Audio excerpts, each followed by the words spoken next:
Augsti godājamais prezidentkungs, ekscelences, dāmas un kungi un dārgie draugi, kas ir pieslēgušies no Latvijas un visas pasaules.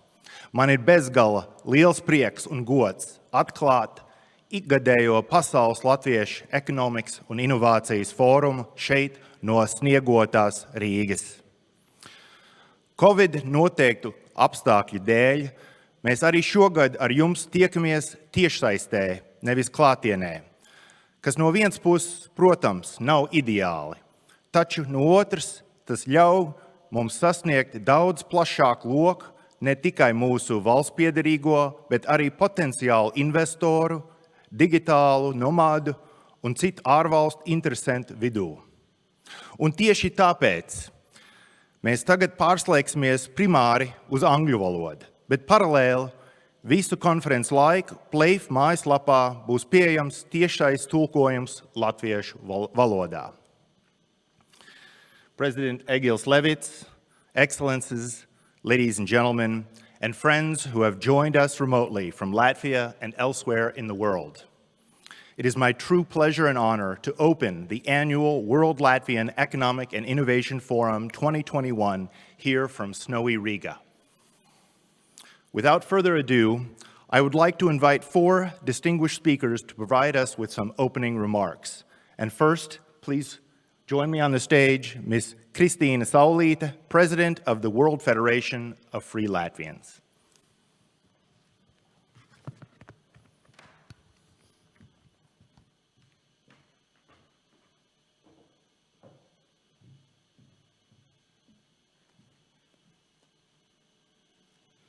Labrīt, Honorable President of the Republic of Latvia, Excellencies, ladies and gentlemen, Latvians and friends of Latvia worldwide.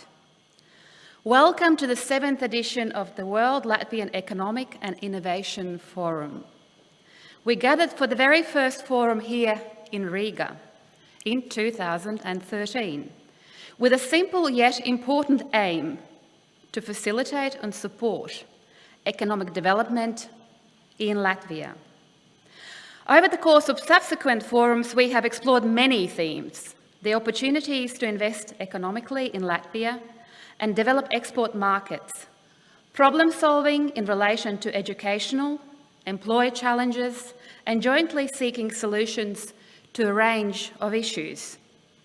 We have discussed how Latvia presents to the global market, how we appear to ourselves, our business image, and why these things are so important. We have conducted masterclasses in the USA, Canada, Australia, and the Pacific region, Scandinavia, and here in Latvia, in Valmiera, Vidzeme. Last year, we examined the European Green Deal and the 3 Cs initiative. Each forum has had its own deliberate focus as we have closely followed global, regional, and local trends. However, our main aim has and will remain to do everything in our power to grow and encourage economic development in Latvia. Similarly, this year's forum highlights how any crisis can produce its own opportunities, which encourage us to adjust and develop for growth. Riga, as an international destination at the center of the Baltic countries, offers endless advantages. Current plans position Riga as an internationally dynamic and competitive hub for the future economic development. It is time for Riga, our nation's capital, to finally enter the spotlight. Let us think, plan, share, and most importantly, work together to achieve this goal. And now I'd like to welcome the President of Latvia, Mr. Egils Levits.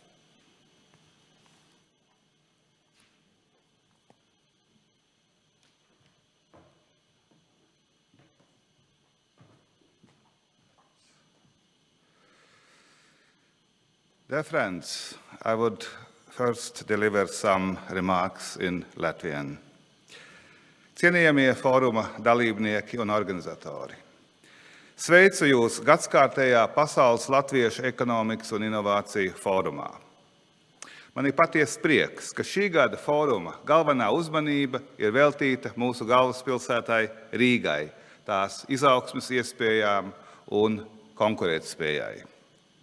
Es jau šī gada oktobrī biju reģionālā vizītē Rīgā, kur iepazinos ar Rīgas jauno domi un tās pirmo darbības gadu, kā arī tikos ar Rīgas apkaimju biedrībām un apmeklēju inovāciju klubu Refresh, lai diskutētu par pilsētas attīstību.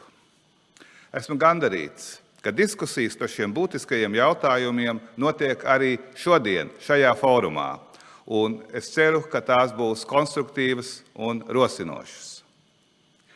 Savā runā Rīgas domai es dalījos plašākā redzējumā par Rīgas attīstību, bet šodien vēlos izcelt tikai dažus aspektus. Rīgai kā Latvijas galvaspilsētai ir īpaši atbildīga loma mūsu valstī. Ar 3. daļu no Latvijas iedzīvotājiem Rīga veido vairāk kā pusi no iekšzemes koprodukta mūsu valstī. Ja vēl pieskaitām pierīgas pašvaldības, tad tās jau ir 2/3 no mūsu ekonomikas, no mūsu iekšējā koprodukta. Atsevišķu nozaru starpā, to starp finanšu un informācijas un komunikāciju tehnoloģiju pakalpojumu pienesums ir vēl augstāks. Neapšaubām, ka Rīga ir mūsu valsts ekonomikas galvenais dzinējspēks, un tādēļ ir visas valsts interesēs nostiprināt Rīgu, lai veicinātu caur to izaugsmi visā Latvijā. Un Rīgai ir jākļūst arī par reģionālu Baltijas ekonomikas centru un arī par Ziemeļeiropas metropoli. Šī Rīgas strateģiskā attīstība notiek un notiks kopskatā ar mūsu valsts kopējo attīstību, it sevišķi izmantojot arī Latvijas atveseļošanās un noturības mehānisma plānā noteiktās prioritātes un līdzekļus, kas tām ir paredzēti. Tas vispirms attiecās uz pārmaiņām ilgtspējas virzienā, kur Rīgai ir jādod ievērojams ieguldījums mūsu kopējā zaļā kursa īstenošanā. Gan attiecībā uz digitālo transformāciju, gan nevienlīdzības mazināšanu, gan arī ļoti svarīgi ir stiprinot zināšanas un prasmes mūsu cilvēkiem, jo tieši tas ir izšķirīgais faktors, kas nodrošinās Latvijas un, protams, līdz ar to arī Rīgas izaugsmi. Rīga ir izglītības, zinātnes un inovāciju centrs. Rīgā ir Refresh un jaunā teika, kur atrodas ievērojama daļa lielāko komunikācijas un informācijas tehnoloģiju uzņēmumu. Pārdaugavā veidojās tā saucamā zināšanu jūdze, kas ir izglītības, zinātnes un inovāciju teritorija. Rīga ir mājvieta daudziem starptautiski atpazīstamiem uzņēmumiem, un šeit ir arī Latvijas pirmais un līdz šim vienīgais, bet ceru, ka tas nepaliks vienīgais, arī tas saucamais vienradzes unicorn. Taču netrūkst arī darāmā, kas būtu nepieciešams, lai Rīga varētu attīstīties. Globālo inovāciju indeksā mēs redzam, ka tur vēl ir liels izaugsmes potenciāls. Inovāciju sistēmai, kas ir izmantojot šo inovāciju potenciālu, ir jārada, ir jāveicina Latvijas kopējā ekonomiskā transformācija no piesārņojošās ekonomikas uz zaļo ekonomiku. Tas ir Eiropas kurs un tas ir arī pasaules kurs, jo citādāk mēs neizbēgsim no klimata katastrofas, kas varbūt pēc pārdesmit gadiem var piemeklēt visu pasauli. Un Latvijai, un, protams, arī Rīgai ir jādod savs pienesums. Tādēļ Rīga ir viena no pirmajām 100 Eiropas pilsētām, kas ir apņēmusies kļūt klimatneitrāla līdz 2030. gadam. Man jāsaka, ka šis mērķis ir ļoti ambiciozs. Mēs esam tūlīt 2022. gadā, un tas nozīmē, ir palikuši vēl 8 gadi, lai Rīga kļūtu klimata neitrāla. Un tas nozīmē, ka šajos 8 gados mums būs jāpiedzīvo un jāakceptē daudzas pārmaiņas, lai sasniegtu šo nepieciešamo mērķi, pārmaiņas uz labu, bet kas ir saistīts arī īslaicīgi varbūt ar zināmām neērtībām un nepieciešamību piemēroties jaunajiem apstākļiem. No tiem mēs nevaram izvairīties, ja mēs negribam, lai Latvija un, protams, arī Rīga neatpaliek no Eiropas, neatpaliek globāli no pasaules, un katrā ziņā Eiropa iet šajā virzienā uz priekšu, un jo ātrāk mēs akceptēsim šos mērķus un darīsim visu, lai tos sasniegtu, jo labāk mums būs, nevis vēlāk vilkties visiem pakaļ un censties ielikt jau braucošā vilcienā. Tā kā pat labāk šī attīstība Eiropā un pasaulē sākas, un Latvijai, un, protams, arī Rīgai ir, manuprāt, jābūt šīs attīstības priekšgalā. Tādēļ apsveicama ir Rīgas domas priekšsēdētāja Mārtiņa Staķa apņemšanās steidzami un inovatīvi risināt klimata, vides un sabiedrības veselības jautājumus, speciāli investējot mobilitātes un transporta infrastruktūras attīstībā, kā arī atjaunojamo energoresursu izmantošanā, un ļoti būtiski ir arī veidojot ilgtermiņa mājokļu politiku. Ilgtermiņa mājokļu politiku Rīgai, rīdziniekiem, jo viena no lielajām problēmām ir tā, ka arvien vairāk trūkst sabiedrības lielajam vairākumam pieejamu dzīvokļu, mājokļu par pieņemamu cenu. Un tieši šim apstāklim ir jāpievērš īpaša uzmanība. Viens no pilsētas attīstības veiksmes faktoriem ir arī Rīgas atvērtība pasaulē un Rīgas atpazīstamība. Tajā skaitā rīkojot nozīmīgus starptautiskus pasākumus. Tikko Rīga ir uzņēmusi NATO ārlietu ministrus, vienu no lielākajām starptautiskajām konferencēm, pasākumiem, kas beidzamos gados pie mums ir notikuši, kur tika apspriesti ar mūsu sabiedrotiem drošības izaicinājumu un uzsāktas diskusijas par NATO jauno stratēģisko koncepciju. Savukārt nākamgad jūnijā Rīgā norisināsies 3 jūru iniciatīvas samits un biznesa fórums. 3 jūru iniciatīvas mērķis ir padarīt skaidrāku un attīstīt reģionu austrumu un centrālajā Eiropā starp Baltijas jūru, starp Melno jūru un Adrijas jūru šajā 3 stūrī, kas vēsturiski iemeslu dēļ, kur infrastruktūra ir mazāk attīstīta nekā Eiropas rietumu daļā. It sevišķi nepieciešama attīstība ir infrastruktūras projektiem, kas stiprinās transportu, enerģētiku un digitālos savienojumus reģionā. Un tādēļ nākamgad Rīgā šeit pulcēsies politiķi, uzņēmēju, nevalstisko organizāciju pārstāvi no visām 12 3 jūru iniciatīvas dalību valstīm, kā arī no šīs iniciatīvas strateģiskajiem partneriem Amerikas Savienotajām valstīm, Vācijas un Eiropas Savienības, Eiropas komisijas, kā arī ir daudzas citas valsts ir izteikušas interesi piedalīties, tostarp Lielbritānija un Japāna. Šis 3 jūru iniciatīvas rīkotais biznesa fórums, kas notiks paralēli ar politisko samitu, varētu būt interesants arī kādiem no jums, cienījamie fóruma dalībnieki, lai dalītos ar savu pieredzi un iegūtu jaunus kontaktus. Runājot par Rīgas starptautisko atpazīstamību, mēs nevaram nepieminēt Rīgas kultūras piedāvājumu.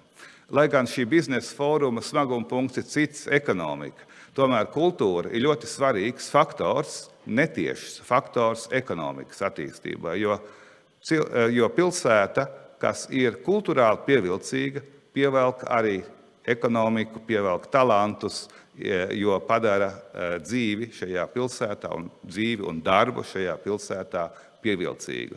Tādēļ kultūras faktoru nedrīkst novērtēt pa zemu, un Rīgai patiešām ir ļoti labs kultūras piedāvājums, un Rīga arī šo kultūras piedāvājumu pastāvīgi veicina un attīsta. Es tikko pārliecinājos par kultūras nozīmi ekonomisko sakaru veicināšanā, piedaloties Expo 2020 Dubajā, kur tiešām latviešu kultūras pienesums ārkārtīgi lielu uzmanību guva Expo dalībnieku vidū un, protams, arī uzņemošās valsts politiķu un sabiedrības vidū. Tur bija mūsu populārie dziedātāji Ints Busulis un māsas Rancānis, kas izpildīja dziesmu arābu valodā, kas, protams, viņiem bija ļoti būtiski šī uzmanība. Tātad man jāsaka, ka kultūrai ir patiešām liela nozīme ekonomikā, gan tieši kā tīrs ekonomisks faktors, gan arī kā netiešs faktors ekonomikas veicināšanā.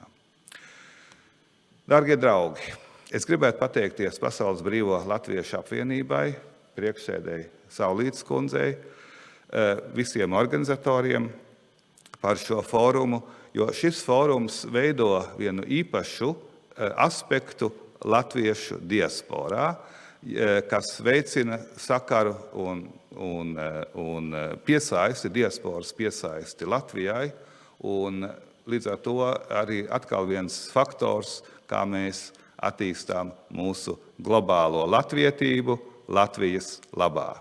Paldies jums!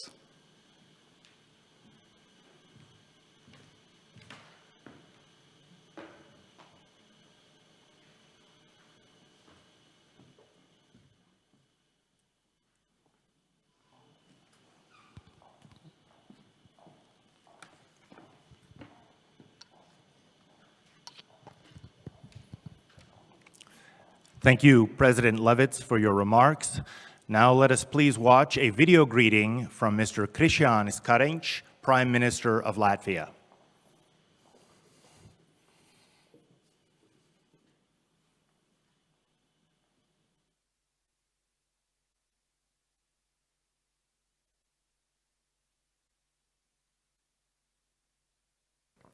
Labdien! Welcome to the 7th World Latvian Economic and Innovation Forum taking place with a focus on Riga.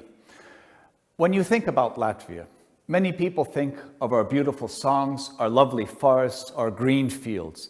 And for many, many years, our main exports were just this: fantastic opera singers, wonderful bounty from the fields, and of course, our timber industry.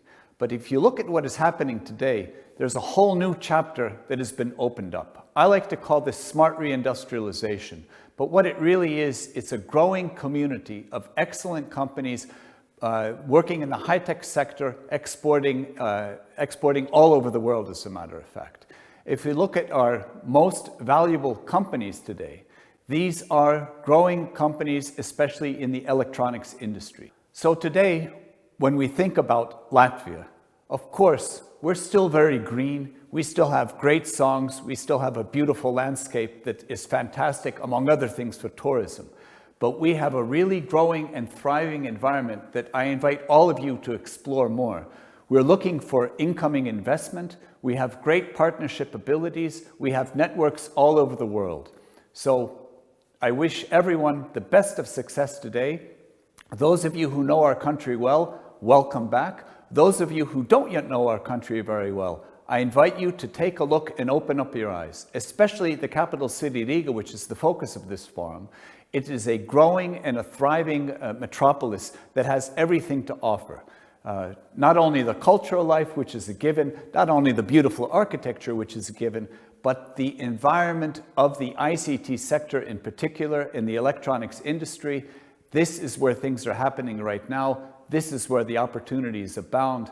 I wish everyone a great day and lots of success.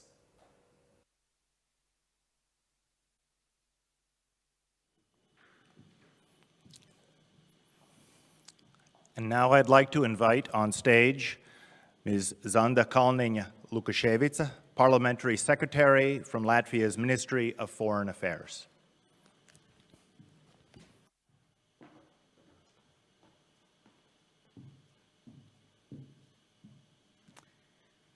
Augstgodātais valsts prezidenta kungs, Kristīne, Mārtiņa, mēra kungs, uzņēmēji un uzņēmējas, dāmas un kungi, esiet sveicināti igadējā Pasaules latviešu ekonomikas un inovāciju fórumā. Tas notiek jau 7. reizi, un jau 2. gadu mēs tiekamies šādā attālināti digitālā formātā. Bet no fóruma pirmsākumiem tā mērķis ir veicināt Latvijas ekonomisko izaugsmi, stiprināt sadarbību starp dažādiem uzņēmēju darbības nozarēs strādājošiem Latvijas uzņēmējiem un profesionāļiem visā pasaulē. Arī veicināt inovāciju, finanšu un zināšanu kapitālu piesaist Latvijai un stiprināt ārpus Latvijas dzīvojošo latviešu piederību mūsu zemē.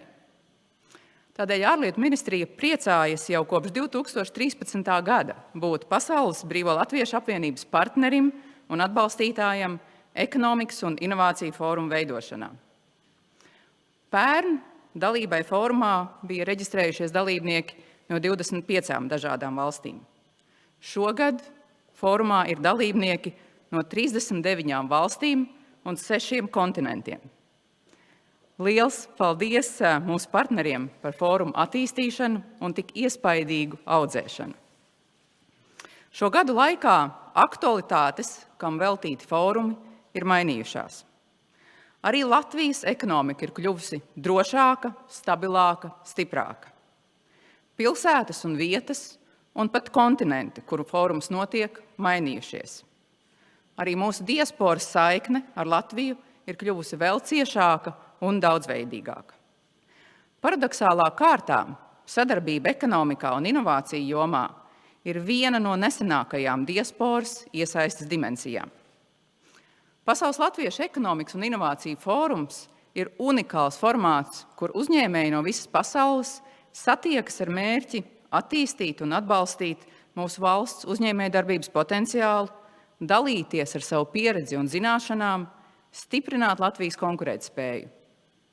Mūsu diasporai, zinošiem, dinamiskiem un mērķtiecīgiem cilvēkiem šajos procesos ir nepārvērtējama loma. Diasporas politikas jomā mēs esam uzkrājuši pamatīgu pētījumu un analīzes bāzi. Piemēram, aptaujas rāda, ka 24% diasporas pārstāvji plāno un pieļauj iespēju nākotnē nodibināt uzņēmumu Latvijā, izveidot vai palīdzēt izveidot biznesa sadarbību ar Latvijas partneriem. Visbiežāk vēlmi veidot uzņēmumu vai biznesa sadarbību ar Latviju ir pauduši diasporas pārstāvji, kuri strādā būvniecības nozarē, IT pakalpojumu jomā, arī finanšu, apdrošināšanas, zinātnes un pakalpojumu jomās. Un pētījumi liecina, ka vairums diasporas pārstāvju būtu gatavi investēt, ieguldot konkrētos attīstības projektos. Šogad mūsu fórums sniegs ievērojumu ieguldījumu domapmaiņā par iespēju Rīgai piesaistīt vairāk talantus, zināšanas un investīcijas. Tādēļ, kamēr Rīgas ielās uz trotuāru guļ vēl agrīns sniegs, mums ir jāapvieno spēki un jāsavieno talanti, lai Rīga kļūtu pievilcīgāka un ilgtspējīgāka. Kā iezīmē šodien gaidāmo diskusiju tēmas, Rīgai ir vajadzīga ilgtspējīga pilsētas attīstības stratēģija, cilvēki, gudras investīcijas un attīstīta infrastruktūra. Un viens no svarīgākajiem priekšnoteikumiem veiksmīgai pilsētas attīstībai ir kopienas iesaiste, atvērtība sarunai un ieklausīšanās pilsētniekos. Un šodienas fórums ir vēl viena iespēja sarunai un potenciālo pilsētnieku sadzirdēšanai. Lai audzētu ekonomisko potenciālu un konkurētspēju Baltijas jūras reģionā un Eiropas mērogā, Rīgai ir nepieciešami talanti. Un izcila talantu kopa ir mūsu aptuveni 400 000 lielā diaspora. Ārlietu ministrija šogad īpašu vērību veltīja iespējām piesaistīt Latvijai digitālos nomadus, attālinātā darba veicējus un jaunos talantus. Ministrijas paspārnē šogad strādāja ekspertu grupa, lai rastu labākos risinājumus. Pēc mūsu lūguma veiktais pētījums saka priekšā, ka attālināti strādājošo diasporas pārstāvju vidū 47% būtu gatavi atgriezties Latvijā tuvāko 5 gadu laikā, ja tiktu uzlaboti apstākļi un nosacījumi. 40% pauž ieinteresētību strādāt attālināti, bet dzīvot Latvijā, saglabājot piesaisti ārvalstu darba devējiem. Kopumā tas ir milzīgs potenciāls Rīgai un Latvijai. Un mūsu diasporas pārstāvi var būt arī visietekmīgākie aģenti starptautisku talantu piesaistē. Jo šobrīd tiek gatavotas nepieciešamās likumdošanas izmaiņas, lai Latvija kļūtu pieejamāka un pievilcīgāka arī digitālajiem nomadiem un attālinātā darba veicējiem, kas nav Latvijas pilsoņi. Un ceru, ka pavisam drīz jau būs iespējams izsniegt tā dēvētās digitālo nomadu vīzas. Globālā kontekstā mēs esam apņēmušies arī Rīgu veidot iekļaujošu, drošu, pielāgoties spējīgu un ilgtspējīgu. Jo tas ir mūsu pienākums, lai sasniegtu ANO ilgtspējīgas attīstības mērķus. Pēdējos gados Rīga ir kļuvusi modernāka un eiropeiskāka. Šķiet, Rīgas valdība aktīvā līdzdalībā mūsu fórumā vēlreiz apliecina atvērtību jaunai sadarbības kvalitātei. Ja spēsim apvienot spēkus, talantus, ekspertīzi, Rīgas ilgtspēja, pievilcība un konkurētspēja strauji augs. Un šis fórums var dot jaunas idejas un impulsu Rīgas attīstībai. Izmantosim šo iespēju, lai visa pasaule tad redz un brīnās, cik liela mūsu Rīga ir. Dear friends, I know it will be an excellent day with a lot of bright ideas and valuable contributions. Let us work together to help Riga grow, develop, innovate, and attract more talents. Thank you. Paldies!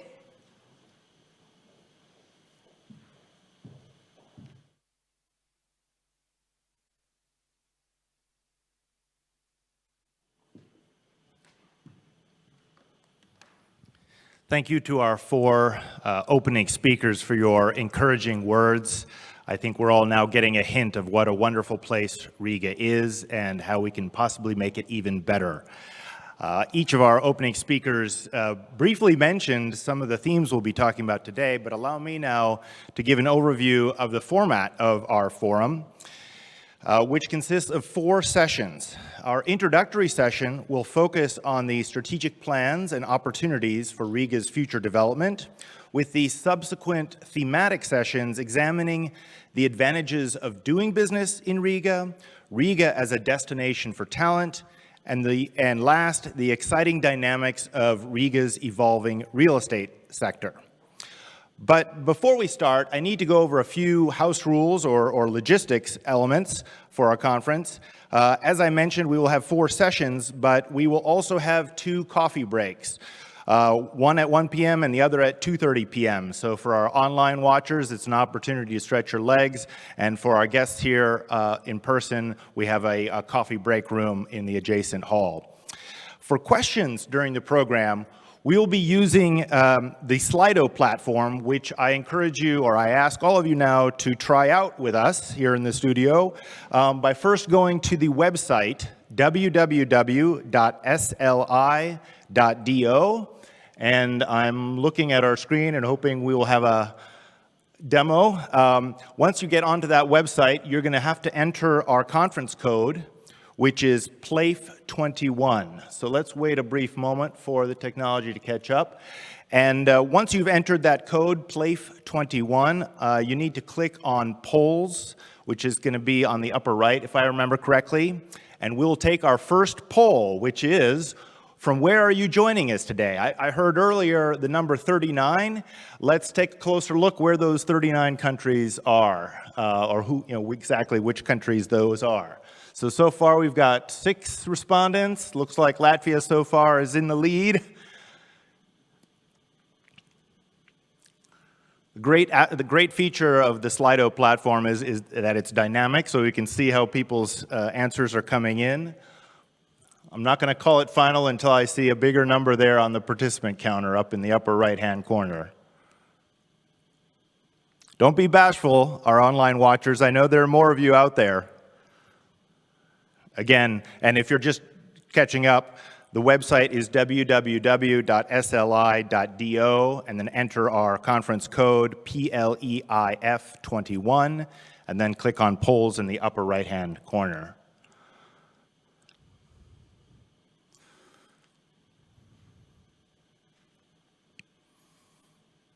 I think we have a lot of maybe sleepy people out there, haven't had their coffee yet, or maybe are a little too shy. But as the conference goes forward, I really encourage you to try out this platform, because that's the platform we're going to be using to submit questions for our panelists and our keynote speakers. Moving on with the logistics elements, the online stream is available both on our Facebook event page as well as on our website, www.pleif.lv, where you can also follow the conference in Latvian. And last, as I hinted with the code PLEIF21, throughout the conference, we encourage you to share your conference takeaways and impressions on social media using the same code as a hashtag PLEIF21. So now let's get started. To begin, we first need to understand, big picture, the long-term perspective on Riga's development. And to help us do that, our first speaker will be the mayor of Riga, Mr. Mārtiņš Staķis. He came to office just over a year ago, and he and his team are currently working on Riga's development strategy for the next decade, with a significant focus on attracting investment. So without further ado, let's welcome the mayor of Riga, Mārtiņš Staķis.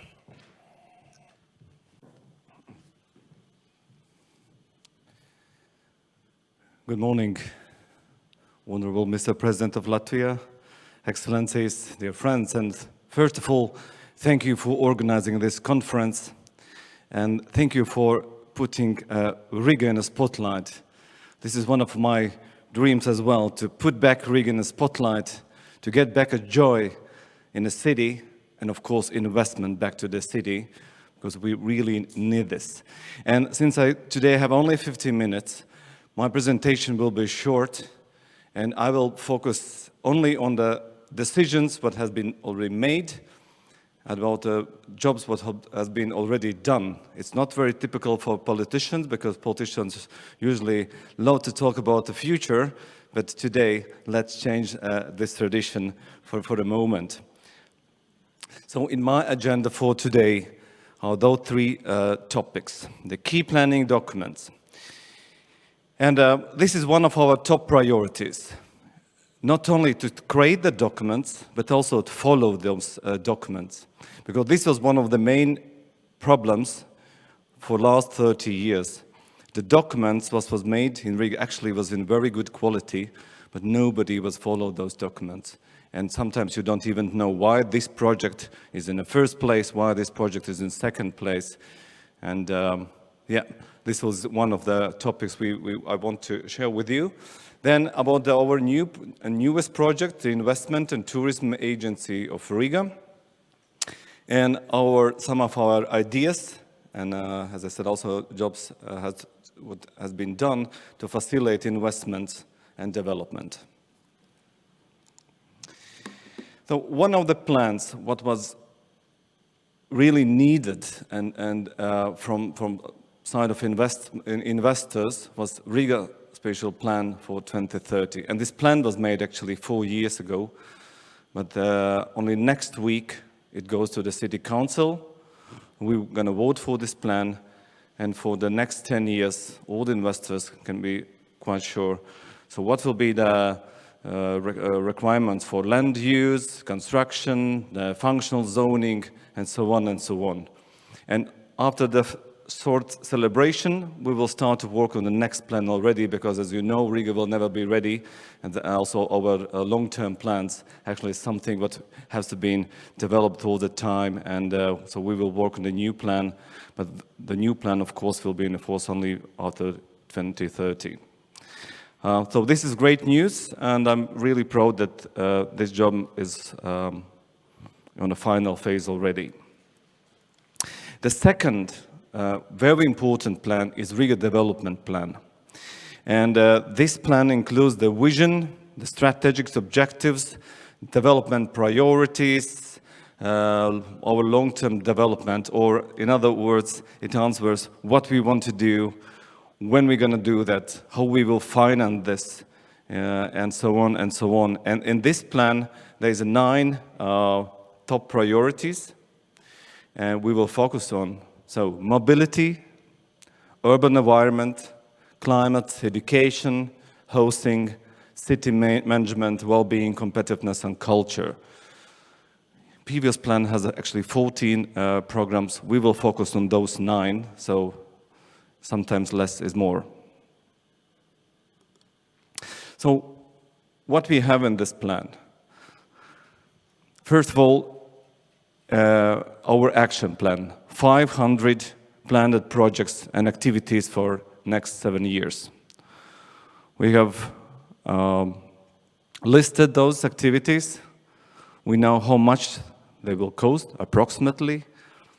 There's some ideas where to get the finance for that, and most important, in what order or what are the priorities of those plans.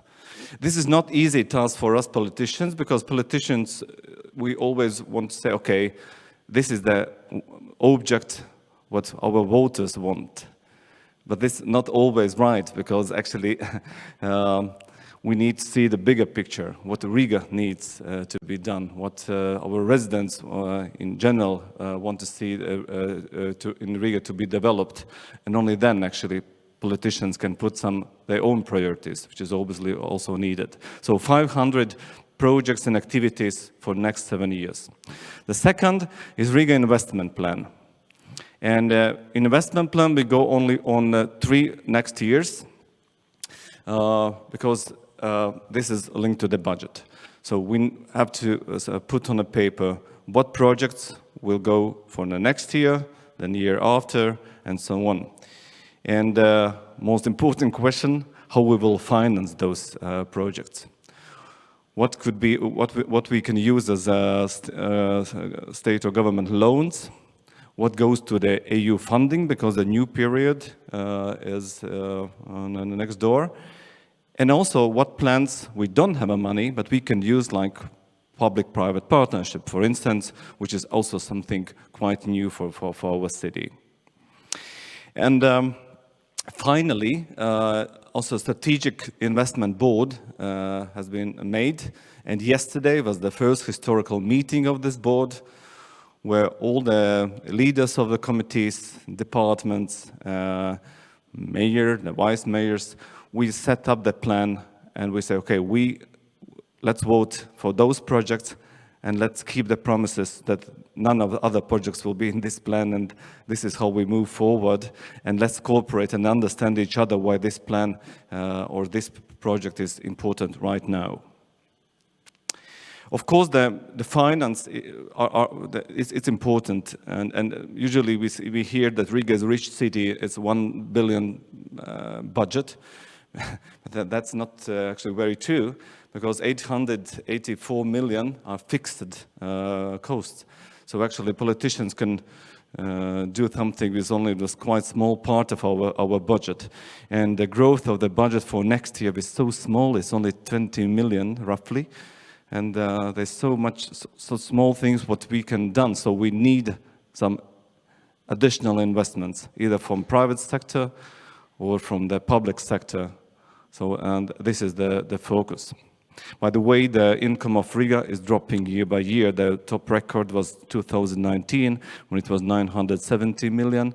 Then last year it was 940. This year it's 917. It's not because we are losing people or we're losing income. Actually, it's because of the government decisions, because they are decreasing our part year by year, like income tax. That's why the public finance is so important, and one of the resources are the Resilience and Recovery Fund. This is one of our promises on election, that we will use opportunity to get the finance from this fund, and I'm so proud that 300 million euros will be specifically for our mobility plans. Some of them, the part of them, half of them comes from or will be operated by the Riga City Council, other half by Riga Latvian Railway, but all the investments goes to Riga, and this is, I think, the most important. So new green mobility points to better access all the Riga regions. So our mobility system now is made that all the transport goes only to the centrum, and then if you have to go from one side to Riga to another side, you always go through the centrum, and this is actually wrong. We have to change the system, and all those green mobility points, when you can switch from one public transport to another, is very important. Tram line improvements. We see the railway as a core of our public transport, not only the trams, but also the train. And we need to improve those lines, and that's why we'll invest heavily in a new tram, not only in a new tram line, but also to rebuild existing lines. And new Metrobus lines. This is just like something very new for Riga. Unfortunately, the expenses for this project are rising day by day. We will see how much it will cost in the end, and maybe one day we have to even re-evaluate. But this Metrobus line goes through actually two big cities. Okay, so one is Pļavnieki and one is Purcēns. So Purcēns, by the way, is the third biggest city in Latvia if you look at the number of people who live in this area. And as I said, national investments who comes from the Latvian Railway also will be as a part of Riga Mobility. And of course, Rail Baltic, one of the biggest projects in the history of Latvia. Some other transport projects are those three. Eastern Magistral. We are very happy that finally this project is moving. We have all the finance needed. The first phase is already, you can see, and we have also now signed a contract for the second phase. So this will be one of the magistrals. We want to get the cars out from the city centrum, and this is a good way how to move the heavily trucks from the Riga Freeport out from the city, not crossing the city centrum. There's two more projects we have to do. It's a Southern Bridge connection. We need 80 million euros for that. I don't have this money yet, but we're working on that. And also the Northern Corridor. Not all of it, because this is like a 4 billion project, but at least one part is on to move also the trucks from the left side of the river, from the Freeport, and to clean the number or reduce the number of cars in the city centrum. 200 million euros. I don't have them, but we maybe it could be private-public partnership, maybe some other ideas. So we work on that. So Investment and Tourism Agency of Riga, and have to apologize. For 30 years there was no investment agency in Riga, and it's not okay. But finally, in May, we started this project, and the spotlight of this agency is, first of all, to help already to the local investors, or those who are here in Riga already, and to do the service for them. And we already work with 10 large investment projects. Then maybe new partnerships. We are not alone. We work together hand in hand with the Latvian Investment Agency, and also to have closer relations with our startup ecosystem. Political initiatives, by the way, Digital Nomad was one of our initiatives we brought on the table of Ministry Interior, and of course international visibility, to put Riga on a map again. We already have received the Business Service Award, and we are finally in the rankings. So these are the tasks I have made for this agency. 600 million euro annual investment in Riga with agency projects, 400 new workplaces every year. and help to reach 1 billion foreign investments into Latvia. It's not challenging because last year it was 763 million. A lot of meetings, go in the field, work out from the office, reach 70% of the tourism flow we had in 2019. And I'm so happy that this year, with the biggest culture and music event, Positivus, will be in Riga, not only this year, but also 2 more years. And of course, develop and implement new city brand. Riga is a really strong brand, but you need to work with this brand, right? And some other instruments. So the green corridor has been made for fast-track approval. If there is a specific business building or new housing project, you can get the approval from the Bureau of Construction within few weeks, not longer than 1 month. And also, if in the future, if it will be one of the priority sectors, as you can see in this slide, it's also will be on this fast track. We will support the high-quality housing, and I'm so happy that it's really booming now in Riga, and in the nearest future, the new houses will be built, and special for this affordable housing and rent apartments. And we will also ensure the property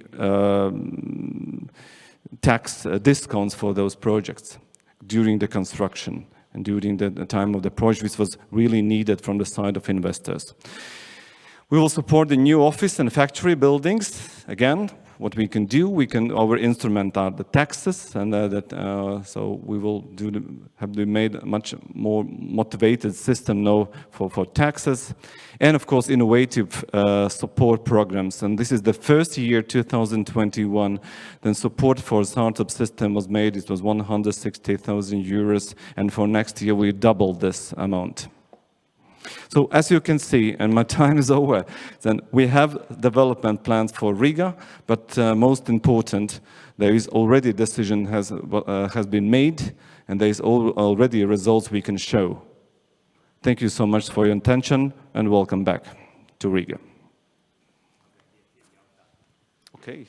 So, Mayor Stathis, your words, I think, have hit a proper note with our listeners, because we have some questions for you already on the Slido platform. So thank you for our active participants. They are appearing now on the screen, and I think we have time for one of these questions. So let's take a quick look. Number one is definitely relevant to one of our later themes, so why don't we go with that one? Is Riga planning to work towards attracting international talent, and how? Well, one of the initiatives, the Digital Nomad visa, I think is a great initiative to get talents for all around the world. And this is number one. Number two, of course, are the high-paid workplaces. And that's why Riga Investment Agency was made. And we already have a few very interesting projects in the next years. So welcome. Riga, Vilnius, and Tallinn are competing or the same or similar goals to attract the best workforce investments. Should the Baltic capital cooperate? Is there competition or cooperation? We have 3 great capitals in the region. Well, you know, I come from the business, and business is simple. You have to answer on 2 questions. Who is your customer and who is your competitor? If you know who is your competitor, you know what to do. You will be either, I don't know, more efficient, cheaper, better on marketing, and we know who are our competitors as a city, and we are really investigate what they are doing and how we can be better than them. And this is again why the Riga Investment Agency was made. Okay, well, we have another very topical question now. For those of you who aren't in Riga, it's currently snowing outside, and this question says is asking about that. It seems to be a surprise that it is snowing in the winter. What is the plan to ensure business continuity, i.e. avoid failures in the future, such as Riga Airport closing yesterday? And this is, as someone who spends a lot of time in the US, I know they have problems with that too. I think Texas recently experienced energy problems due to snow. So what is Riga's plan? Well, I consider this as a compliment. I'm really powerful. there's something I can't change, and this is this snowfalls in Riga, and we had a record there. I think this was the first day in the history of Riga when we have a red alert in snowing, and I think we are doing quite well. So today I made a trip before this conference by going around and see that all the techniques are on the streets and working. So give us a little bit time and be patient and enjoy the winter as well. Wonderful. And I think that we are out of time. Again, thank you, Mayor Statkis, for your remarks.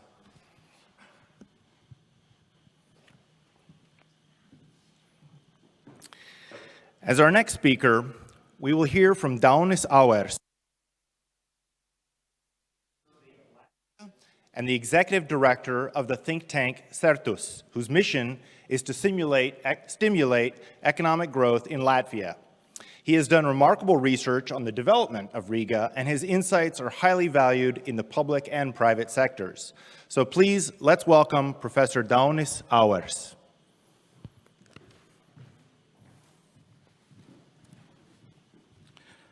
Thank you, Mārtiņš, Mr. President, Your Excellency. So I today am the representative, I suppose, of the research and academic community in Latvia. And I will be presenting bits and pieces of various research that the Certus think tank has undertaken over the last 4 years since we started studying the competitiveness of Riga. So as a think tank, we are focused on micro issues and primarily sectoral issues. So we have been doing research on, most recently, the agricultural sector in Latvia.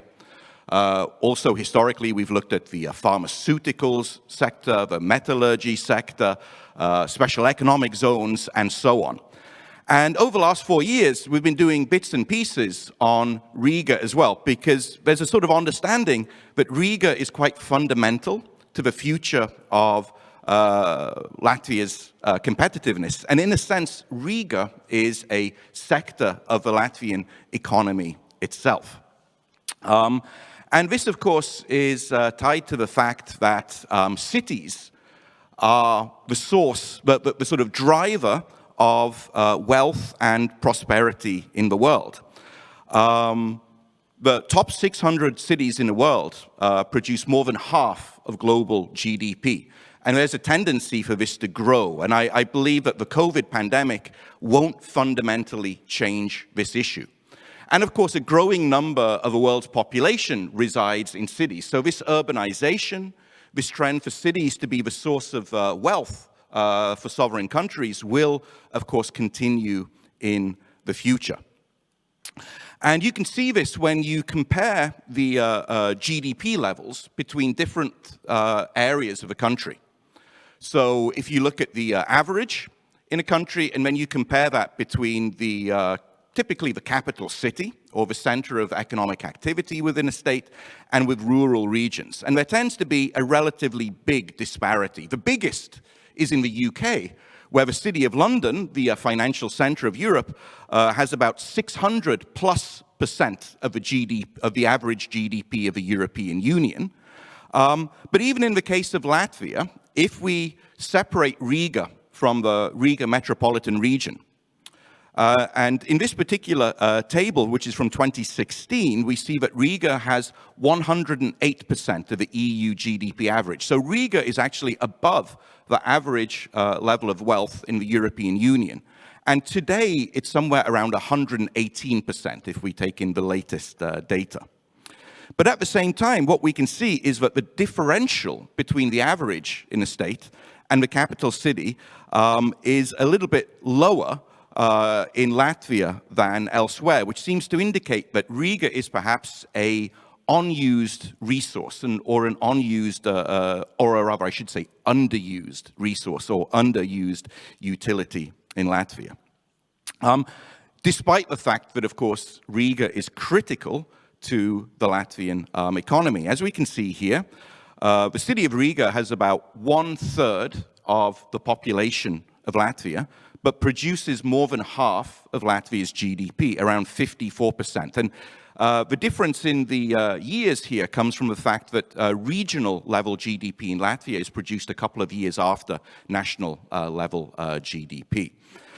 And Riga contributes not just through the added value of the municipal economy to Latvia, but also directly through the Finance Equalization Fund, where the city of Riga is the biggest contributor to a fund which is a Robin Hood fund, essentially, takes from the rich, gives to the poor. So where the wealthiest municipalities contribute a share of their income, which is then redistributed across Latvia. And this, of course, is typical of all countries. How does Riga look on a regional comparison? Well, Nordregio, a Nordic think tank, in 2016 undertook a research where they compared the potential of the major metropolitan regions all across the Baltic Sea. And the results can be seen in this map here. Unfortunately, the exercise hasn't been updated because I personally would suspect that Riga's rating would be a little bit improved. But what this shows is that of the 115 regions compared in the survey, Riga came 37th, which is kind of okay, you know, in the top 1/3. But what is a little worrying is that Riga finished behind Vilnius and the Harju region, which is where Tallinn is located, in Estonia. Because we've traditionally seen Riga as the powerhouse of the Baltic states. You know, that Riga is the biggest city. Historically, this was the manufacturing and the finance center of the Baltic states 100 plus years ago in the latter years of the Russian Empire. But over recent years, Tallinn and Vilnius have been catching up. And this index focuses on the potential of these regions in terms of their economic potential for attracting foreign direct investment, in terms of the labor force potential, how educated it is, how attractive it is to investors, as well as key demographic trends, the age of the workforce and so on. And in this particular index, when Riga rather underperformed, I think, the expectations that we would have. And if we just take one of these indicators, demographic trends, we can see that of all the capital cities across the Baltic Sea, unfortunately, Riga is the only one which has seen a sustained decline in its population over recent decades. So some of the historic trends here aren't perhaps the most positive for Riga. However, Riga has tremendous potential. That hasn't disappeared anywhere. And in the Riga X research we undertook a year and a half ago with the ERTED Strategy Consultancy Office, which brings together urban planners and Latvia's finest architects, and together with my colleague Uldis Spuriņš, an economist, we came up with a sort of unique vision of how Riga could develop over the next few years, combining economic potential with city planning. So one of the first things we looked at is a core city planning issue of where do people live, where do people work. And in this map, with the sort of the darker orange colors, we see the concentrations of where people live.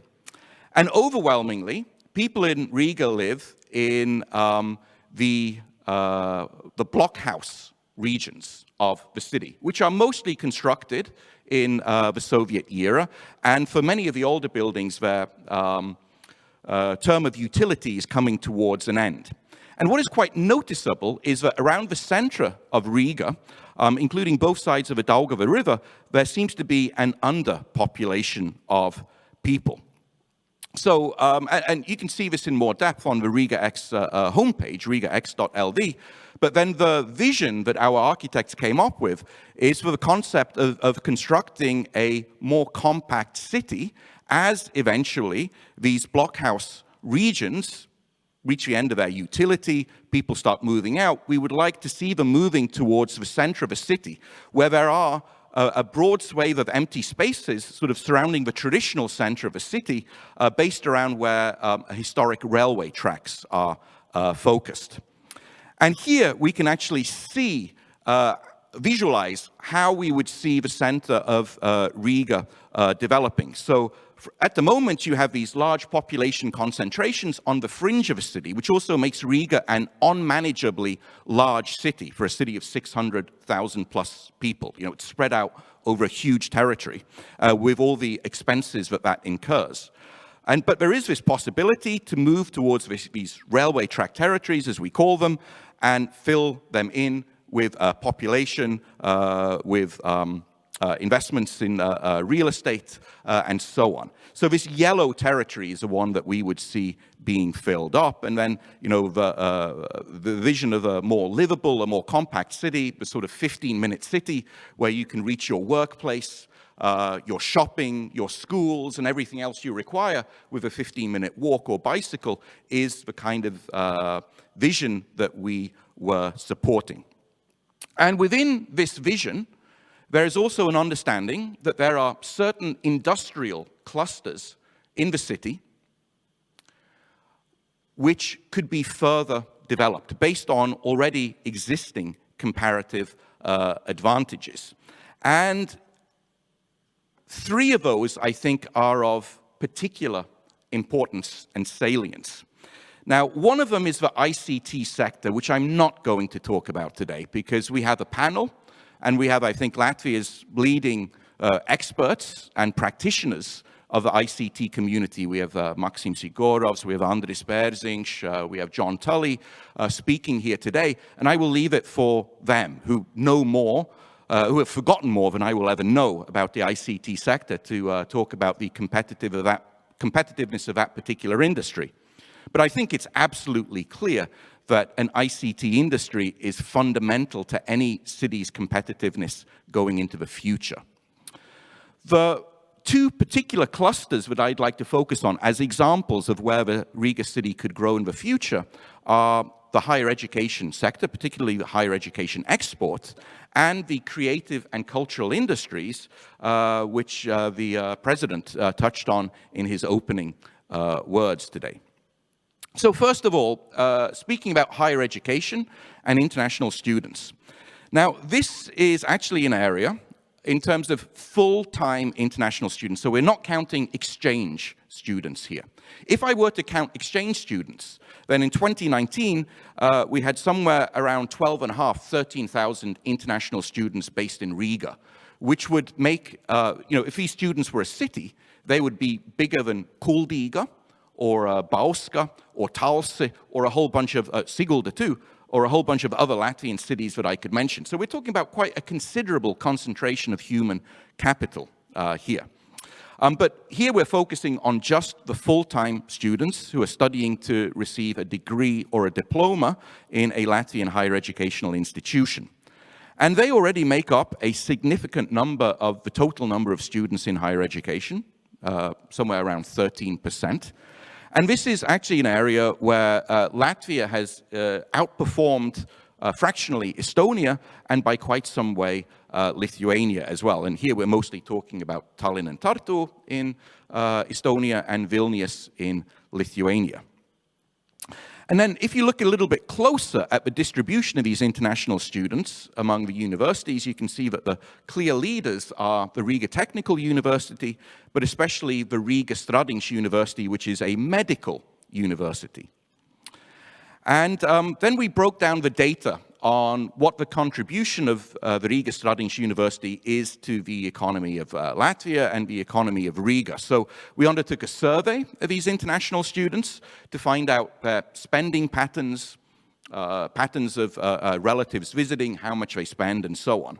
And with that, we came up with a total contribution to the Latvian economy of about 96 million euros a year. Because, of course, students, they're paying quite large study fees to study over here, which goes into the university funds for further investment for what is a cash-starved industry in Latvia, that is higher education. They rent, sometimes buy real estate. They, of course, go out and consume. And they also have quite a lot of friends and relatives who come in and visit, use the airport, use Air Baltic, use hotels and other facilities. And all this, together with OECD multipliers, so direct and indirect effects, amounts to just shy of 100 million euros last year. And I have no doubt that the data for this year, which we'll be looking at in January next year, will show that the contribution of Riga Stradiņš University will be over 100 million euros. So the higher education sector is an extremely dynamic area of growth and potential in Riga, and bringing in young, talented people, of course, to work in the ICT and other sectors. And the other one I'd like to look at just at the end of my talk is about culture. So, I mean, our cultural institutions in Riga are based in the city center, and they are rightly the source of some pride, because Latvia culturally is a country that punches above its weight. However, if we compare the level of public spending on culture, which is the highest in the European Union, at about 1% of gross domestic product, which is 3 times the average in the European Union, which is about 0.4% of gross domestic product. And we look at various indexes of how the city is evaluated in terms of its cultural vitality, in terms of its livability, then there seems to be a disconnect, an underperformance. So we spend a lot, but Riga isn't really considered to be a major city of culture. It's not evaluated as such. And here we see that there are very clear things that could be done in terms of essentially bringing culture out of its shell and bringing it to the city streets. So culture is a little bit old-fashioned in Latvia in that it tends to take place still behind concrete walls, within the opera, within the theaters, within the museums. But the trend over the last 20 years in revitalizing the urban environment is to bring culture outside of these institutions and make it more accessible to the people and sort of, brighten up the city by having external concerts, external art shows like the Riboka in Andrei Osta a year and a half ago, and so on. Internationalization through major events such as the Riga Jūrmala Festival is another way to go, as is spreading out the cultural events around Riga and involving the inhabitants of the different communities in Riga, the different regions of Riga in these activities as well. And as my time comes to an end, we also reviewed the types of public investments which would have the greatest effect on these sectors and others. And I was quite delighted to see that they very much correspond with the investments envisioned in Mayor Staķis's presentation earlier on. And particularly, I'm delighted to see that there's a greater focus on partnership, which we haven't had until now. So, for instance, in the Pārdaugava region of Riga, where we have students, these international students, and we have this concentration of universities with new campuses being constructed there. We haven't had a great deal of partnership between the state, which funds higher education, the city where it's located, and the universities actually practicing higher education, as well as the students who we need in order to have a higher education sector. These various different levels don't really talk to each other. So the more that we partner with each other, the more we discuss, the more we see where public investment should go in order to bring maximum utility, well, the better the city shall be. So essentially, Riga is a city with a bright future. There are many areas of competitiveness. What we need to do is to take advantage of these areas of competitiveness, invest in them, support them, and allow them to thrive. And that's it from me. Thank you, Martin. Dauni, before you go, just like with the mayor, you've said some very inspiring words, and before we actually have time for a question, but before we take the question, I personally have to say how much I appreciate the way you present your data. It's always really clear and easy to understand, so hopefully our watchers agree with me. And as I mentioned, we have time for one question, so let's take a look at the board here. And again, maybe I'm hinting at what is one of my favorite themes of today's conference. The first question: how can Riga increase the investments in human capital? Because now the main Riga policies are based on transportation and mobility projects. So I guess this is kind of continuing with your last topic there on the cooperation. Well, this is actually a really good question. And earlier this year, we had a research project with the Economists Association in Latvia, where we looked at the way in which Latvia was planning to spend these, the COVID money, as it's known, these investment funds coming from the European Union, and we compared with what our neighbors are doing. And overwhelmingly, the plans in Latvia meant building stuff, right? Roads, bridges, buildings, libraries, putting stuff into older buildings to make them more sort of green and environmentally friendly and so on, while our competitors around the region were heavily investing in human capital, in digital skills training at all levels of the workforce. And so sadly, the answer is we're not doing very much, and our neighbors are doing a lot, and we need to do more. Great, thank you for that answer. And I'm going to actually interpret one of the other questions just for a quick additional question. As you know, my background is in banking and Silicon Valley, and in both those sectors, we talk about quick hits. So I want you to put on your, with due respect to our current mayor, I want you to put on your Mayor of Riga hat. And if you could do one thing today to make Riga a better place, what would it be? I would link, and this is of course related to my job as a professor at the University of Latvia, but I would invest in linking up the campuses of Riga Technical University, Riga Stradiņš University, University of Latvia, through bicycle paths, through other physical investments in places where students and researchers and scientists and so on can meet with each other in order to try to bring together the undoubtedly bright minds that we have in all these separate campuses in order to bring them together to see what happens. So I would join things up. Great. Thank you again, Doni. Thank you.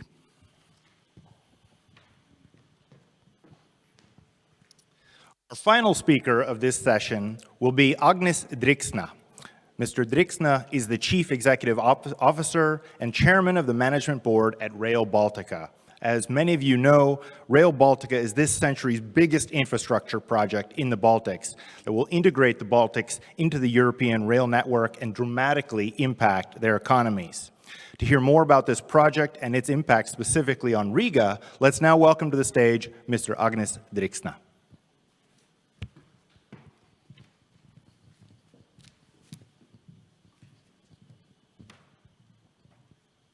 Mr. President, ladies and gentlemen, good morning. Good morning from Riga, and it is indeed a pleasure to speak in this forum about Rail Baltica. And I will continue this topic about cooperation, building things, and bringing people and places together. So, first of all, what is Rail Baltica all about? I know that in Baltics people are following Rail Baltica project very closely, but if you look from the broader perspective, let me remind you. First of all, Rail Baltica is a railway infrastructure of the European gauge, connecting 3 Baltic countries from Tallinn through Riga, Vilnius, and then further to the Europe and beyond. So this is high-speed railway for the passengers and cargo traffic. Passenger design speed is 249 kilometers per hour. For a cargo, it's 120. It is completely new economical corridor of European gauge, which will link ports, airports, capitals of 3 Baltic countries with the Europe and amongst themselves. If we look at the time, what we are spending right now in the traveling between the capitals, it takes 4 hours with a bus, or you can fly. But in other words, from the transport, we are more treated as an island. With the Rail Baltica, we will bring the mobility, what has never been before in the Baltics. For example, between Tallinn and Riga, we will be able to travel less than 2 hours. And it's not only about the capitals, it's also about the connection on the cities and different regional stations within the corridor. For example, Riga Salasgriva, Riga Bauska, Riga Panevežis, Riga Pjarno. All of those connectivities will bring a better dynamics to the region, and we will speak not about 3 different markets, but actually about 1 Baltics market. When you do any project, irrespectively whether it's big or small, you need to have a few basic things in your mind. First of all, you need to understand why you are doing that. And for Rail Baltica, I think that it's an obvious thing. That first of all, you are reducing this bottleneck. bottleneck between the Baltic countries on the transport and bottleneck between Baltics and European Union. Then it's of course about the greenness of the railway. Railway is up till this moment the greenest and the safest transportation mode. So therefore, with the delivering of the railway, you are contributing to those climate goals what we have across the Europe and across the globe. We will be enhancing the transport modes, and last but not least, we are in the Baltics and we are outside border to the European Union. So the safety angle is very important, and mobility for our people. The second question you usually ask is, what exactly then you are doing? And of course, Rail Baltica, it's first of all infrastructure, and it's high-speed railway infrastructure. But above all, what we are doing, we are creating mobility for the people and for the businesses. And the third question, what is actually key, is how you're gonna do it. Because it's good to have this idea, vision, or plan, but it's important that you know how you're going to do it. And first of all, for today, I want to say only a few things. In a very transparent and efficient way. We are using all the best practices what we can get in Baltics and in Europe. We are using the high-quality standards, whether it's technical, procurements, design, health and safety, all of those. We are attracting the best experts, what we can, from the Baltics and beyond, because as you could imagine, delivering something in 3 Baltic countries, what has never done before, and we don't have experience in a European gauge railway or a high-speed railway. So we are attracting knowledge from across the world, and this also is what was discussed today, that with Rail Baltica, we are being the catalyst actually for those highly trained and educated people by building railway of 870 kilometers across 3 Baltic countries to bring this competence to the Baltics and help to develop not only railway, but economic corridor as such and well-being of all the people. And again, in order to do how, we need to concentrate on the people. Because infrastructure is not built for sake of infrastructure. It's building for the people. So we need to concentrate that they can use this infrastructure in most efficient, friendly way, and we have synergies with that. I mentioned already several times that Rail Baltica is not about the railway in essence. It's about building economical corridor. And today I believe that we will have different panels and discussions on this topic. What does it mean actually to develop Riga and to develop Baltics? So with the Rail Baltica, we see that it will bring also transformation to different sectors, whether it's IT or different culture, kind of on almost everything actually. With the coming of Rail Baltica, we will see differently. We will have a smart mobility. We will create sustainable jobs. We will transfer this know-how to the Baltic region. And this is exactly what Riga and any other city in Baltics can use as a catalyst in order to attract people and knowledge. 3 more things, very quickly. Competitive. It means that with building Rail Baltica, we are not building some kind of isolated network. So the Rail Baltica will and should be open for the business, whether it's for the train operators or for these investments in the private sector, attracting different innovations, etc. So it's key that Rail Baltica is a seamless travel between the 3 Baltic countries and beyond in order to ensure this attractiveness for the passengers and cargo. Sustainable. I think that this has been one of the key words in the last 10 years already, and it's growing in its importance. We need to make things sustainable and according to the green principles, and railway is one of those. And above all, it has to be integrated. Integrated as a system, as a railway system between the countries and Europe, and even more important, integrated with different transport modes, whether it's roads, airports, or existing railway itself. Let me turn your attention to one more important thing. We are living in an environment with a huge impact of COVID. Also, this forum shows this, that actually we are bringing the digital tools, but at the same time, we are moving forward kind of as a society. And most likely to expect that we will come back to the normal or how it was before, it's not going to happen. So we are in a new normal environment, a new normal life. And Rail Baltica always has been treated also from our side as a catalyst and actually help or locomotive for the recovery of the COVID. So what does it mean? If you look actually in the next 10 years, there will be investments in more than 6 billion euros, which we are starting already now with the detailed technical designs going on in all 3 countries, and also construction works in Latvia, Lithuania, and Estonia. And already now we can see that there are hundreds of people who are employed by Rail Baltica from the different angles. And this Rail Baltica will also increase this, as I said, mobility between the stations, different ones in 3 countries, then between the airports, ports, and logistics centers. And if you look in the long term, there is plans that there will be at least 13,000 people working on Rail Baltica, plus indirect employment, whether this is healthcare, whether this is logistics services, or tourism. All of that will bring as a catalyst to the global development of the Baltic region. Now, let me turn to Riga. I will give on a basis of one example, Riga Central Station. Most of you know how looks the Riga Central Station, that it is built in the Soviet times. And it's still kind of a little bit of the monument of that thinking and that approach.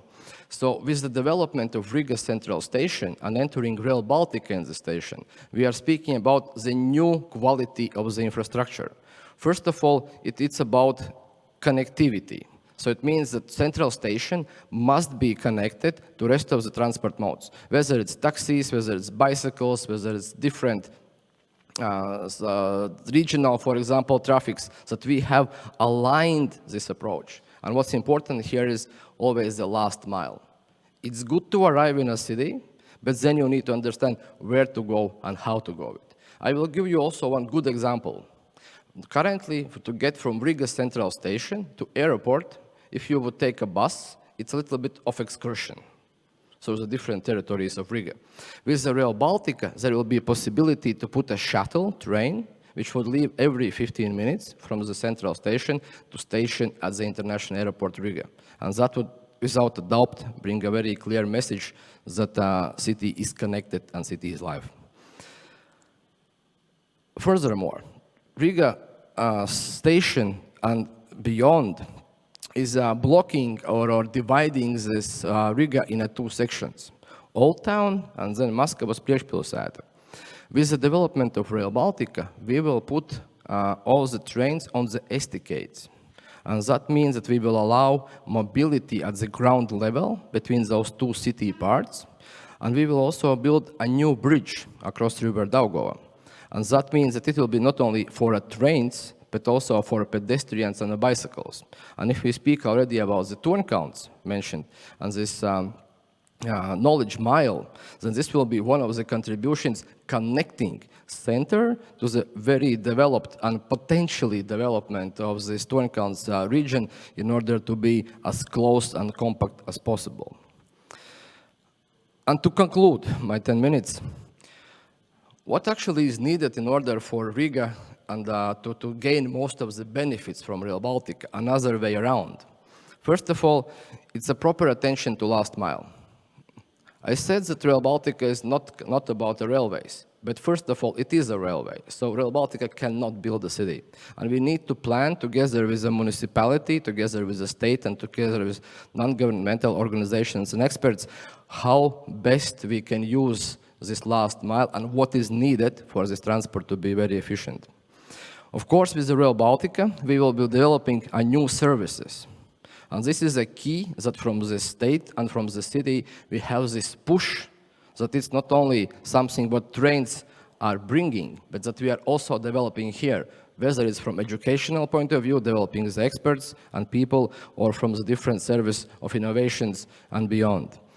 The third thing what I would like to mention, it's a cooperation. We again discussed today, and there was a good question on Slido. Do Baltic capitals compete or cooperate? And I think that this age of competition should come to the end. And we really should move into ages of cooperation and to end age of the synergies between the different transport modes and between the cities. Because trust me if I say, I've been traveling Baltics for the last 20 years. I have studied in Estonia. I have seen how the states are developing. And in essence, they are friends, they are 3 Baltic countries, but they are not even close the same.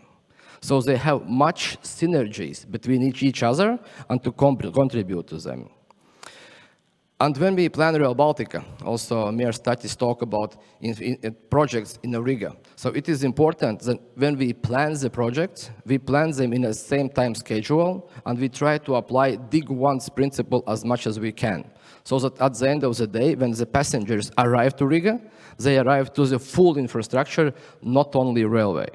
And in order to do that, we need to create this synergy with the rail, roads, ports, and different transport modes, and above all, understand the patterns and future of the Riga and patterns of the traveling of the people. Thank you.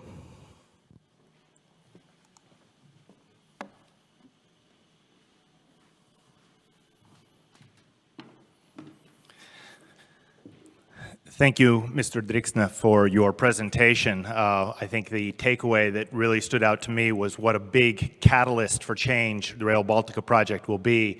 And for our investors online and here in the hall who are listening, I think there's a lot there to look at for potential future investing.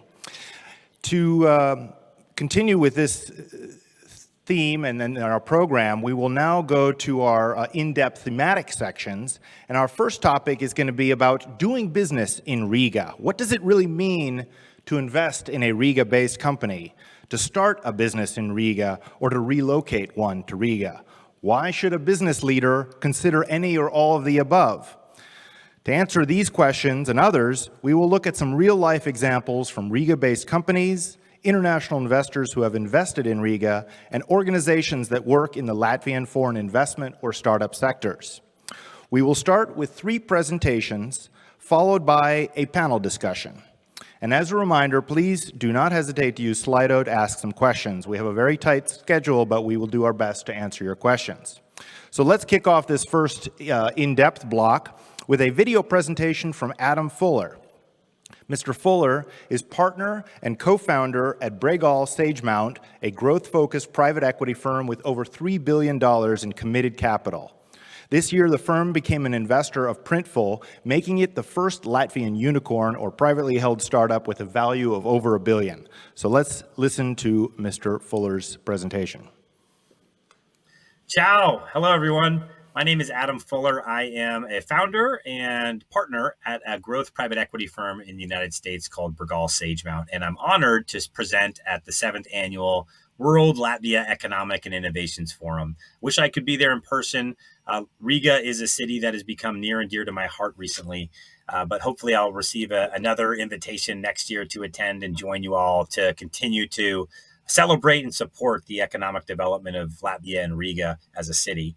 I was asked to provide some thoughts and perspectives on what makes Riga a great city to do business in. And so I thought it would be a fun exercise to look at how to answer that question through the lens of the investor. And so we'll get to that in a second. But before we do, I should give you some background on myself. So I was born and raised in California in the Silicon Valley, very fortunate to attend Stanford University, where I studied economics. I spent about 2 years after school in investment banking and have been focused on technology companies and advising and investing in them ever since 2005.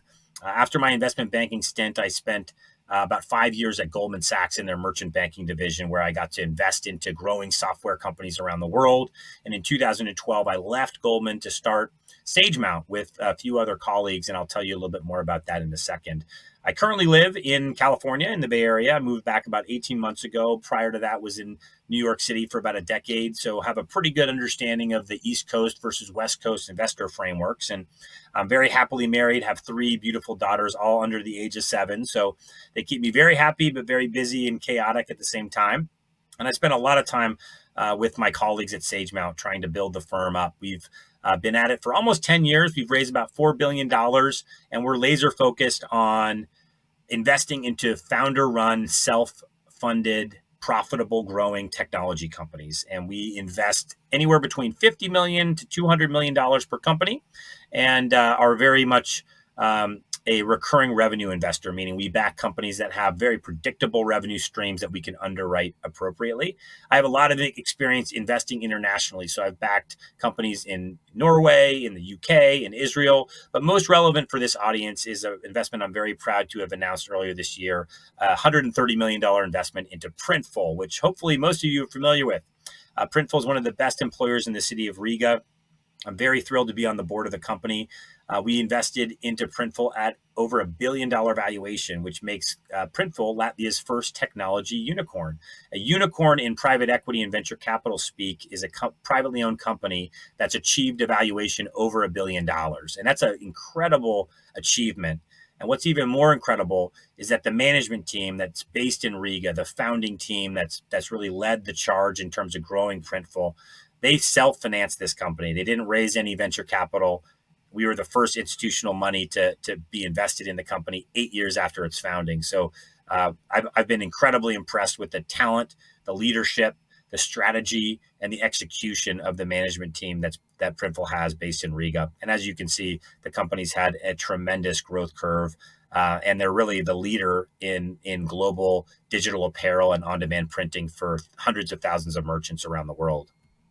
SageMount, one of SageMount's largest investments is Printful, and given the fact that the company is based in Riga, Riga is a centerpiece of SageMount's investment, and there's no surprise to me why that's the case. Riga has a fantastic culture, hardworking people that dedicate themselves to their work, and incredibly talented people. At Printful, I've met some of the smartest technologists, some of the most innovative sales and marketing folks, some of the most creative designers, top-notch operations and support talent. I'm a huge fan of the city of Riga, and so much so that on my last trip, and I've been able to visit Riga twice this year, I bought a Christmas tree ornament, and it's sitting at the top of my family's Christmas tree. And now my kids can't wait to go and visit the country with me next year when I hopefully am able to visit in the spring or the summer. And I can't wait to share the wonderful culture of Riga with them. So let's get into the meat of the presentation. So as an investor, what's our job? Our job is to find opportunities for investment where our capital can generate a high return on investment, or ROI. And one of the frameworks that we use to evaluate high ROI opportunities is what we call SWOT, a SWOT analysis, where we look at the strengths, the weaknesses, the opportunities, and the threats that are addressing a particular opportunity, investment opportunity that we're looking at. And so what happens if we look at the SWOT framework and apply it to Riga? Well, we're going to do that right now. We're going to look at 4 key vectors: people, or the labor pool, productivity of that labor pool, technology, which is an important factor in productivity and innovation, and lastly, investment or access to capital, which is incredibly important for a growing economy. We're going to look at statistics from a number of different sources, predominantly the OECD and some EU data from their Commission on Education. We're also going to evaluate some private market data to understand what the investment backdrop looks like for the Baltic states. The city of Riga is a great city. I've been there a couple of times, as I mentioned. There's about over 600,000 people that live there. It's about a third of the population of Latvia. And it's been in decline since the 1990s, like the rest of the country. But it has some great foundations, the educational institutions, the diversity of the industries. And so we're going to leverage a bunch of more Latvia-centric, as a country-centric data, and apply and extrapolate some of that to the city of Riga, just given the population density and the concentration in Riga itself. So let's start with the SWOT analysis around people. One of the biggest, strongest attributes of the population in Latvia is the education system. Latvia invests more as a percentage of GDP than the EU average, and that's paying dividends in terms of the educational attainment, in terms of much lower underachievement rates, and in terms of the success of the graduates. And you can see that in the data here when you compared from 2009 to 2018. Latvia has made some incredible movement here. But there are some weaknesses in terms of the population itself. You've got an aging population, right? So the Latvian median age has been increasing, which means that the working age population is shrinking, and the population itself is in decline, which is largely stemmed from emigration into other EU countries. But I'm a firm believer that Latvia will be able to continue to retain that talent, especially as it continues to invest in education and technology, and companies like Printful that are really making it a cornerstone of their investment to be headquartered in Riga are going to drive a lot of that retainment of the population. There's some big opportunities that Riga benefits from, even in the context of declining population. As the population of Latvia has become more urban over the last 70 years, Riga as the capital city and really the hub of economic activity has benefited as being really having gravitational pull around the innovation and the talent pool itself. And so I think that's a big opportunity for Riga going forward. But there's some threats, right? One of the threats to an aging population is the worry that aging population won't have the skill sets to really be successful in the future economies. And if you look at adult education in Latvia, it certainly underperforms in terms of some of the some other countries in the EU. And that's something that we need to emphasize more of, is training and continuing to train and teach adult learners so that they can have the skills to be successful in the future economies. Now let's look at productivity. I think this is some really interesting data here. Latvia's got a great economy. It's an economy that is growing.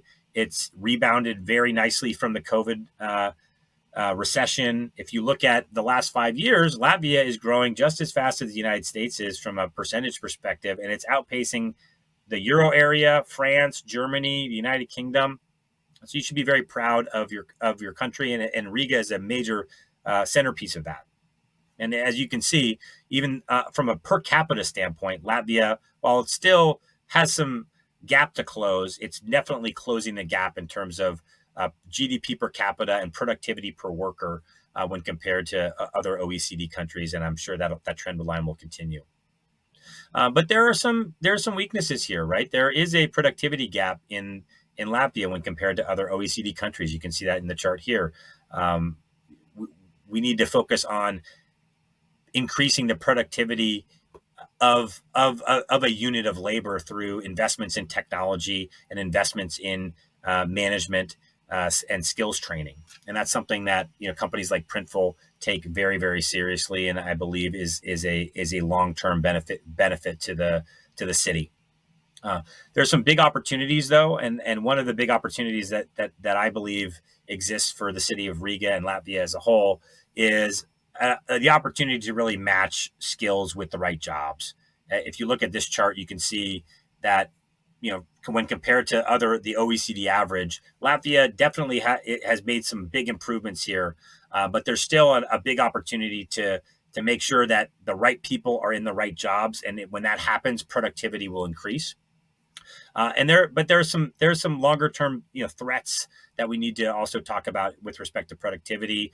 One of the most important frameworks that we look at when we're investing into a company is the management team and the caliber of the management team. Does the management team that we're backing in a particular company have experience and skills that will lead them to be successful? You can see here, this was a survey of a bunch of private equity firms, over 100, where they were rated the caliber of the management team or the management team's lack of skills as either the primary reason for a successful exit or the primary reason for an unsuccessful investment. So the skill sets of the management teams is something that we care about a lot as an investor. And if you look at Latvia, and this would certainly apply to Riga, there's not a lot of firms that are managed by professional managers. And that's something that will improve over time, but it's going to require effort. It's going to require a dedication by companies like Printful to continue to invest in their people and make sure that we're upskilling and training folks properly. Now let's talk about the technology side. So technology, one of the things I love about, one of the strengths in terms of the technology in industry in Latvia is that it's growing so quickly. I mean, Printful is a great example, right? That the business itself has been growing at a 65% compound annual growth rate over the last few years. If you look at the service sector exports in Latvia, technology is the fastest growing by far, and it's now one of the largest service sector exports in the country. And that's really being led by the city of Riga and as a technology hub for the Baltic region. But there are some weaknesses too. As a country, Latvian firms definitely lag behind the rest of the OECD in terms of utilization of technology. Technology is important when you're trying to run your business. If you have the right broadband access, you use cloud computing technology so that your employees can access databases and work productivity tools when they're working remotely. There's certainly some room for improvement with respect to the Latvian economy as it relates to the use of technology across firms, and that certainly would apply to Riga as well. But there's a big opportunity in technology, and this is one of the reasons why we made a huge investment in the country. There's a growing ecosystem in Latvia that supports innovation, entrepreneurship, and venture capital. And there's about 500 plus startups in Latvia per the Latvian Startup Guide. And we hope that at SageMount, Printful will be the first of many investments that we make into the region. But there are some threats, right, that we need to be conscious about in terms of technology. There's a shortage of digital skills inside of Latvia and inside of Riga, and that skills gap needs to be narrowed to promote the type of growth that we think the technology sector can really achieve here. Here you can see that there's Latvia is under the OECD average in terms of individuals with basic or above basic digital skills, right? At those levels, it's going to be challenging to have a population that can be as productive as it possibly can be. Now let's look at one of the areas that's near and dear to my heart: investment, right? One of the strengths that Latvia has benefited from, over the last decade is benefit from the EU, and it's something that I'm sure many of you here are promoting and want that level of support from the EU to continue. But there's a weakness at the same time. Venture capital investments remain very, very low in terms of percentage of GDP for Latvia and for Riga. We're trying to change that at SageMount by making a big investment into Printful and into the management team in Riga. But there's going to need to be other firms that have a similar mindset and really invest a lot of time and effort getting to know the economy better. The opportunity is that there is an increasing focus on the Baltic region by venture capitalists and private equity firms. If you look at just the amount of venture capital and private equity money that's been raised with funds that are focused on investing in the Baltics, this is a chart that lays this out over the last 25 years. And as you can see, in the last 2 years alone, over $4.5 billion has been raised by funds focused on the Baltics. And so I'm very confident that the investment in the region will continue to be very, very strong going forward. But there are some threats, right? Finance is still a big obstacle to companies. That's something that they cite on a regular basis. And hopefully US-based and European-based and hopefully Latvian-based venture capital and private equity can help narrow the gap in terms of access to finance for high growth businesses. So that's the SWOT scorecard. Hopefully this was a fun exercise. It was certainly fun for me to look at. But I want to make one more comment before I go. We have a big opportunity at Printful. I wanted to announce this to the group. We're currently hiring a chief financial officer at the company. It's an open position. The position is based in Riga. Again, we're investing a lot of resources in Riga, and so we're really looking for an experienced finance leader that has worked at a publicly traded company before and is looking to join what I believe is the best private company in Latvia and based in Riga. And so if you have any interest in learning more about the opportunity, you can reach out to me, adam.fuller@sagemount.com. Be happy to tell you more about the opportunity. But hopefully this was a fun presentation for everyone. I certainly have enjoyed getting to know the city of Riga over the last year and change. And I can't wait to go visit again and and continue to work with my colleagues at Printful. But again, it's been an honor to speak with you today, and I hope that you learned something from this presentation. Take care. Wow, what a great and informative presentation. I would say to all of our business school students who listened to that presentation, I think this is a very good illustration that the SWOT analysis is not just an academic exercise. As you saw here, private equity definitely uses it, and it's an important part of any investment decision. Personally, I anticipate that Mr. Fuller's enthusiasm for Printful and for investing in Latvia and in Riga will definitely rub off on our investor watchers today. So moving on with this block, this theme, our next speaker will be Elena Branta. Ms. Branta is the head of product at Swisscom Riga Devops Center. Swisscom is the #1 telecommunications provider and one of the leading IT companies in Switzerland. And in 2020, the company selected Riga for its second DevOps Center. To hear more about that decision, let's now please welcome Ms. Branta.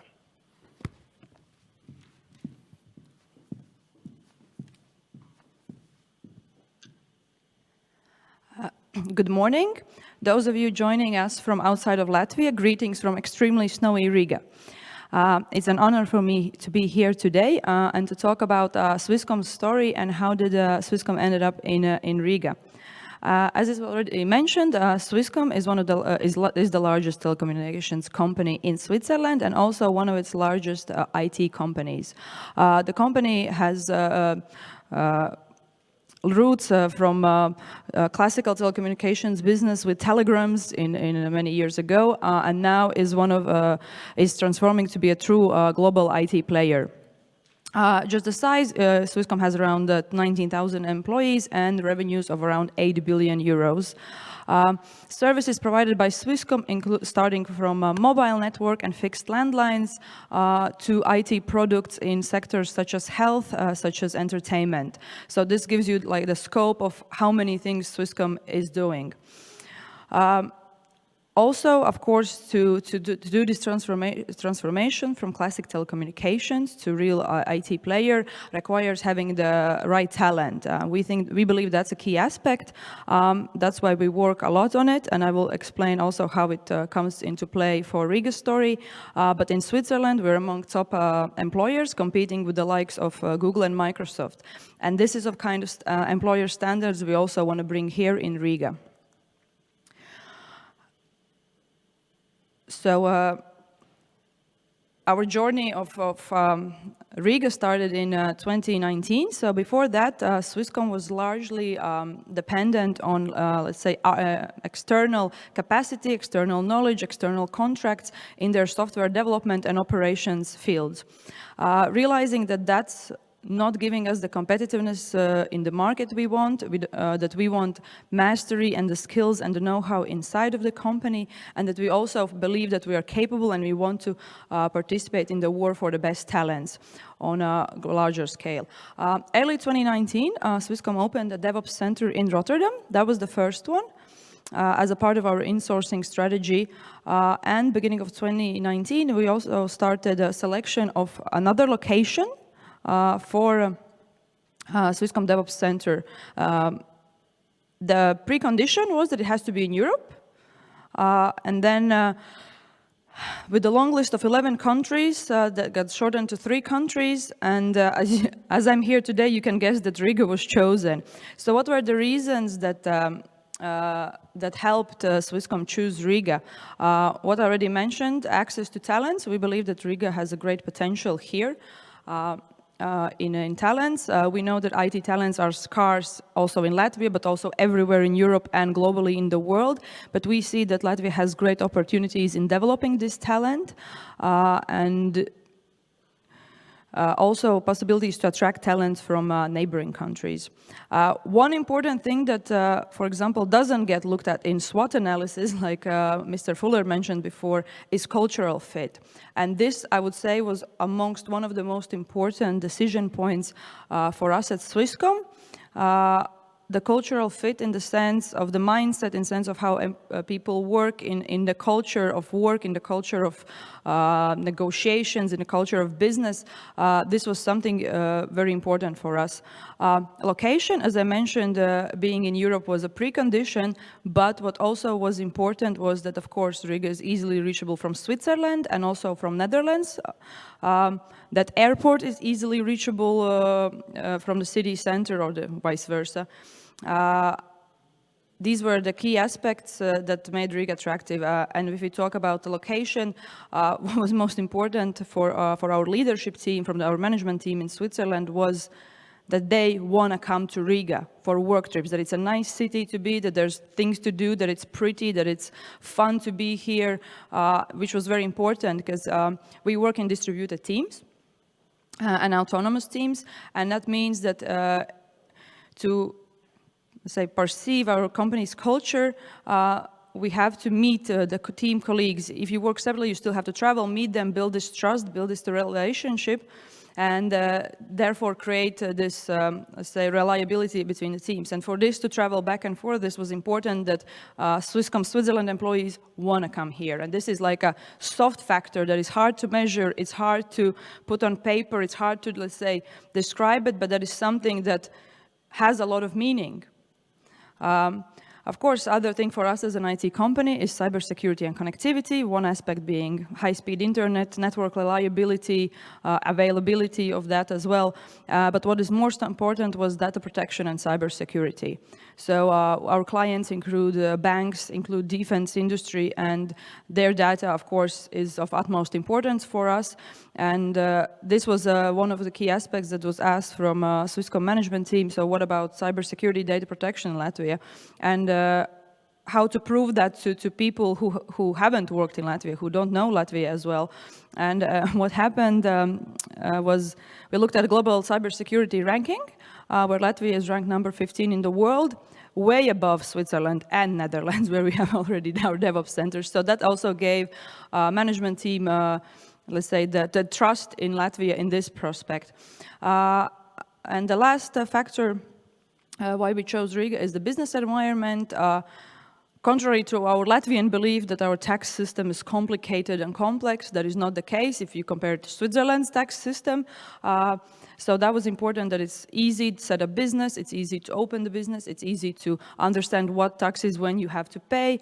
Also, the support we gained from Latvia Investment and Development Agency in the process of establishing this company was tremendous and very valuable for us. So these kind of things, and also government taking care of such large investors as us, providing us green corridor and speeding up some, administrative procedures for us has also been very important to us. So how it all started, in November 2019, we established the legal entity here in Latvia, Swisscom Devops Center Latvia. In March, our first engineers started working here in Riga. In April, we moved into our, more permanent office solution. At that time, we had 8 employees. So growing every month, actively recruiting. I hope some of you have seen our ads looking for software engineers in all sorts of, programming languages and skills. In September, we celebrated our opening event, so a little bit later, but also because we wanted to do it on site, in person, with colleagues from Switzerland, Netherlands, so we waited when the pandemic allowed us to do that. Great event, people still talking about it inside of our company. So recently, beginning of November, we had a big decision made in Swisscom internally. So this first year was the so-called MVP phase, or minimal viable product phase, where we, for a 1 year, tested hypothesis we in Swisscom had about Riga. Does it match our expectations? Can we achieve our goals that we expected? And so beginning of November, the Swisscom board of directors approved Riga as it has met all the expectations, and that Swisscom will stay here for a long time and continue its investments. So that's great news. So what's next for Swisscom, and what's the Swisscom plans in Riga? So the plan is in the next 4 years to grow up to 300 employees here in Riga. Of course, it's recruitment, but we also have already launched international internship program. that we will continue to do. And by international internship program, I mean that during the internship here in Riga, you have a possibility to also visit other Swisscom locations. Next year, we will also start participating in other, let's say, skill developing activities and initiatives to develop IT talents here locally in Latvia. We also think that government is doing a great job with the education reforms, and we believe that this will, what I mentioned in the beginning, give the possibilities to have these the right talents here in Riga. Of course, we will have to expand our office as we're growing quite rapidly. Next year also so Swisscom departments, other Swisscom units will start having employees in Riga. So currently when we talk about the Devops Center is software development department that has employees here in Riga. But next year also our departments from Swisscom have realized the possibilities Riga provides. So people from mobile department and also from network department are eager to have their talents placed here in Riga as well.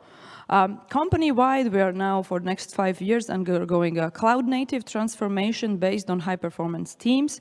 We are moving all our software development into cloud, including our 5G mobile network. So we believe that we're a good telecommunications IT company that is pioneering in a lot of solutions and a lot of topics, but we want to go to great. We want to be even greater, even more innovative, and we think that innovation that our internal talents from Riga will bring will help us do that. So that, in short, will be all from me. To see how we develop, what activities we have. Please feel to follow us on social media. You will also see the vacancies, but I think it will be a great growth story for everyone to watch. We learn every day something new, and so far, just good experiences here in Riga. Thank you, everyone. Ms. Branta, I'm going to ask you to stay on stage because we have time for a question from Slido. Thank you for your presentation. Let's take a look at what we have here. I think number 2 here is really interesting because we were talking about education earlier. How would you rate the quality of IT programs in our universities? Have you considered collaborating with Latvia's universities in development of study programs? So yeah, currently, this is where my previous experience from government side comes in. We believe that the double degree programs that have been developed by Riga Business School, by University of Latvia with Lincoln, TSI with University of West England are the way to go. That's a way how to quickly skill up our IT education programs to, let's say, Europe standard. We know UK education is highly valued in the world.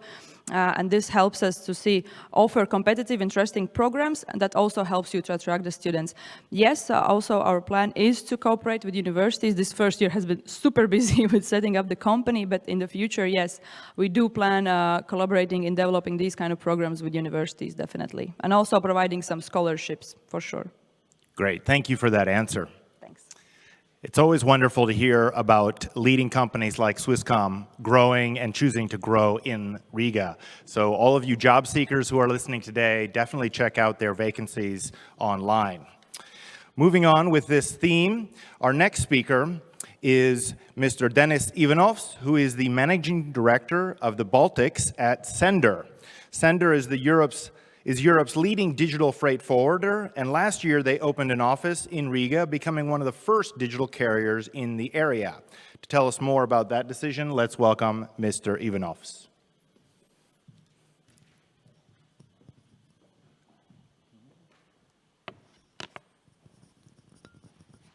Labdien visiem! Patiesi liels gods būt šeit šodien un piedalīties forumā. Hi all, for all remotes, greetings from Riga. Briefly about the Zanda, who we are and what we are doing, just a few words. So Zanda is one of the biggest startups based in Berlin back in 2015. In short, what we are doing, we connect shippers with the carriers by leveraging the technologies and the data to remove a waste. Today, Zanda unlocks large profitable market through control tower solutions that allows shippers steering their own fleet through the Zanda SAS solutions or by Zanda taking full control over the shippers and carriers portfolio. Within the last 18 months, Zanda rapidly expanded across all Europe by opening 8 offices in the 7 different countries. We combine strong regional network to unlock optimization opportunities across all Europe. Our last year main highlight is our acquisition of Uber Freight in Europe, our joint venture with Poste Italiane, and other acquisitions. On this journey, we are not alone. We are super grateful for the support of our rockstar investors like Scania, Axel Group, Lakestar, Bailey Gifford, and others. Every day, most demanding shippers put a trust on what we are doing and how we are doing. Okay, regarding the Riga. 2 years ago, Zanda did not have any plans to expand in the Baltics. Right place, right time. Thanks to the ambitions of one Latvian man and its successful networking, it was proven that Riga is the right place for Zanda to be. And he was right. Today we are doing great here. What excites us in Riga, besides the fact that Riga is one of the beautiful cities in Europe, full of history and the charm?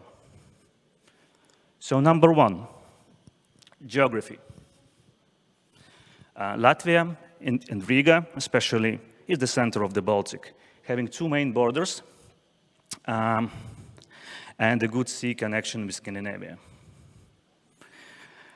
We have 3 large ports.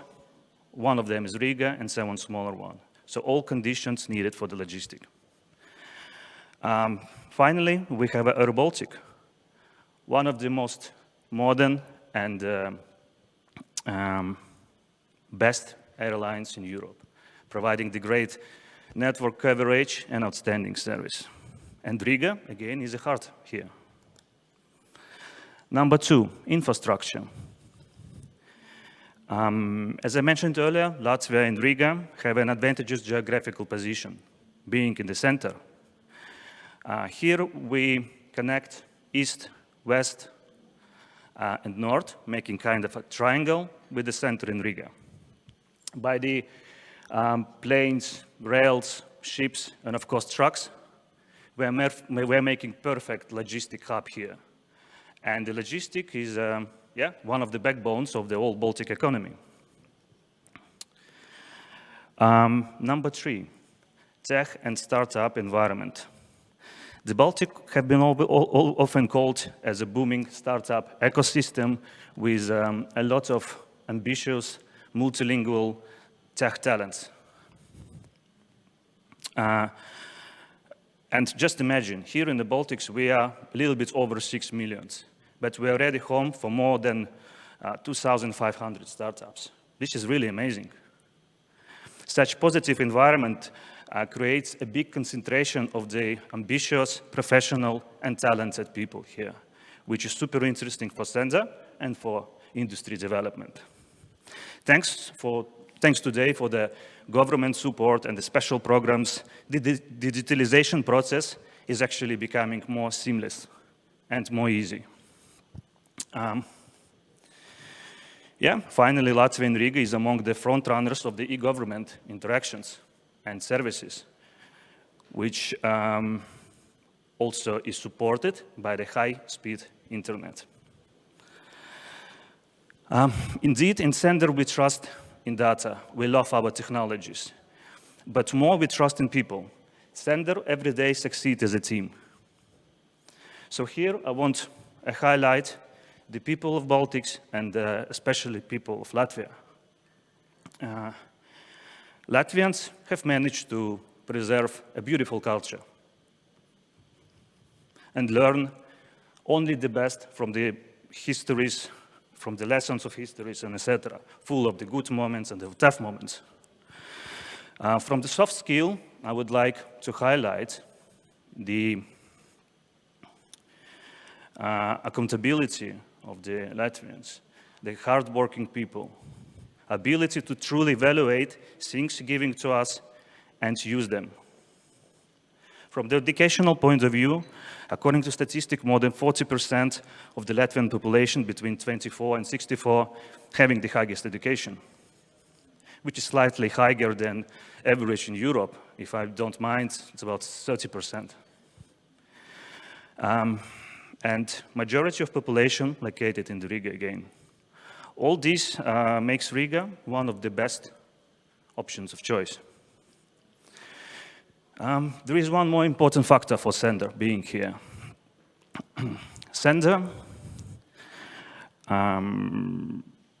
has all opportunities to be a pacemaker for the green logistic today. By driving the adoption of the green fuels, reducing empty mileage through the technology, and increase technology adoption in all industry. Compared to the rest of Europe, Latvia has a higher than average green infrastructure coverage. In Zanda, I will just speak a little bit short about the advanced fuels. So in Zanda, we're already running a few projects with HVO fuel. This is a biodiesel which reduces 90% of the carbon dioxide emissions. And today, here in Latvia, in Riga, we are super lucky having our Scandinavian neighbors, which are pioneers in these sectors, and for their support to Baltic.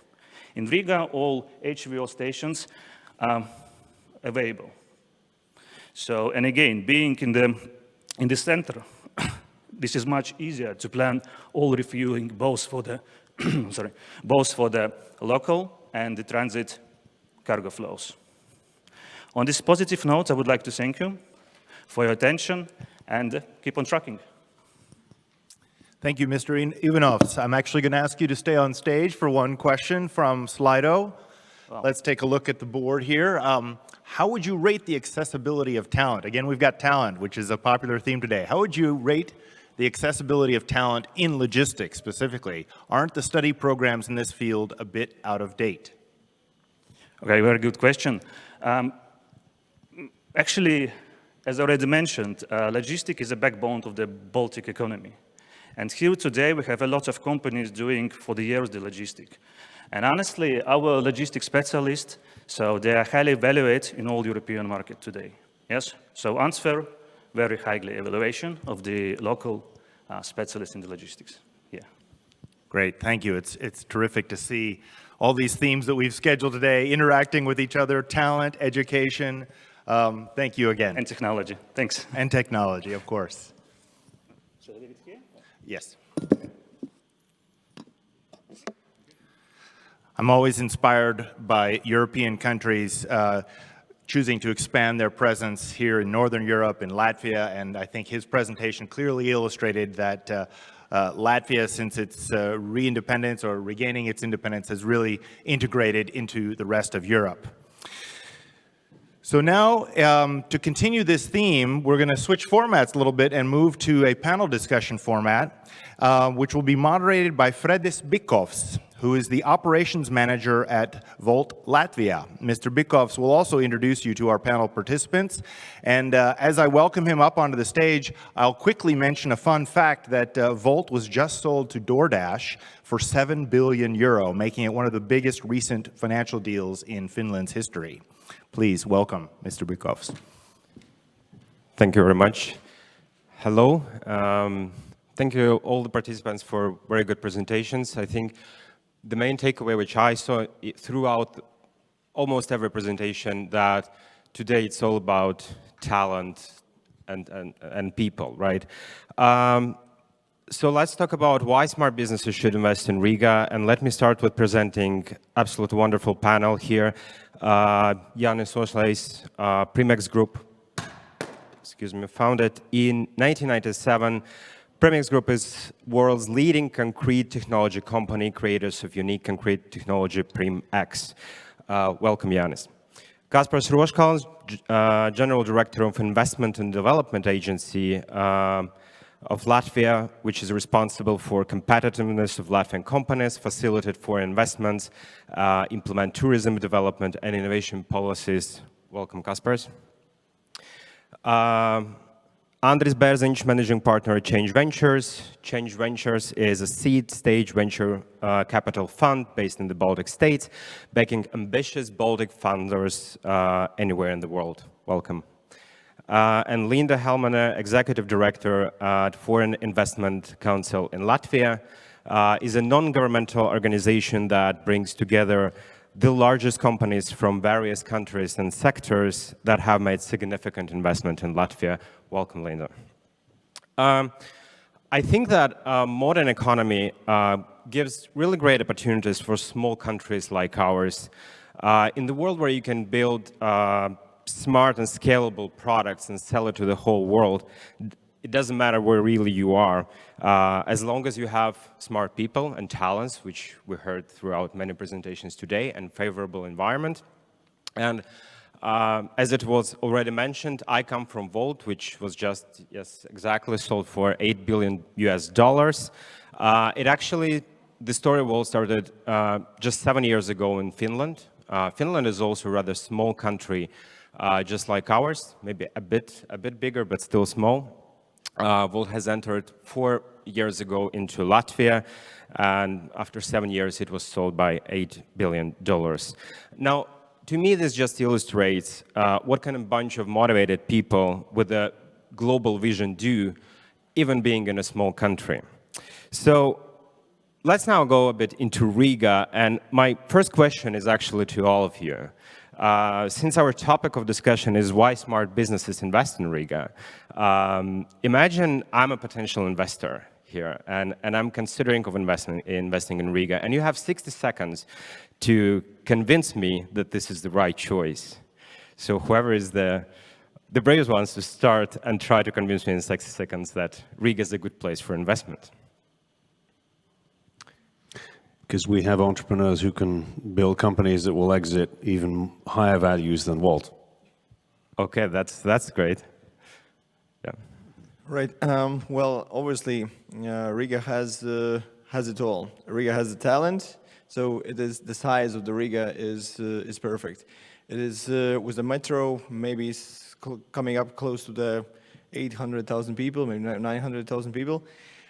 It has the universities are here. It has academia is here. The government is actually very easy to reach, and therefore the companies it's easier to be seen in Riga. So if you enter immediately, it's easy to meet with the minister, the prime minister, and so on. So you can get on the news. So the talent is here. You can be spotted. So that helps to hire a better talent. The taxes are OECD. We are ranked number 2, so it's kind of okay. And if we look at the culture, is also here. And if somebody wants to send a country manager from the headquarters, they have to choose where do I want to live.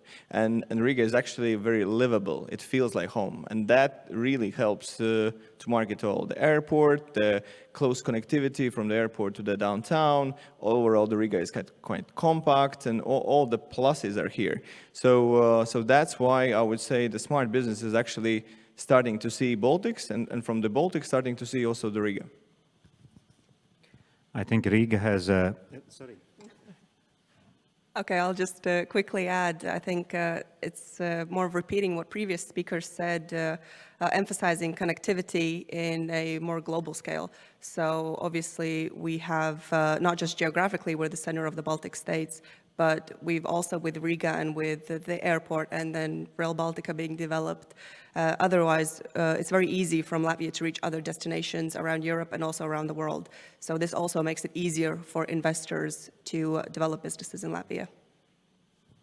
I think good life and a good business needs kind of lots of ingredients, kind of well balanced. And that's, I think, what Riga gives, like everybody else said, great pool of talents, very compact area. I would add one more thing. Like to a good life, you need also a little bit of like a country life and things like this. And I think like a wonderful thing about Riga is within 30 minutes, you are in a real countryside, so you can go organic and you can go trekking, you can go camping or beach if you like. And I think that is a fabulous feature of Riga that you don't have in many other metropolitan areas. Great, thank you. So we have the talent, we have the cultural fit, geographically we're in the right place. There is VIP service from our government for new investors. Well, I'm convinced, even though I obviously am a bit biased here, but I hope that after this panel discussion, those who are watching us will be convinced to at least consider investing in Riga, and will contact Kaspars afterwards and have a chat with him. Kaspars, you are leading investment agency, which is primarily responsible for attracting investment for the last few years. What would you say are the biggest changes in terms of attracting investment in general, and specifically in work that Leah does right now? Yeah, in 2 years, I would say, what have we done? We changed the strategy. So we focus on attracting the investors, such who will export the services or products. We use the client-oriented approach. It means that we proactively help the investors who are here to boost their investment, to scale it up. We proactively search for very specific investment in smart sectors, in highly scalable sectors, and that was very hard battle, because everybody wants to be supported. But then when you have a limited amount of resources, limited amount of the people, you have two choices. Either you support a little bit to everybody and get more or less zero results, or you focus and narrow down, like to support the IT sector, GBS sector, and then you have some measurable results that you can show. And this is, I would say, the main battle. Obviously, from this came up the Green Corridor for investment attraction. Therefore, that clearly states what are the country's policies, what are the country's priorities. We are now implementing that into the law, and later on, that will probably be one of the leading guidelines for the investors. Okay, these are investments in that sectors, that's our priority, and they get this red carpet, VIP, whatever service that you call, and then that is clear signal that we can tell to the world, hey, Latvia is ready for investment, but not to any investment, specific investment like in these areas would be super supported. What are those sectors? You already a bit mentioned, but maybe you can explore that. It's like biomedicine, bioeconomy, ICT sector, GBS, smart energy and mobility, smart city solutions, and with that, smart materials and photonics. So these are the sectors that we are proactively searching in investment. We see the smart minds are working in that area. The future of the, let's say, Green Deal is connected to those sectors. It means a lot of European money will go into those sectors to make us digital, to make us green. And if we boost these niches high enough, we can serve not only Latvia, not only Baltics, but we can serve the world. Those sectors obviously will need a lot of smart talent, right, as well. Is Leah, do you have any plans on how to improve that situation in terms of bringing more people in the country, talented people from other countries? So what can you tell to investors who are concerned if there is enough talent here? Well, actually, I use this. I use three things. So first of all, this is the green channel for investment that helps to attract talent, because that speeds up the processes how to import talent from outside. The second thing that I normally use is my colleague Mr. Ursula's quote that's perfect. It's easy. Riga has no problem with the talent if you can pay more above the average and still make a margin. And that is, well, obviously there's no problem with the talent. You have 1 million people that you can choose of, but just be ready to pay more. And then the third thing on the talent, I would say what is coming up is this digital nomad visa.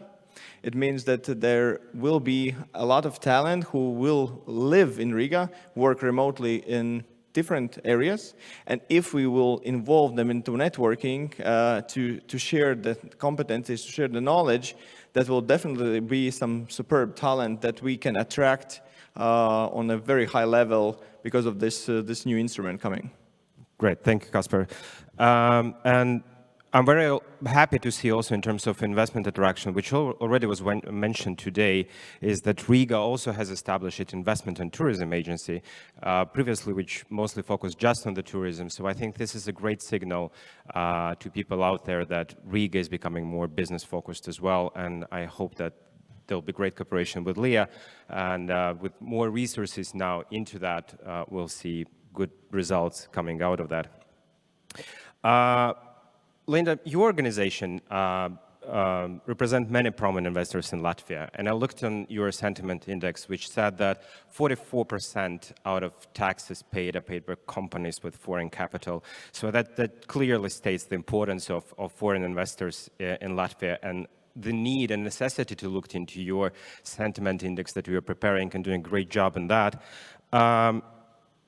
Out of all the areas which are important to foreign investments, what would you say are the areas where we had the most progress in the last few years, and what are the areas where we're still struggling the most? I think we're actually carrying out our next sentiment index interviews right now. So I have a very fresh perspective last week, 2 weeks ago, from investors on what are the issues that they're currently facing.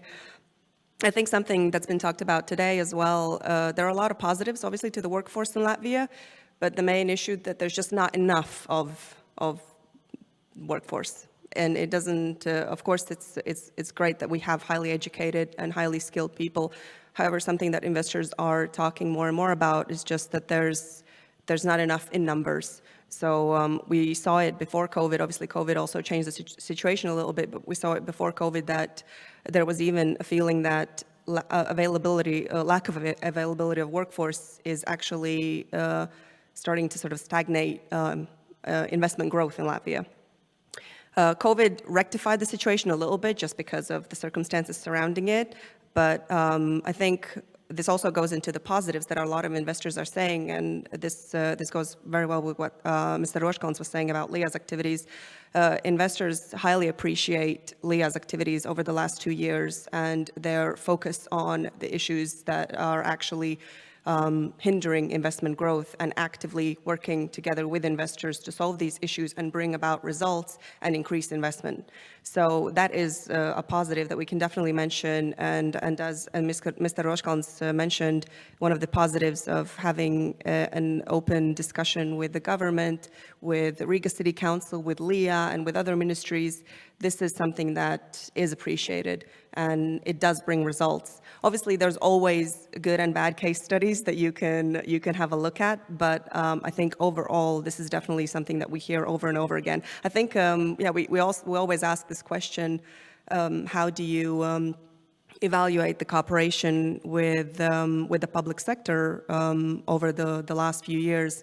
And since Mr. Roškans took the lead at Lia, I think for the last 2 years, investors have been repeating that they actually appreciate the cooperation with the organization. So I think that should be mentioned and emphasized more so, because that's not the case in every country. Yes, and I think that's a great comment. I remember a few years ago, I had a talk with a manager of a company who'd been attracted to Latvia. It's a GPS company. It employs now hundreds of people here, and she was telling about her story, how she ended up in Latvia, because they were in other European countries before, and when they entered the country, they said they were like thrown over with European money, but basically all the support was financial support. And once you withdraw the money, once the support has ended, there was no incentive to stay. There was nothing else actually besides the funds which supported their existence there. And she said that when they entered Latvia, what was great is the support and the attitude you get from government officials who are responsible for attracting investment. And sometimes that is more useful than actually just throwing out the money at investors and funds.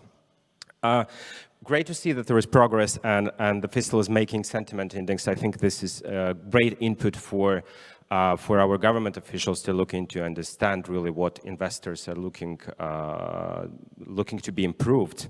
And speaking about different indexes, I looked on one of the index which is called, excuse me, it was called Index Ventures. I'm very sorry. Yes. And the headline caught my attention straight away because it called Latvia as the most startup-friendly country in Europe. And Andrea, this is obviously a question to you, yes. Given your track record of investing and also helping the startup community, Obviously, this result is of your and your team's job in Latvia.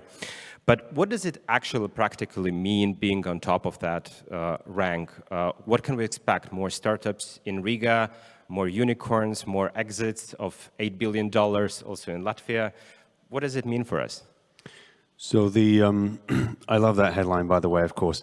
The actual sort of practical reality underneath it relates to something that is also a small country advantage, is the ability to make a political change relatively rapidly and gather people around, achieving a very specific aim in a relatively short period of time. So it's thanks to Reinis Nortiņš, a parliamentary deputy who led the effort to change the way stock options are taxed and regulated here in Latvia. And so the specific result is that as Index Ventures, this particular index that they're looking at all of the stock option regulation for startup employee stock options across the planet, and we're number one. So we're ahead of USA, we're ahead of Israel, we're ahead of the UK, ahead of any of the other Baltic states in terms of the way that this regulation is structured. And what that means is that some of the companies that are here building startups, trying to attract talent, senior talent into Latvia, because not all the talent we want is available here. That we need to attract senior talent, especially with a lot of experience. So they know that they can get stock options which are tax treated in an attractive way for them, right? So that's a tangible recruiting benefit for these companies. And Printify, for example, where we're an investor, has been quite actively promoting this employee stock options concept, because it is not as well known in this region as it is, say, in Silicon Valley. So I think the important thing is that this is a region, if you look at the Baltic states in general, we're an investor at Change Ventures across all the Baltic states, and this region is quite unique in Europe. So I compare it to Israel. So we're small, exporting nations where things can happen quickly, and we have a global mindset. And so this is very, very attractive for investors, and it's very attractive for talent that is looking to participate in the next Waltz, the next TransferWises, the next Printfuls, Printifys, and Vinted, and all these companies that will grow very rapidly. So I think that's a great base on which to build more companies, and something that will attract that talent here. Yes, and definitely brings a lot of opportunities for also local people to earn, actually, because I know when the deal was announced with Vote, we had quite a number of calls from media in many countries asking, so how many new millionaires will be out there with this deal? And I think this is a really important point, because in our ecosystem, in startups, what generates the best new startups is typically people who have worked in a company that has scaled massively globally, and that learning and that capital they gain from that sale allows them to start new companies which have a much higher chance of success. So you can attribute all of Estonia's success to Skype because of the people that work there, earn capital there, and you can literally see the lineage through the next successes. And the same thing will happen here. And so that small stock option regulation change is one of the catalysts that will help that happen. I also, after this rank, I was just, I'm as a skeptical Latvian, I'm always, when you see something very good, extremely good about Latvia, you're getting skeptical, is it true? So I Googled some other ranks in terms of startups, different ones, yes, and the lists were quite different everywhere.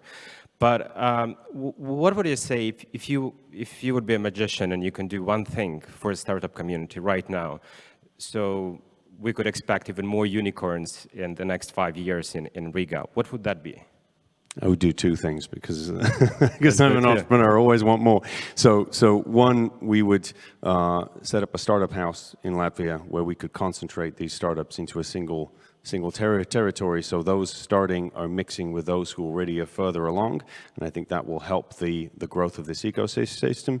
The second is smart immigration. So we need more talent, and so still the companies that are really scaling big, and they need to hire a VP and C-level talent from other countries and bring them into here, which has huge benefits in terms of training the next generation. It's still too hard for them to do that, and so there are things we need to do to make that easier.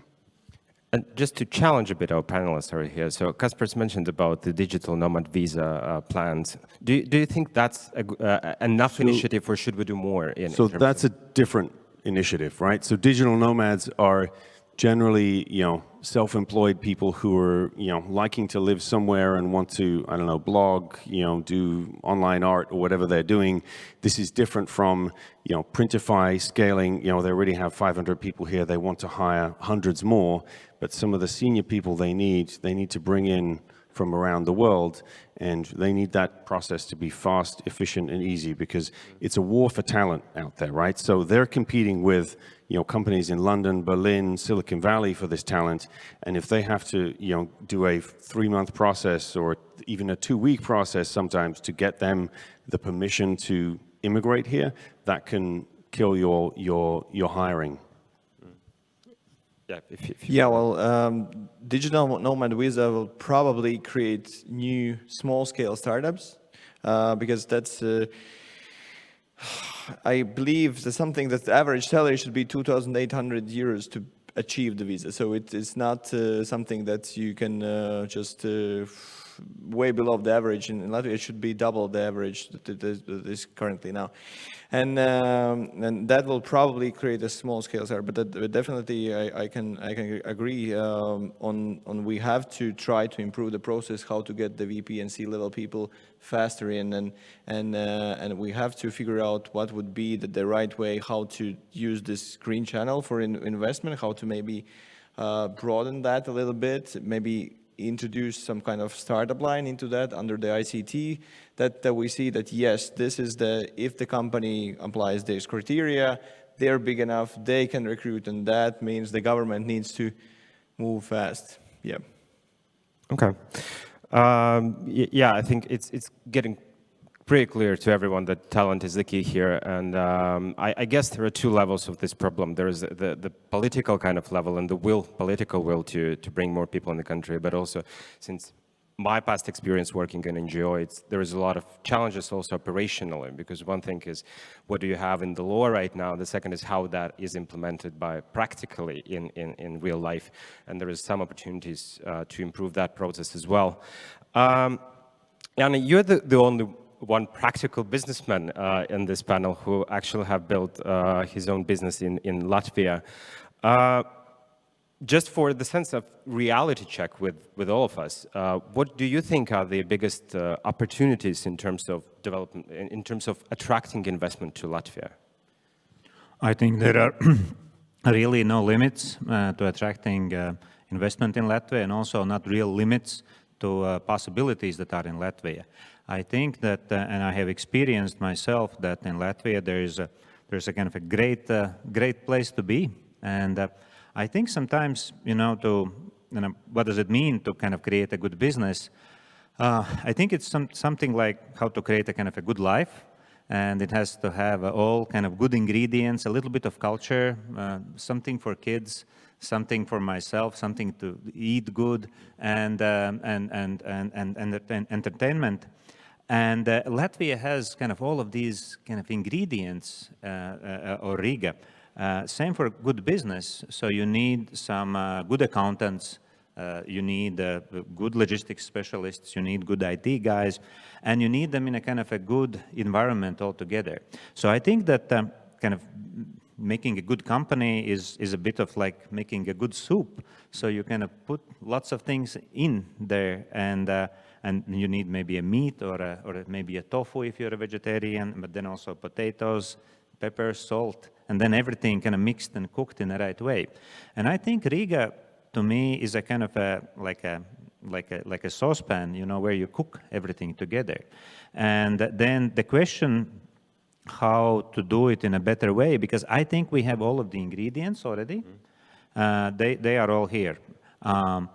We need some foreign spices, like a senior talent, and I think that a very easy way how to do that would be simply follow the example of the Nomad visa and set a wage level above which it's like super easy to import people, because if you pay somebody, let's say 3,000–4,000 euro, it's clear that it's a senior person, and there's not going to be lots of them.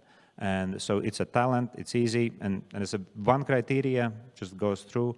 It's actually same like in Israel. We work in Israel a lot, and we are sending also Latvian workers over to Israel. Israel has exactly the same legislation. So you have to have, I forgot, 2 or 3 times the Israeli average wage, and then you get a visa quite automatically. So I think it's a great approach, very simple, practical, and we simply should implement it. And then, kind of thinking about Riga and a kind of a good soup, I think we are maybe a little bit too much concentrated on Riga itself, and we should think about Riga as also incorporating, Cēsis, Limbaži, Valmiera. I just came back from Dubai. I was chatting with a local, and he was saying, yeah, I'm working in a center.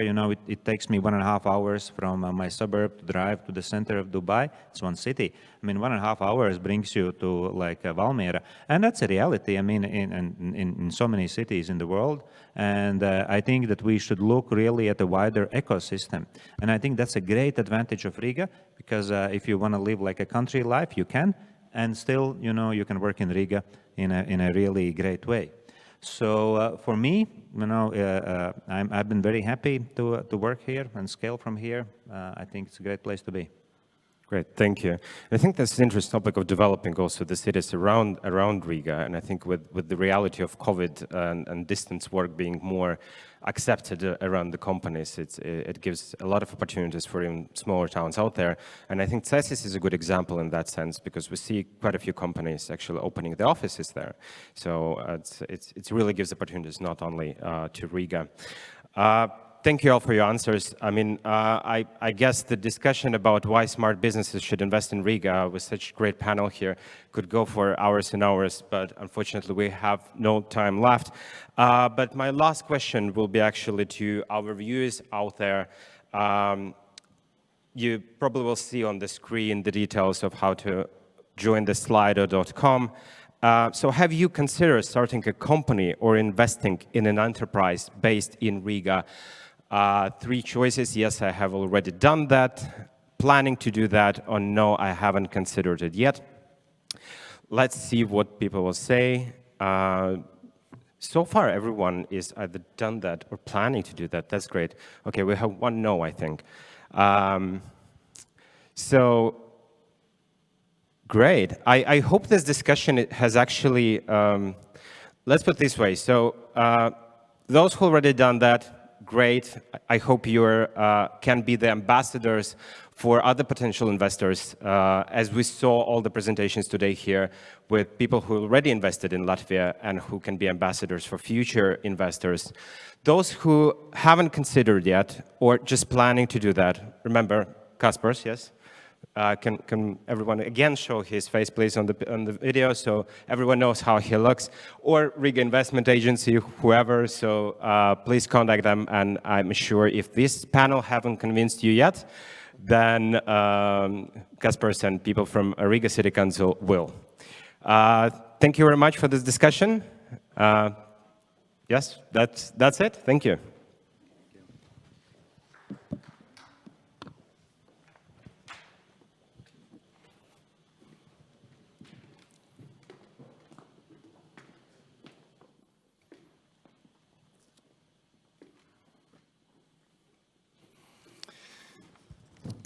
Thank you to our panelists.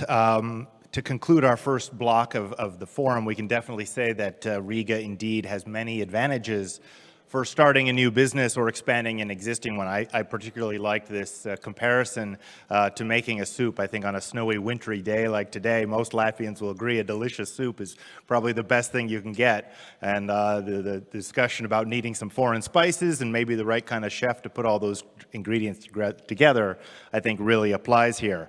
But no business can thrive without talented and knowledgeable employees. So as we head into our first coffee break, put on your calendars, don't miss our next thematic block after the break, where we will discuss why Riga is the place to be for talent and digital nomads. And as a reminder, per our schedule, we now have a half-an-hour break schedule. So those of you who are watching us online from home or your office, time to get up and stretch your legs. And for those of us here in person, we have our other room open now, available for a little bit of refreshment. So see you in half an hour, and thank you.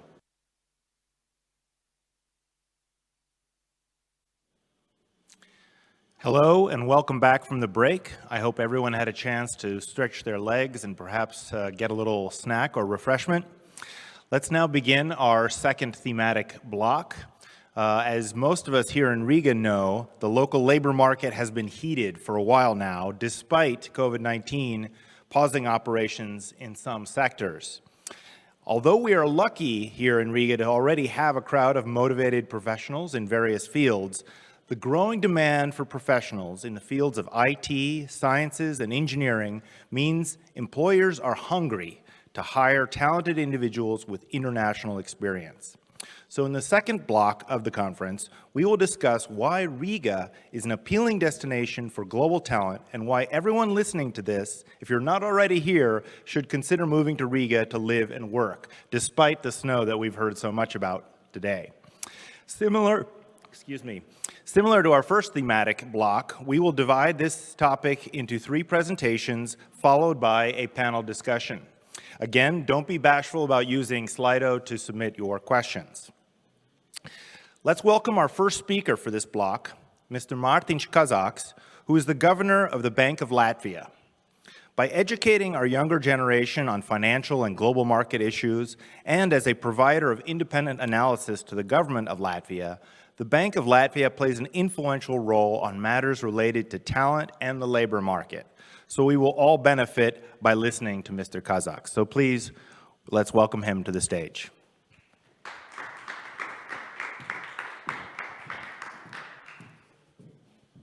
Thank you. Thanks for having me, and thanks for this very topical and appropriate timing of this discussion. As to the kind of the headline of the presentation, why Riga has potential to attract talent, I think, of course, Riga is already attracting talent. And Riga is attracting international talent, and international is the key here.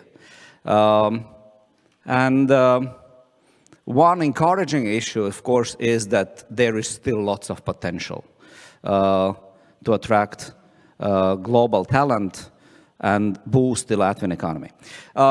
In short, of course, I think it's all about ambition. It's all about ambition and how far do we stretch our imagination, our plans, our targets, and what do we want to achieve.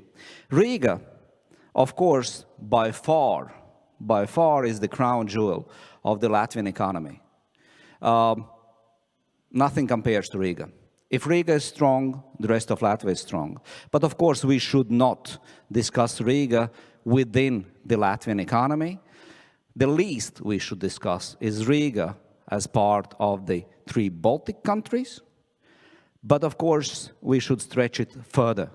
We should discuss Riga as a global city. We should discuss Riga as the Baltic Sea powerhouse, hopefully even stronger than currently going forward. So I would say that Riga is the metropolis of the Baltic economies. But I think we should not be shy, and we should see Riga as the economic capital of the Baltics. And as we know, talent is the key to develop economy, and economy gets developed even more when the talent is there. So it's endogenous. Anyway, I would like to point to 3 issues today when talking about the talent issue. Point 1, quality of life. Riga fares quite nicely here. Point 2, connectivity. Same, but we can do better. And the third point, which I think is crucial for growth going forward, to strengthen the Latvian economy, to strengthen Riga's role within the region, is of course science, education, and research. No economy can jump high enough without this third element. So let me first discuss some of the advantages that Riga currently has, and also end with some of the opportunities of the untapped potential that Riga has and can lift it even further than we currently imagine.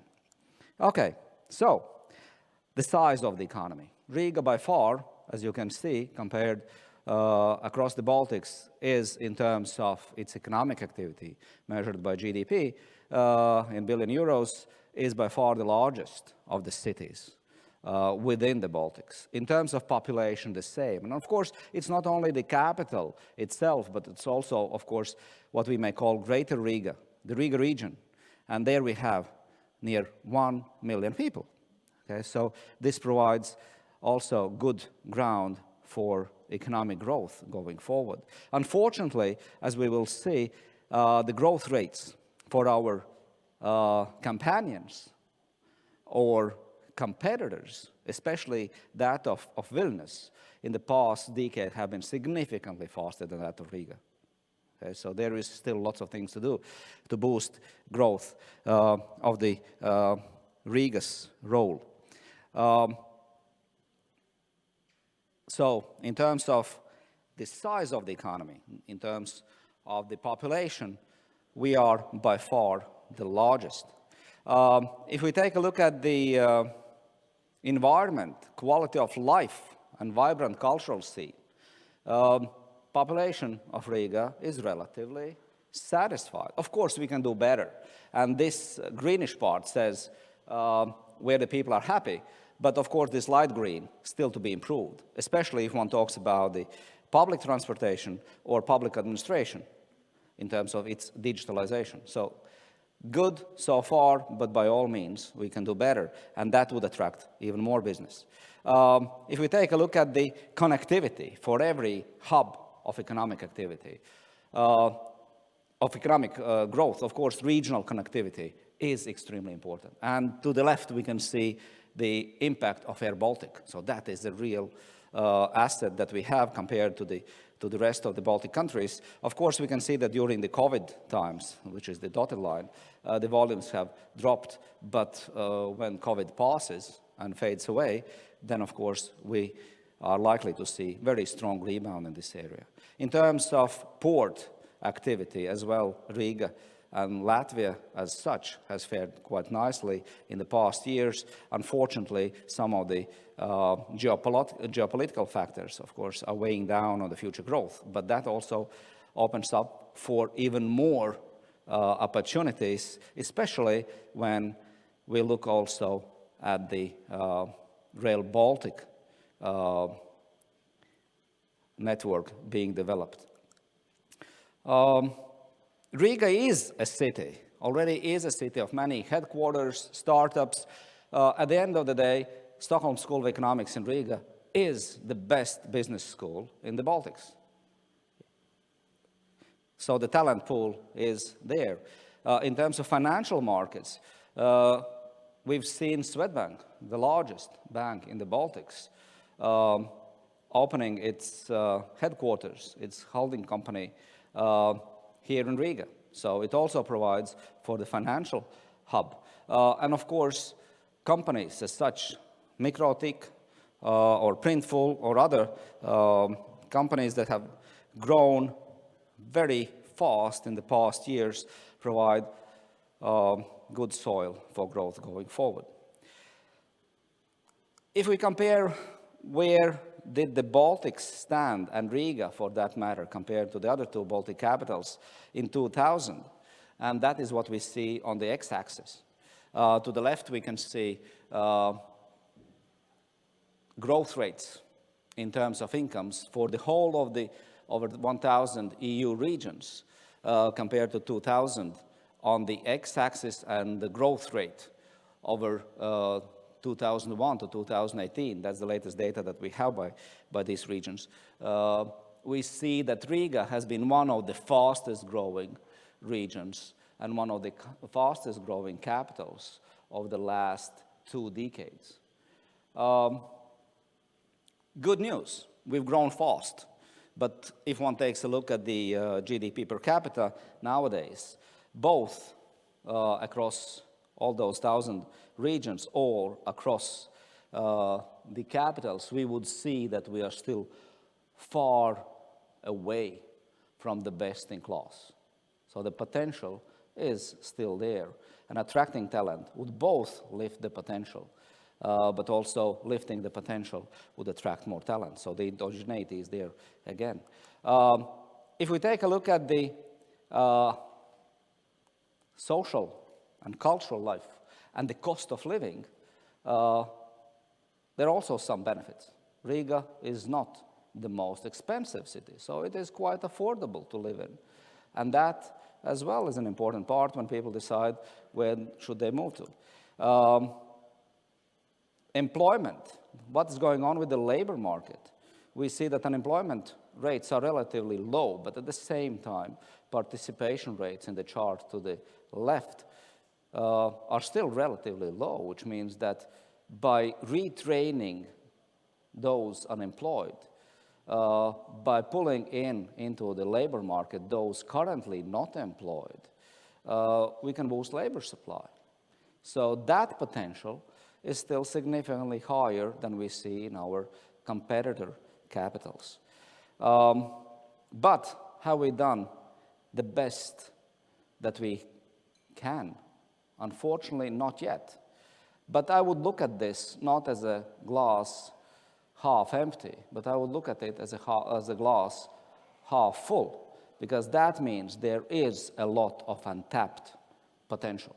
And here on the chart, and this is calculation analysis by my colleagues at the Bank of Latvia, what we can see, GDP per capita on the x-axis as percentage of EU average in 2018, the latest data in this cross-section available. We can see that Riga is somewhere around 100% of EU average. Now it's already above that.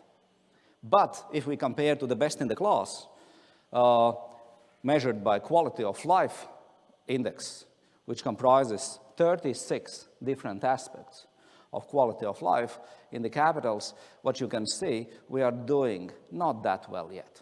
But again, I would stress, this is not glass half empty, it is glass half full. Okay, let me move to the next slide. So what could be done? One issue, of course, which is under direct influence of the municipality is infrastructure.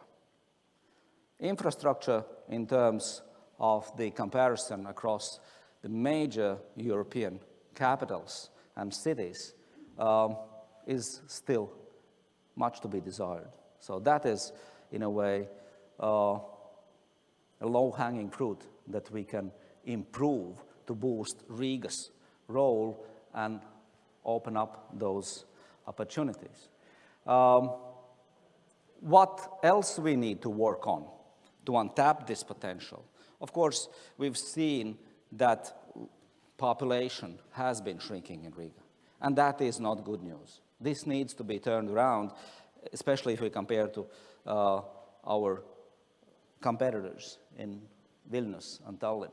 Riga has seen its population dwindling. Not good. But we have still another advantage that we can boost our standing and future opportunities. And here what we can see, scientific output. Okay? We see that Riga hosts most of the European, sorry, of the Baltic students in terms of student to population ratio. It's the best in the class, in the Baltics. We also have quite a decent share of foreign students. Unfortunately, we have not been able to use this potential in terms of publications. This is one other low-hanging fruit that can turn around economic activity by using these students, these scientists and researchers to produce more tangible results. Let me conclude by stating the following. Riga is, in terms of economic activity, in terms of population, in terms of connectivity, metropolis of the Baltics.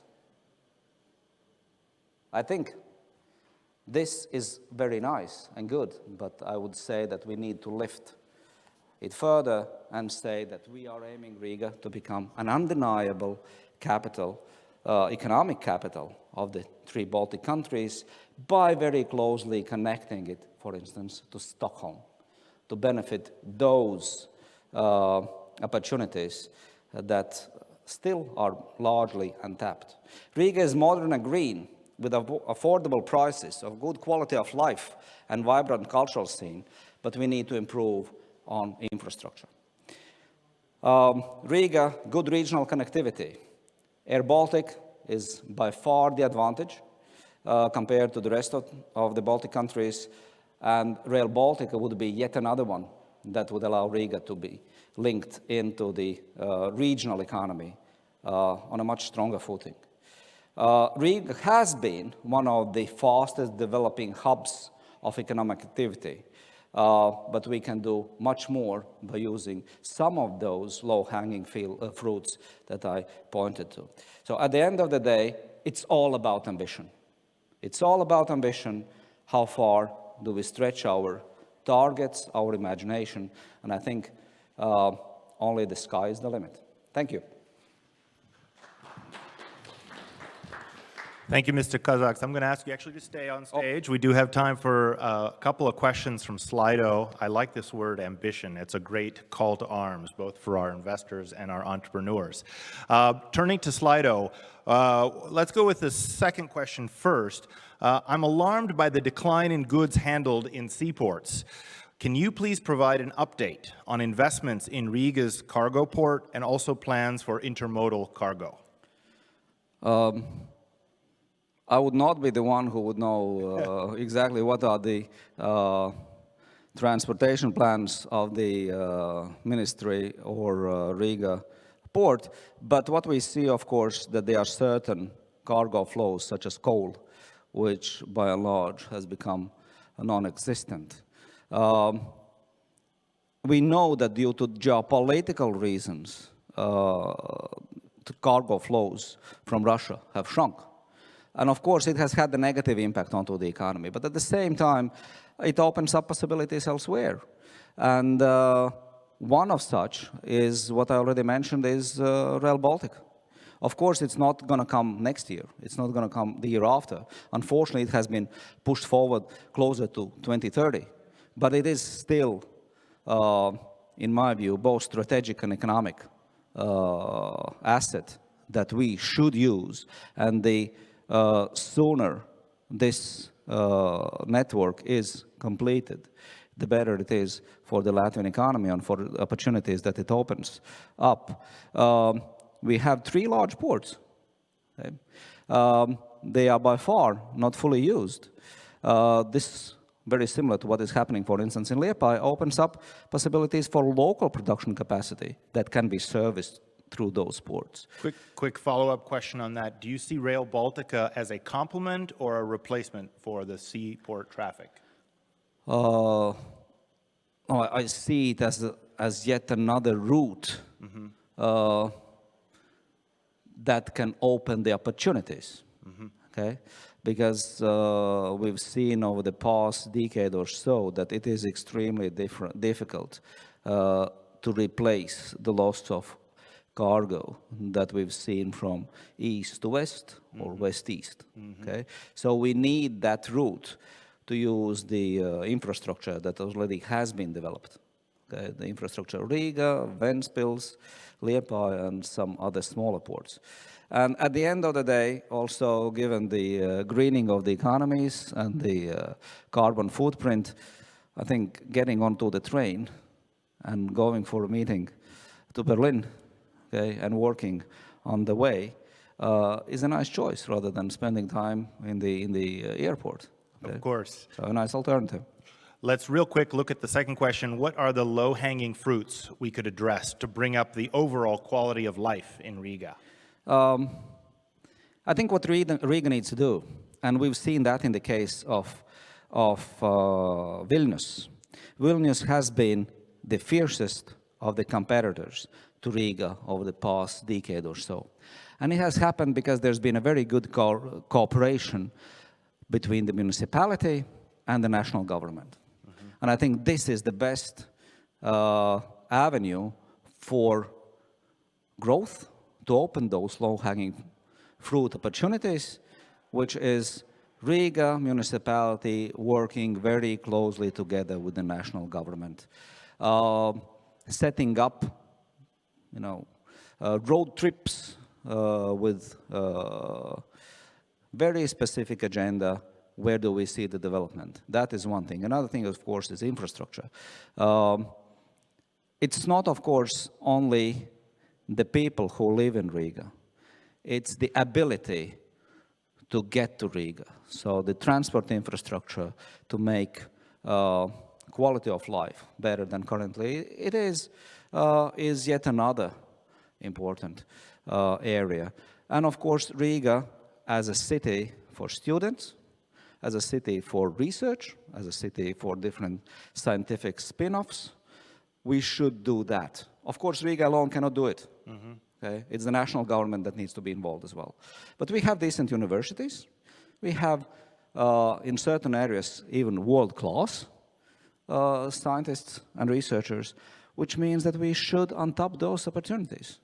Every decent global university, and we should have global and strong universities, has to have talent from outside. We have to have smart immigration policies that allows us to use those opportunities. If we want to be one of the richest in the world, and I think the ambition should be there, we are a decent income country. Okay? We are not poor anymore. Okay? By global standards, by no means. Growth in the past years, in the past 20, 30 years has been very fast. We need to be open to the global talent and make use of that. By learning from the best, we would be able to get better ourselves. So science, research and development, that is the recipe for growth. So that the Latvian economy can really jump, not step by step up the ladder, but we can really jump 2-3 steps in a go. And without being smart and having global exposure and being open to global developments, it's not going to happen. So if you want to be rich, we have to be global. And that's an opportunity, but that's also the advantage of small open economies. We can do these changes very, very rapidly. So again, sorry to be repetitive, but it's only the ambition that we want to put in front of ourselves. If you are willing to do it fast, then only the sky is the limit. Okay. Thank you. Thank you. Thank you, Mr. Kazaks. He mentioned also cooperation at the federal, at the national, and the municipal levels. I think it's very encouraging that at the first part of our forum, we had representatives from the highest levels at both the national government level and city government. Thank you again, please.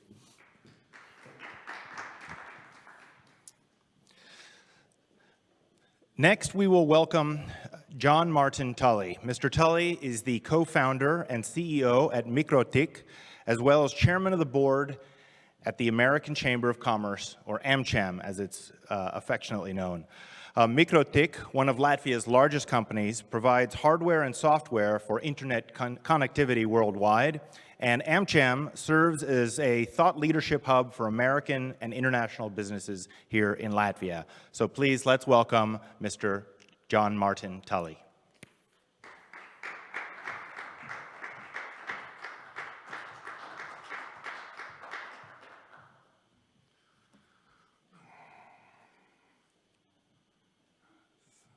Thank you, Martin. This forum gave me one of the easiest topics to address: why you should move to Latvia and start a business or work here. Today, I have the unique opportunity to share the expertise of two parties that are dear to me: the American Chamber of Commerce, with over 140 members, corporate, small business, individuals, and nonprofits, and Mikrotik, a leading company that has grown to be the largest non-governmental company-owned governmental company in Latvia, the company where we make 5G devices and all kinds of networking gear. So you can trust me when I say Riga is one of the best places to do business, I've been doing it since 1995.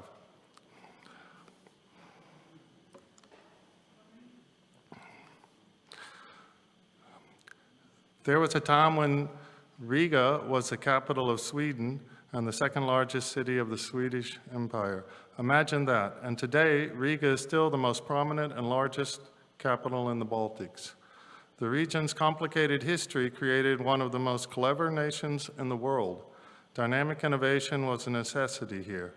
It didn't take long for Latvians to create a fantastic infrastructure and build an air traffic hub for the Northern European region. When doing business in Riga, you can easily connect with anyone, anywhere. And I'm not talking only about the abundance of direct flights to all kinds of places. You know, the 6 degrees of separation, the handshakes. Well, in Latvia, it's more like 3 degrees of separation. A tight community of well-educated people ready to work with you. You can always find someone who knows someone. That's the most incredible business secret of Latvia. Of course, the pandemic has brought many challenges. Lucky for you and me, Latvia has one of the fastest internet connections in the world. If I do say so myself, as the CEO of Mikrotik, an internet equipment company. It's a safe environment, no natural disasters, law-abiding citizens, and a spirit of cooperation to accomplish common goals. What about other capitals?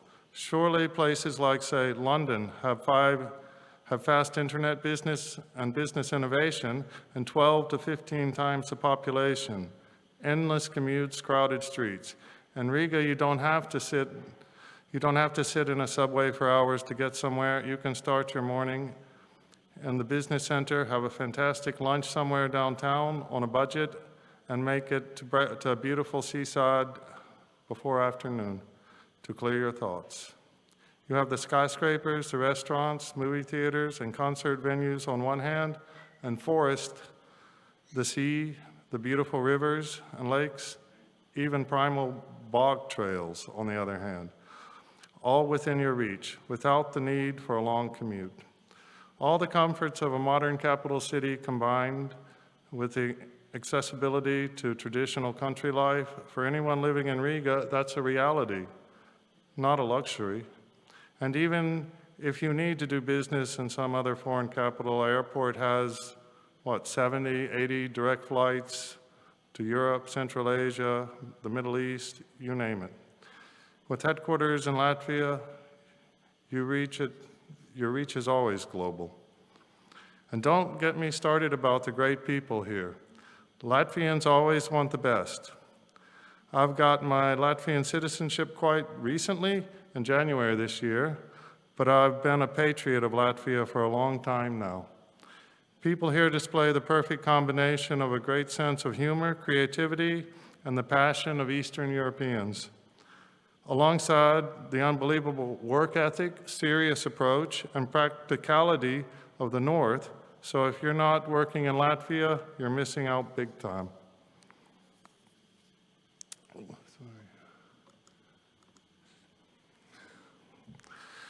Now, before I share some of the recommendations by our top experts, let me quickly outline the core of what we do at the American Chamber of Commerce.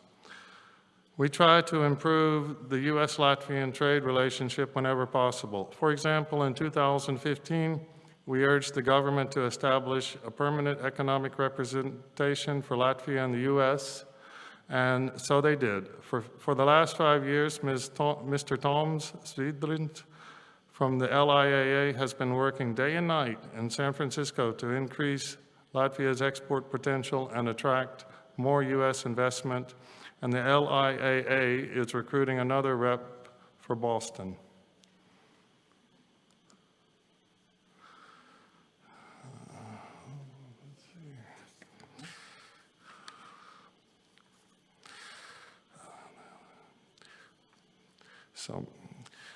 We are also working to support human capital development in the Latvian business environment.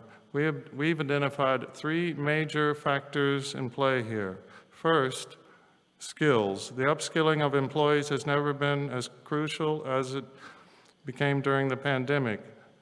Then there is the international context. Promoting and shaping Latvia as an international career destination is vital. And the last but not least, the general health of society. A healthier population and workforce drive the economic development of the country. No surprises there. So what steps should we take to create a better economic future? First, boost digital literacy. We're talking lifelong learning. We're talking reskilling.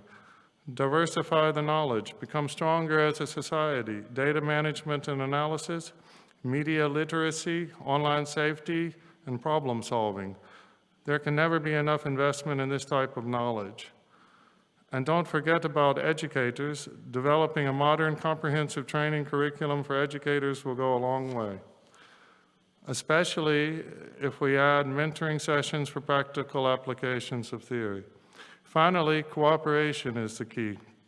As it has been said many times, intergovernmental agency cooperation with clearly defined goals has the potential to take human capital here to the next level.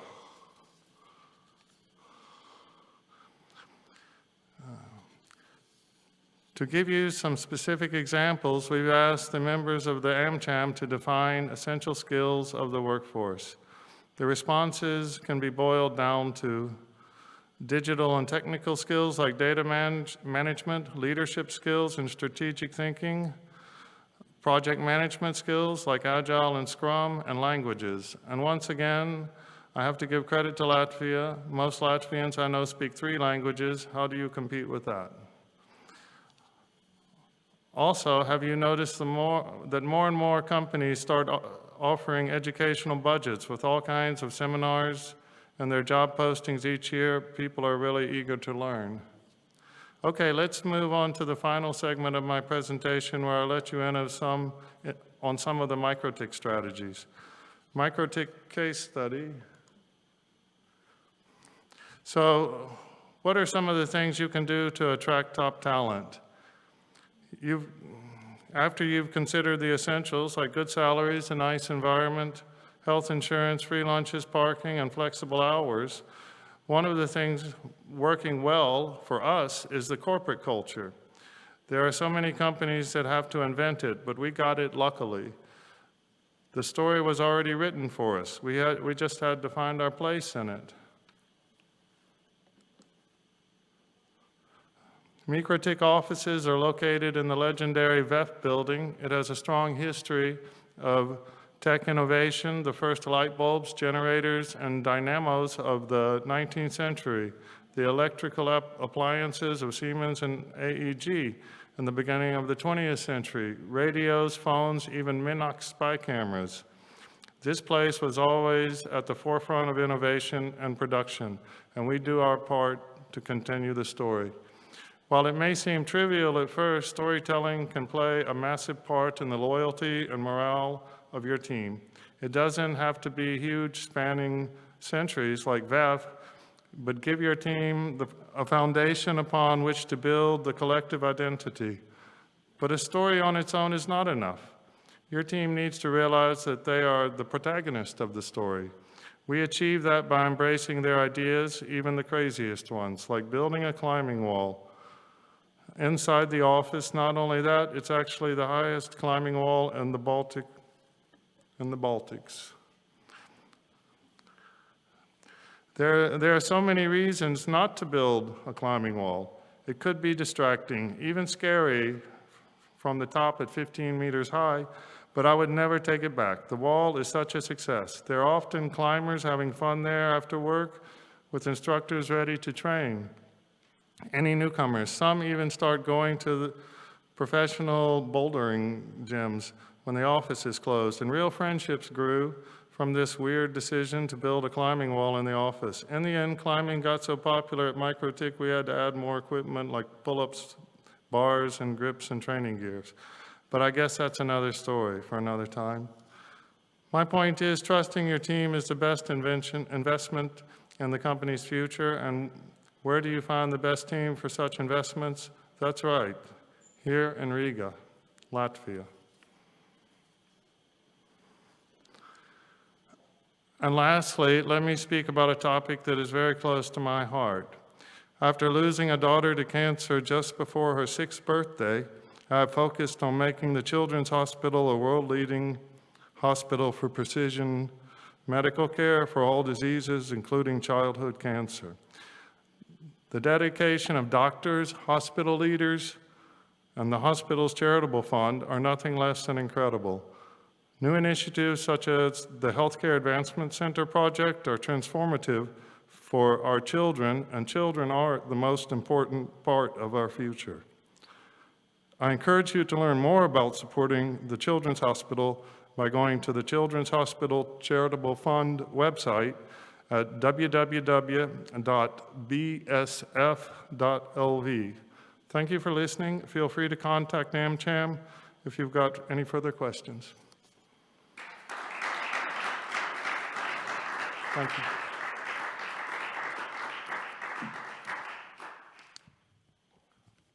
Thank you, Mr. Tully, for your inspiring words and for your support of children's health here in Latvia. I think some of your opening remarks about Latvia as a great place to live and work, you might want to consider hiring yourself out to the Latvian Investment Authority or maybe the Latvian Institute to start writing some advertisements for them.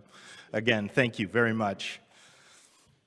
You know, Mr. Tully mentioned also a good friend of mine, Tom Zviedriņš, who works for the Latvian Investment Authority based in San Francisco. And so I'll give a shout out to him. I can attest to how hard he works. And for those of you listening from the United States who need a contact, he's definitely a good one to work with. And also, if any of our Latvian entrepreneurs are thinking about heading over to California or Silicon Valley, please reach out to Toms. For our last presentation, let's welcome Olesya Kirchenko. Ms. Kirchenko is Deputy Head at SEB Global Services in Riga and Board Member at ABSL Latvia. SEB Global Services in Riga provides business support services for the SEB Group in more than 20 countries. ABSL Latvia aims to transform global business service and IT centers into a well-known and dynamically growing industry, directly accelerating the growth of Latvia's economy. So please, let's welcome to the stage Ms. Kirchenko.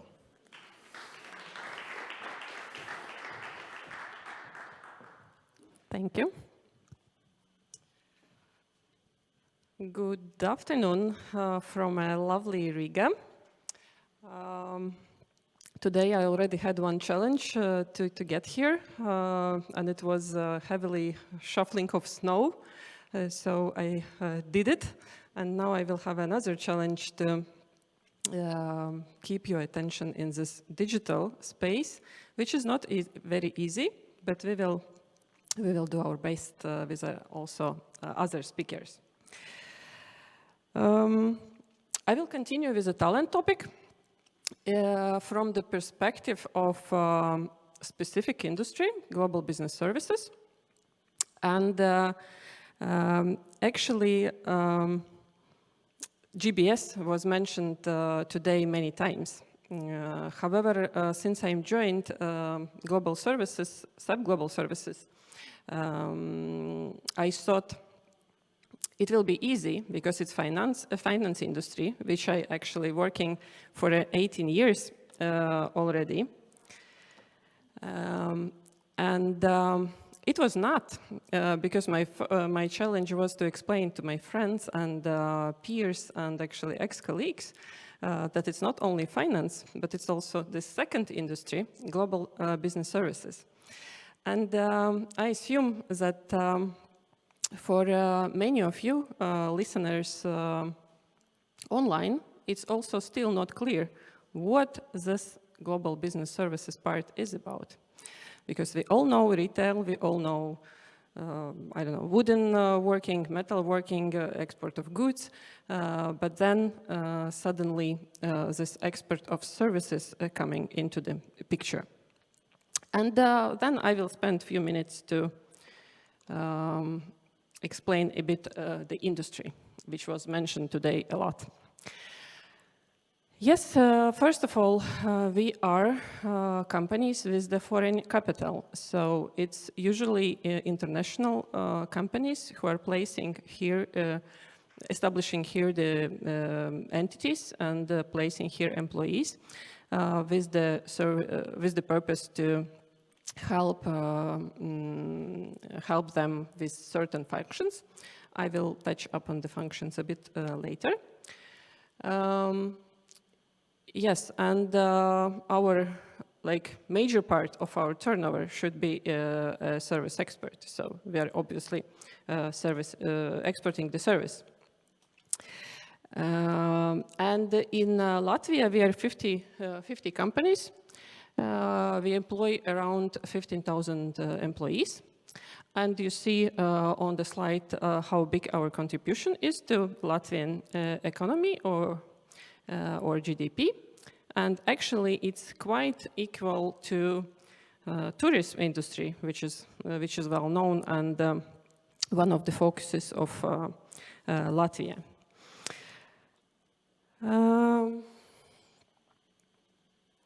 I put on a slide a few of the companies of our sector. I hope the rest will not kill me that they are not on the slide.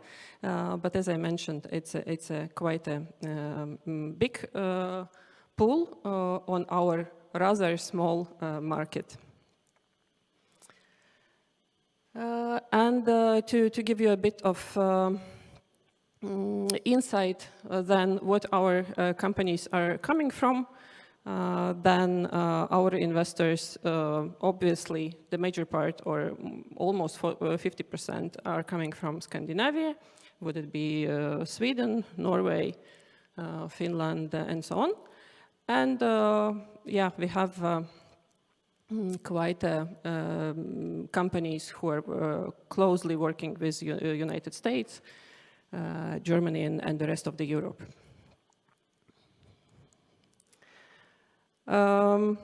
Today's theme of the conference is the Riga's potential to attract investors or investments and the talents. And when I was thinking about this forum, what I can bring, and obviously previous speakers also did a lot of insights. What is our potential and what we can do better. But I would like to touch one topic, which I think the main obstacle for ourselves in Latvia is to attract more of investments or more of the talents, is actually our own doubt. Are we good enough as a country, as a city, as employees? Actually, are we skilled enough? And also, as employers, are our employees good with the good environment and so on? And I liked very much one research, and nations were scored by, always forgot the name, indulgence score. And it was like Latvians are actually have one of the lowest scores on indulgence. So we are rarely enjoy life. And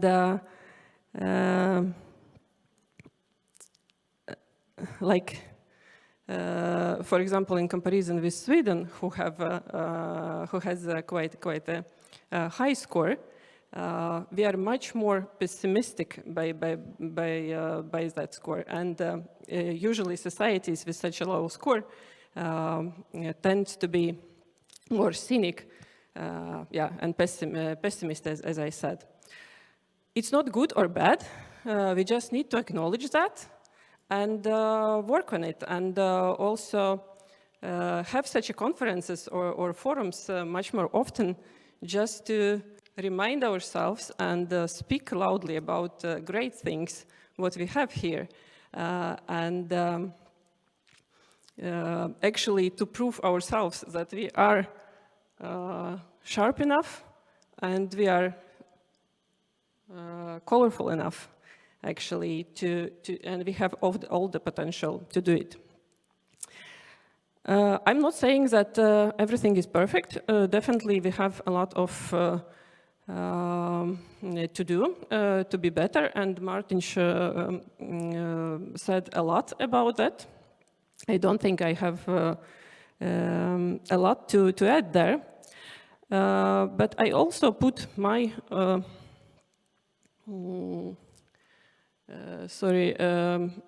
my list of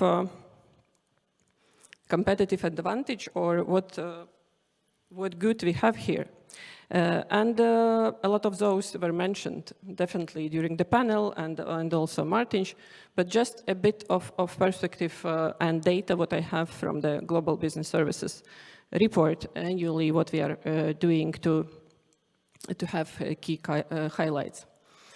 So, and I think what hasn't been mentioned today, and I put it as a first in my slide, it's actually our great infrastructure in terms of business standards, what we are applying, and those are EU high standards, and for the businesses, and especially for the business like my company, like banking, right, data protection, cybersecurity standards, and so on, are very important. Employment standards and the laws. Cultural differences, or actually minimal cultural differences, I think were mentioned today, but still I think this is a really value what we have, and our international peers, our colleagues outside Latvia, always stressing this, that it's, guys, pleasure to work with you, to collaborate with you, to have a teamwork. And multi-languages, educated stuff was mentioned already, but just a few facts for you that actually in our sector, 84% of our employees are with higher education, and actually the rest, almost to the 100%, are first or second year students, so not finished yet. But it's around 90 something overall education score. And about the languages mentioned, that nobody could compete with us. John said, in our industry, it's obviously not just in English, but it's a lot of other languages, Scandinavian languages, Norsk or Swedish, and so on, German. Yeah, 54% speaks in 2+ languages, and around 15 speaks actually 3 and more languages. We also quite diverse pool, let's say. In all, in general, in industry, it's about 8% of employees coming from other countries. If I take SEB Global Services, we have around like more than 10 actually, and it's really diverse pool. Yeah, it's our neighbor countries, Europe, Asia, United States, and so on. So really international teams.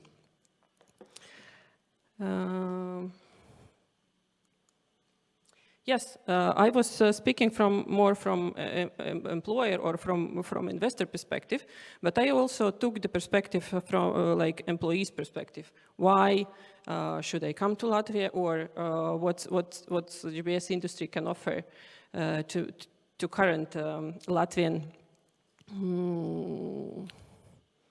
people, let's say. And I put on the slide actually key highlights from our survey, what we did in SEB, and we asked our employees what they valued the most. And I believe that the same or maybe slightly different things would mention any of employee of our industry in any of the companies. That we have, because of this international connection with the mother companies, with the clients across the globe, we have very international culture, which is transparent, flat, let's say, management, feedback enabled, when everybody feels safe and empowered to take decisions, to take initiatives, and to have a great career opportunities, would it be horizontal or vertical.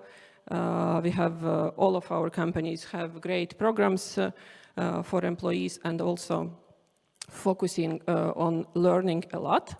And it's not only typical trainings or conferences or programs for employees. We actually focusing very much on the-job training with the great mentors and tutors, and of course have a support for those mentors and tutors to be great. And which is very important, that we are like, how to say, focusing on employees to understand that it's their own accountability for their development. So it's not a country who should think about you. It's not us. We could give a tools, but it's your own responsibility, and people like it. Inclusive environment, I think already mentioned. Diversity, inclusion is the topic in our companies, and I think we bring this value to our market. Well-being, work-life balance, so it's all in the list, what I didn't put here. And I'm running out of time, sorry for that. Just a few more slides to give you an insight. What is the situation in the sector? And actually sector is stable, and sector is providing high value jobs in the market. And there is sometimes the myth that it's services what such a companies provides are like simple jobs, very transactional jobs, might be call centers. I don't think this is less value-added jobs. Like all jobs are valued, but in this 10-15 years already, for example, Global Services ICB is working for the 15 years on a market. Yes, in the beginning it maybe was the case, because everybody was trying how it will work. But now in all our companies, this is much more complex jobs, starting from IT, obviously, finance, accounting, procurement, logistics, controlling functions like compliance or risk management. So it's all there. And sector is growing, and even though COVID, of course, across the globe made such adjustments, but what we see in our sector is impact was really small, and we continue to grow. And I put a few of the numbers, that around 80% of our members still planning to grow, to take over a few more functions and offer the job opportunities here. So to finish my presentation, I use this quote from Alice in Wonderland very, very often. I like it very much. And what I would like to say with that, dear colleagues, government, state institutions, we do the great job, but as Martin said, we can be more faster, and we have to be more faster and run twice as fast to have a progress. Otherwise, we will not even stay at the same place. We will lose all the achieved so far. Thank you very much for your attention. Thank you, Ms. Kirchenko. I liked your suggestion about that we as Latvians need to speak more loudly about how great Latvia is. I think my close friends would say that this is homework that I can complete very easily, maybe sometimes too loudly. Thank you again. For our last session, we'll continue with the pattern we established in the first thematic block. We're going to conclude with a panel discussion that will be led by Zanda Chulkstāne, founder and partner at Erda, a strategic HR and communications agency. Please welcome Zanda. Thank you so much, Martin. It's wonderful to be here. I assume that my primary role today, please sit down, will be to ensure some gender diversity on the stage, which I'm very happy to do, especially because we have such distinguished and competent speakers. And let me start by introducing you one by one. So from this side, we have Martin Melland, Global Private Equity and Principal Investing Practice at McKinsey Company. After graduating from Stockholm School of Economics in Riga, Martin spent most of his life and work and studies outside Latvia, focusing on Middle East last 13 years, working in Dubai for last 8 years. And then, what was it, 1 year ago, decided that this is the time to come back with the family to Riga, but continue working for McKinsey in Dubai.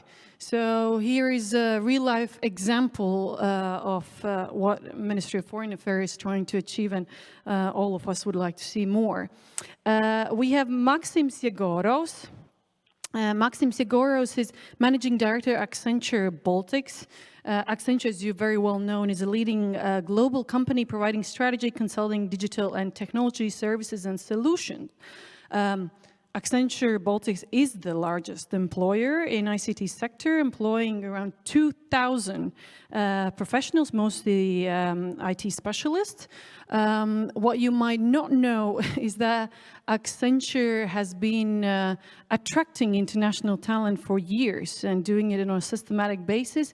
What they've also done on a systematic basis is to reskill substantial part of Latvian population, I would like to say, in IT professions. So again, something that we would like to see more and more.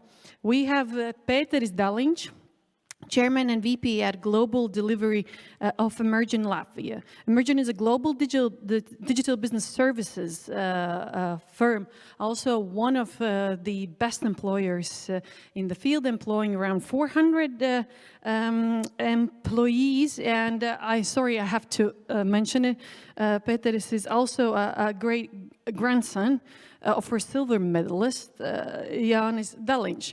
So having been born in Australia, having worked all over the world, he decided 2 years ago to move to Latvia to become a CEO of a company.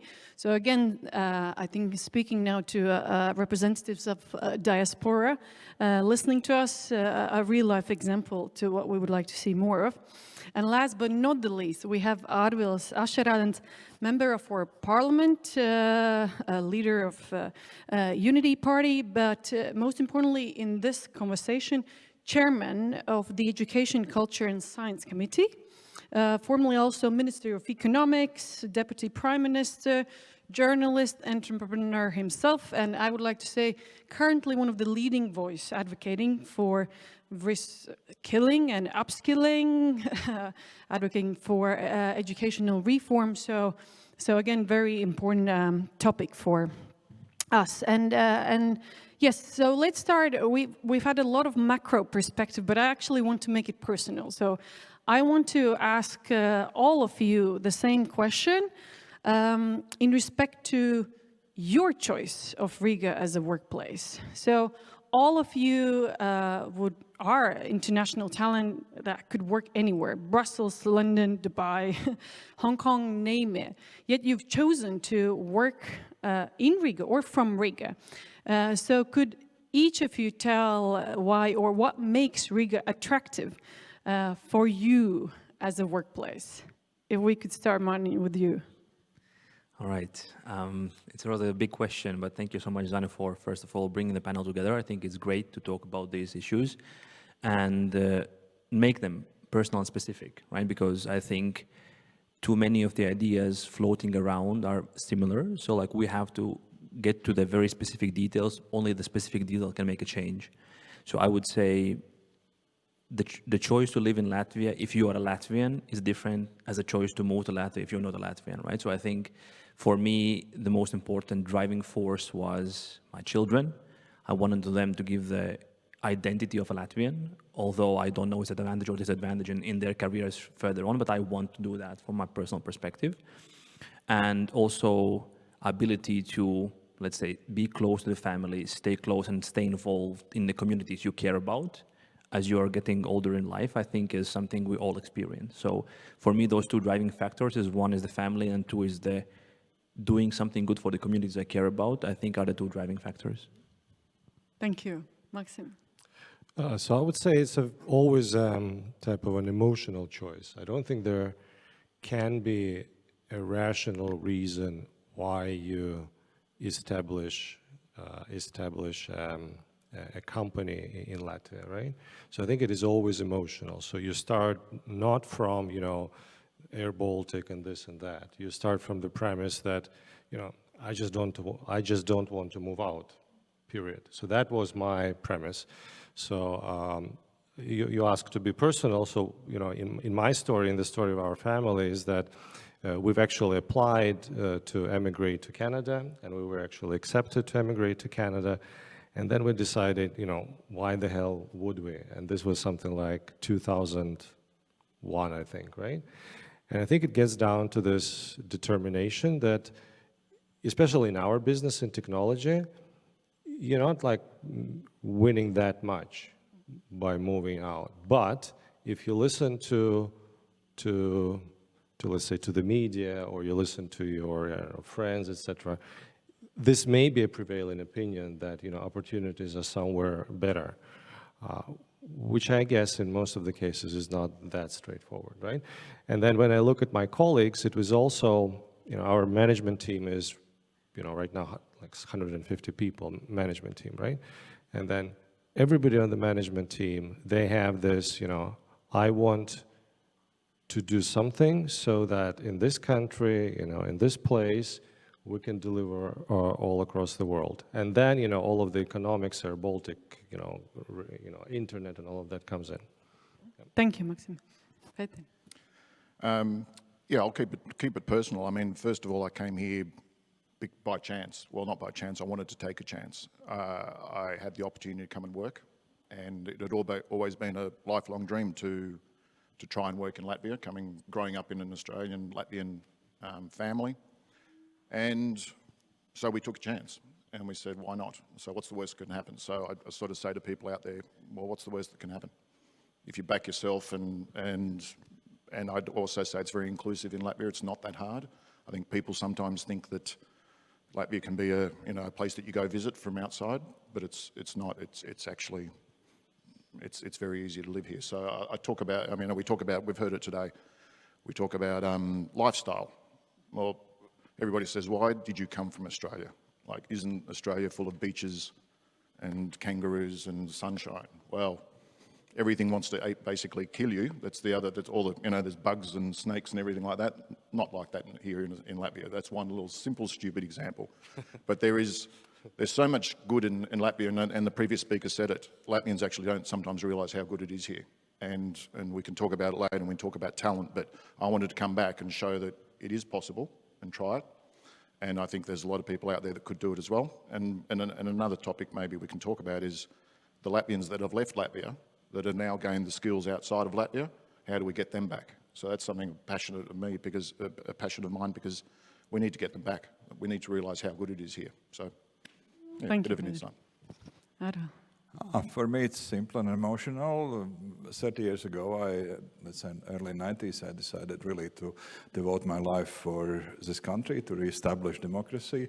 I had been working for a media company for 20 years and then joined politics, and it was a simple choice, yeah. So that's all. That's why I'm in Riga. Thank you. for very emotional, very personal stories.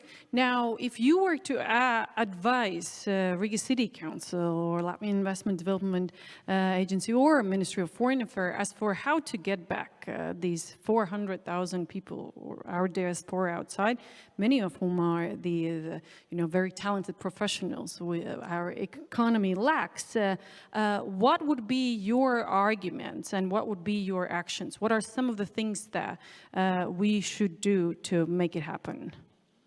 And freely, whoever wants to start, please.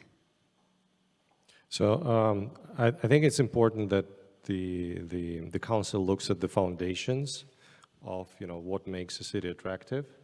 And I think some of those foundations are, the office space availability. There was a downturn in that, and that's something that we don't want to repeat. If you triple click on why the downturn was there, is because it takes you like a year, 18 months to approve something in Riga, and it takes 2 months to approve something in Vilnius, right? So, I mean, that just needs to change. Then I think the coolness factor needs to be introduced, right? So we really need to consciously work on coolness factor.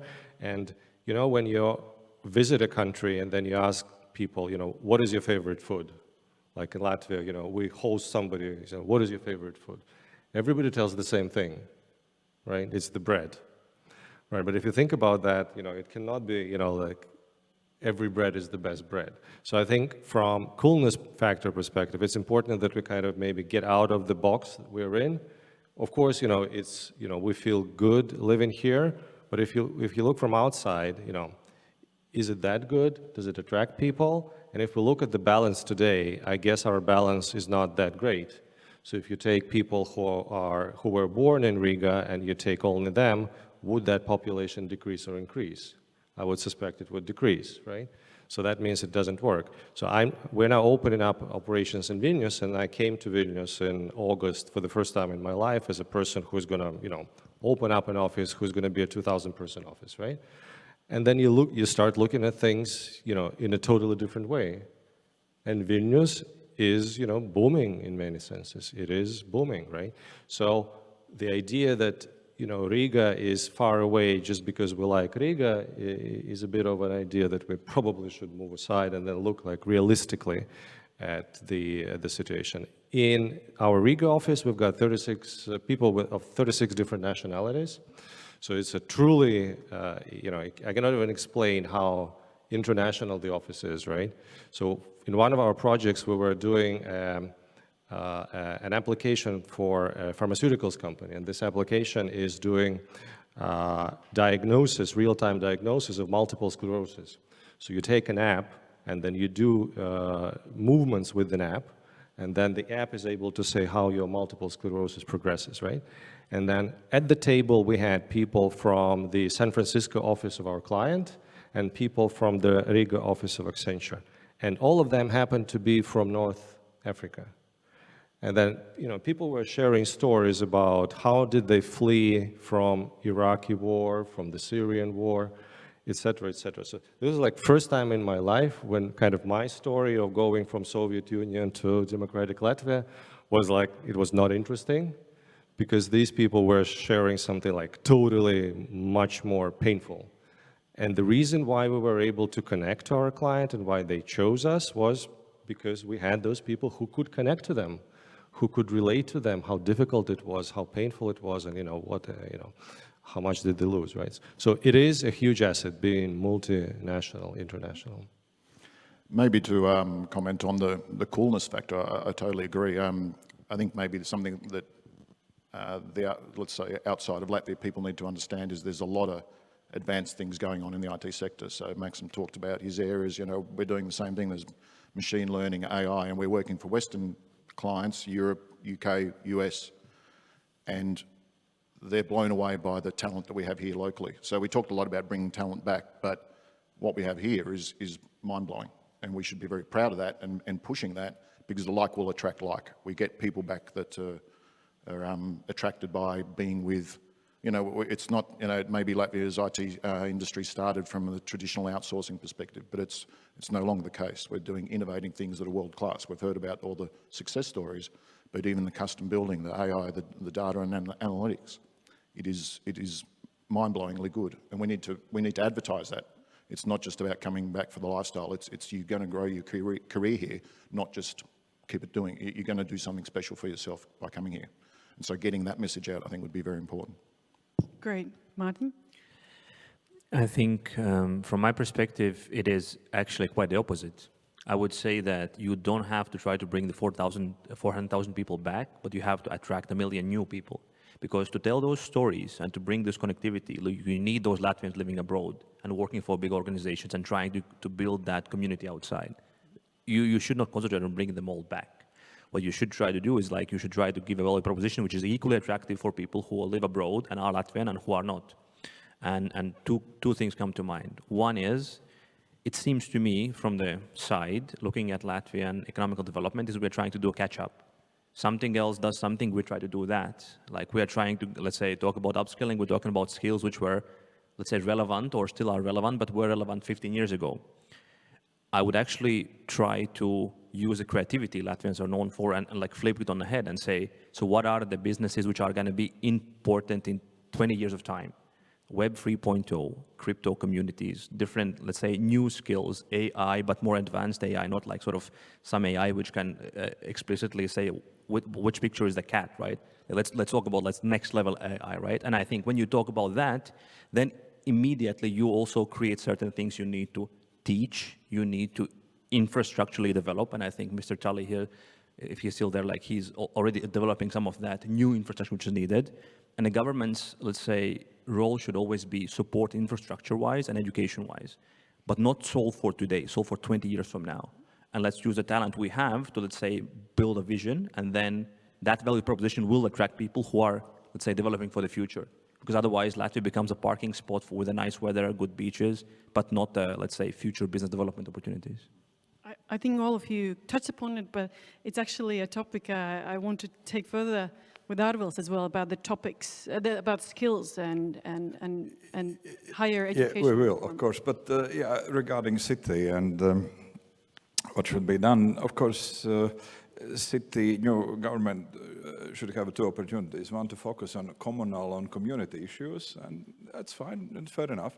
Another is to create an international strategy, position city in international society, and actually position city regarding to other cities around, like Tallinn, Vilnius, Helsinki, Stockholm, at least in the Nordic area. And then it's a little bit complicated, and there is bad news and good news. From one hand, bad news is, let's say, OECD evaluation regarding Riga city. It's Riga have an, as I say, evaluating on 30% underdeveloped potential. That could be easily achieved, and it could be bad and good news. As let's say, if you will find right alliances with particular groups in the city, it could be scientists, it could be IT people, I don't know, whatever, just name it. But the city have a lot of different groups with development. Then to create alliances with them and focus, you can achieve very fast development. Yeah? Let's say, what I mean by that. Tallinn is, we know Tallinn as a capital of, let's say, digital public services. Yeah? Everybody knows there you can find, even Angela Merkel just said, that is way lagging behind. Yeah? Vilnius started with, we want to be a Baltic capital of business services. You see the Barclay, whatever, all there. And now they are heading towards development of startups in financial sector. And again, that was already mentioned here, very good development, very good cooperation together, government, city, and society alliance. And go ahead, yeah.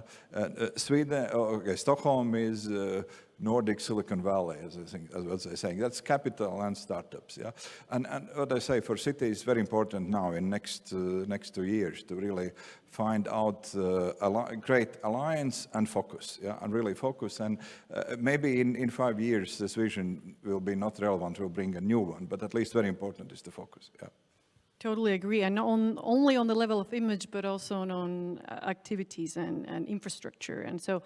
But then the topic raised here about skills. So Arvils, as a representative of state, could you tell us some good news?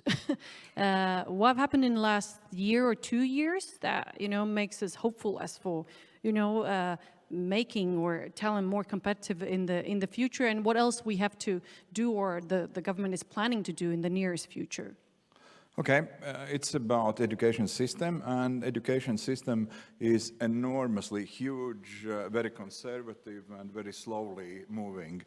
But as a Minister of Economy, I understand it is, there is no other choice. We have to change education system, yeah? Otherwise, the next phase is really about knowledge and skills. And what we did in Parliament, we already finalizing work over new architecture of Latvian education system. Very important, let's say, or cornerstone of this is a higher education. We finalized the system with new typology, that's saying which school has to do what. Yeah.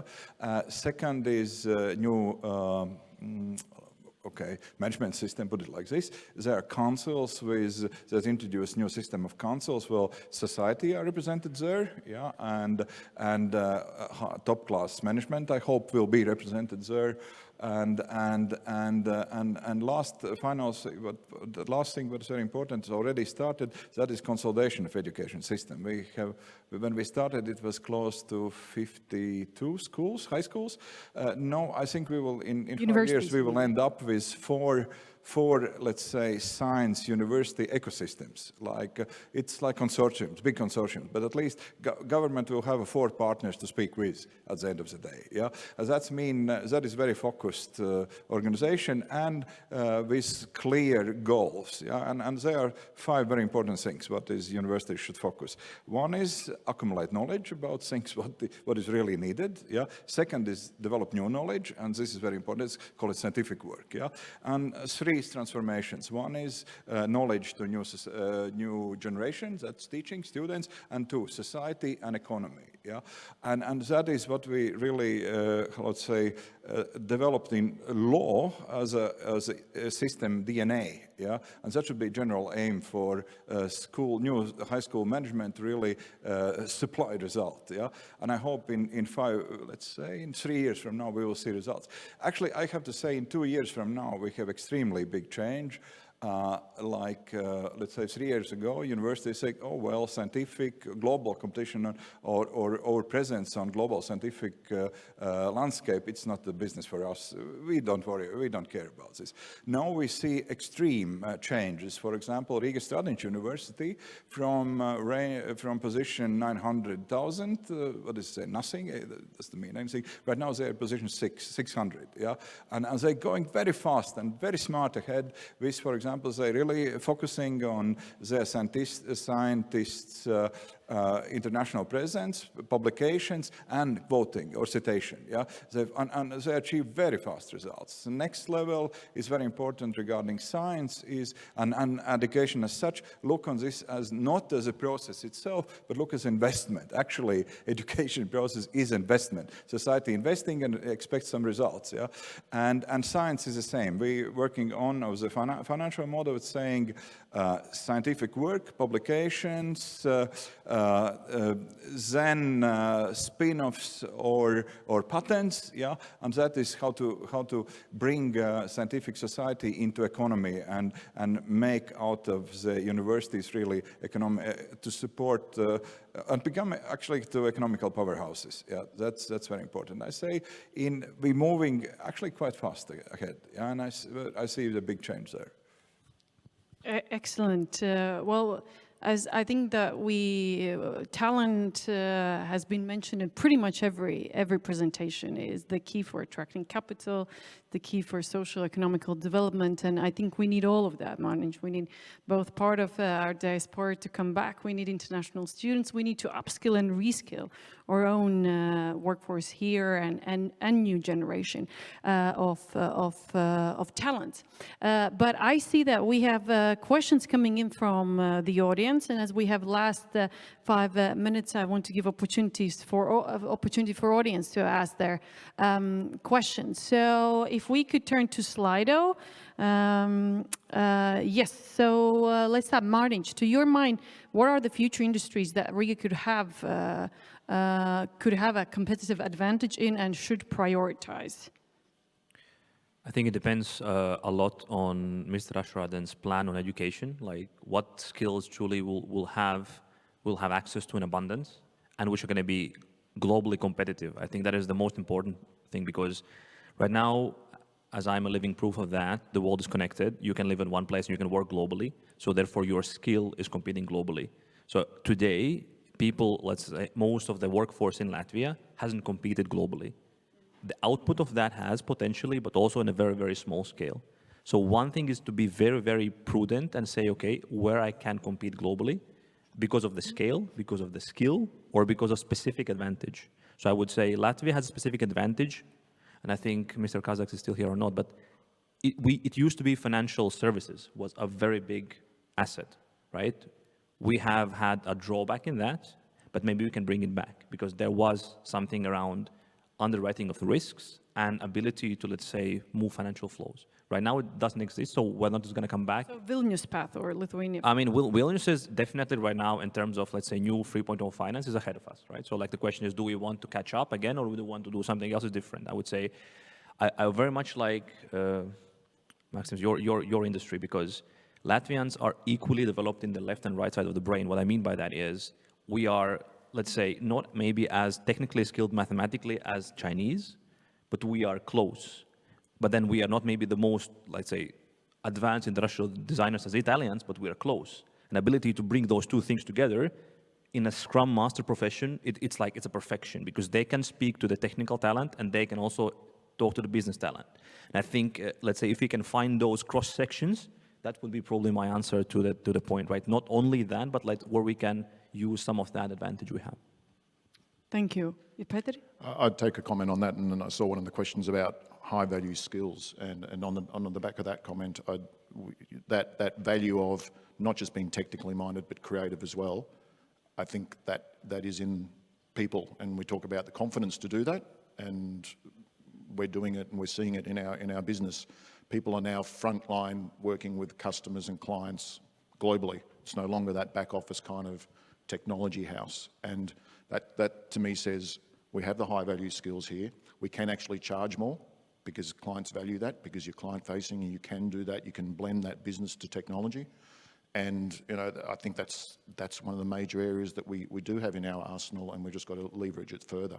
So, and again, I'll say it like attracts like. People see that, and people will come and be attracted to Latvia to come and learn those skills, not just be that back of house or whatever the traditional or historical stuff would be. So I think we've got it. It's just about leveraging it and being confident in doing that. Totally agree. Maxim, question to you about coolness factor. That's not part of the government strategy, so you have to explain what you mean by that. Well, I mean, there are different ways we can approach that. So one thing is that, you guys are doing with the festival, for example, right? I mean, this brings a lot of coolness factor. Then another point that I understood from IT's perspective is that when you talk to the research companies like Gartner, IDC, et cetera, I was pretty surprised. I understood it about like a year and a half ago, is that if you compare us and let's say Slovakia, which is comparable, right? There seems to be somebody working with those companies from Slovakia so that Slovakia appears much higher on their ratings. And I don't think we're doing a good job, and we don't pop up in those ratings, I never was concerned, or I never cared about it, because we have our own set of, bringing work here. But that's also a coolness factor. If you take, for example, Monocle magazine, right? I mean, it publishes those ratings, etc. So probably there is a way to work with them so that they kind of recognize us on the map. Probably there is a way to pull this into a framework, right? So what do you need to do to become cool, to put some science behind that? Probably it's not that difficult, right? But then, you need to be able to get to a solution. And then maybe teething off of the previous topic, right? We're just completing research. We published, the first 5 pages out of, 200 pages, right? So the amount of IT graduates has gone down in the last 3 to 5 years, right? So we're doing quite a lot, but then the question is, how do we get those right parameters to change, right?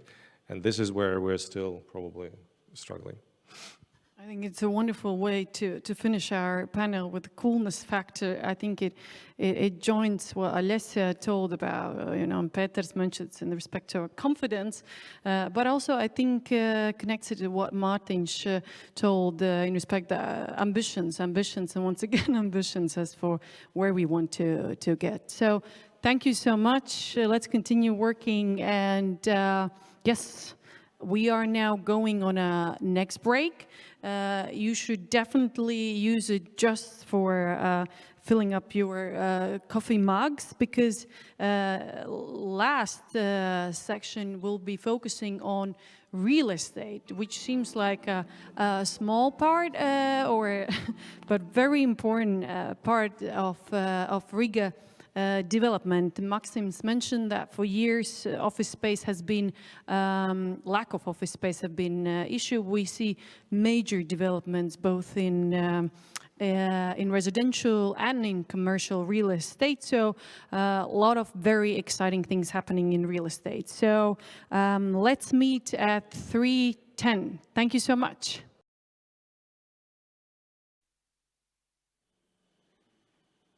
Hello and welcome back. As Zanda mentioned heading into the break, in this next thematic block, we will be talking about real estate, specifically how the landscape of Riga will be changing in the coming years due to some long-awaited changes in the real estate sector that have helped pave the way for extensive and remarkable real estate developments, both residential and commercial. As we all know, real estate development is vital for any city for a variety of reasons, especially as a force to attract talent. As you'll hear from our upcoming speakers, in the case of Riga, the city has space to grow, yet challenges to overcome. But all in all, it is becoming a modern and competitive city that has much to offer new investors. So keep your eyes open and your ears alert, and you might find a project that you will want to invest in. In this block, we will have 2 presentations followed by a panel discussion. And again, if you have any questions, please feel free to use the Slido platform, and we will try to cover them with the time that we have. But let's kick things off with the first presentation by Mr. Martin Vanags. Mr. Vanags is the Managing Director at the Alliance of Real Estate Developers, which brings together the most significant players in the industry to achieve sustainable development, represent the industry in a collective manner on a state and local government level, as well as emphasize the role of real estate developers within the economy of Latvia. Please, the floor is yours. Okay, thanks. So you may wonder what happened on March 17th this year. For those of you who are Googling this now, I can spare you the effort and tell you that what you can Google up is like these choices. So there was St. Patrick's Day, celebrated all around the world. You know this booze-fully fueled celebration of Irish heritage. So Columbia University held 6 separate graduation ceremonies for separates based on income and race and ethnicity. Italy celebrated the Day of National Unity. But actually, if you would Google it specifically and in the Latvian context, you would see that on March 17th this year, a new law technically called the new law on residential tenancy was adopted by the Latvian Parliament. It was not like celebrated as a great event. So, you know, no flowers were showered on the MPs as they walked out of the building of our Latvian Parliament. But I put it to you today that actually that is a watershed moment for the Latvian real estate industry. That's March 17th, because before then we had the worst rental law in Europe. But after that date, now we have the best rental law in Europe. So what I mean by the best?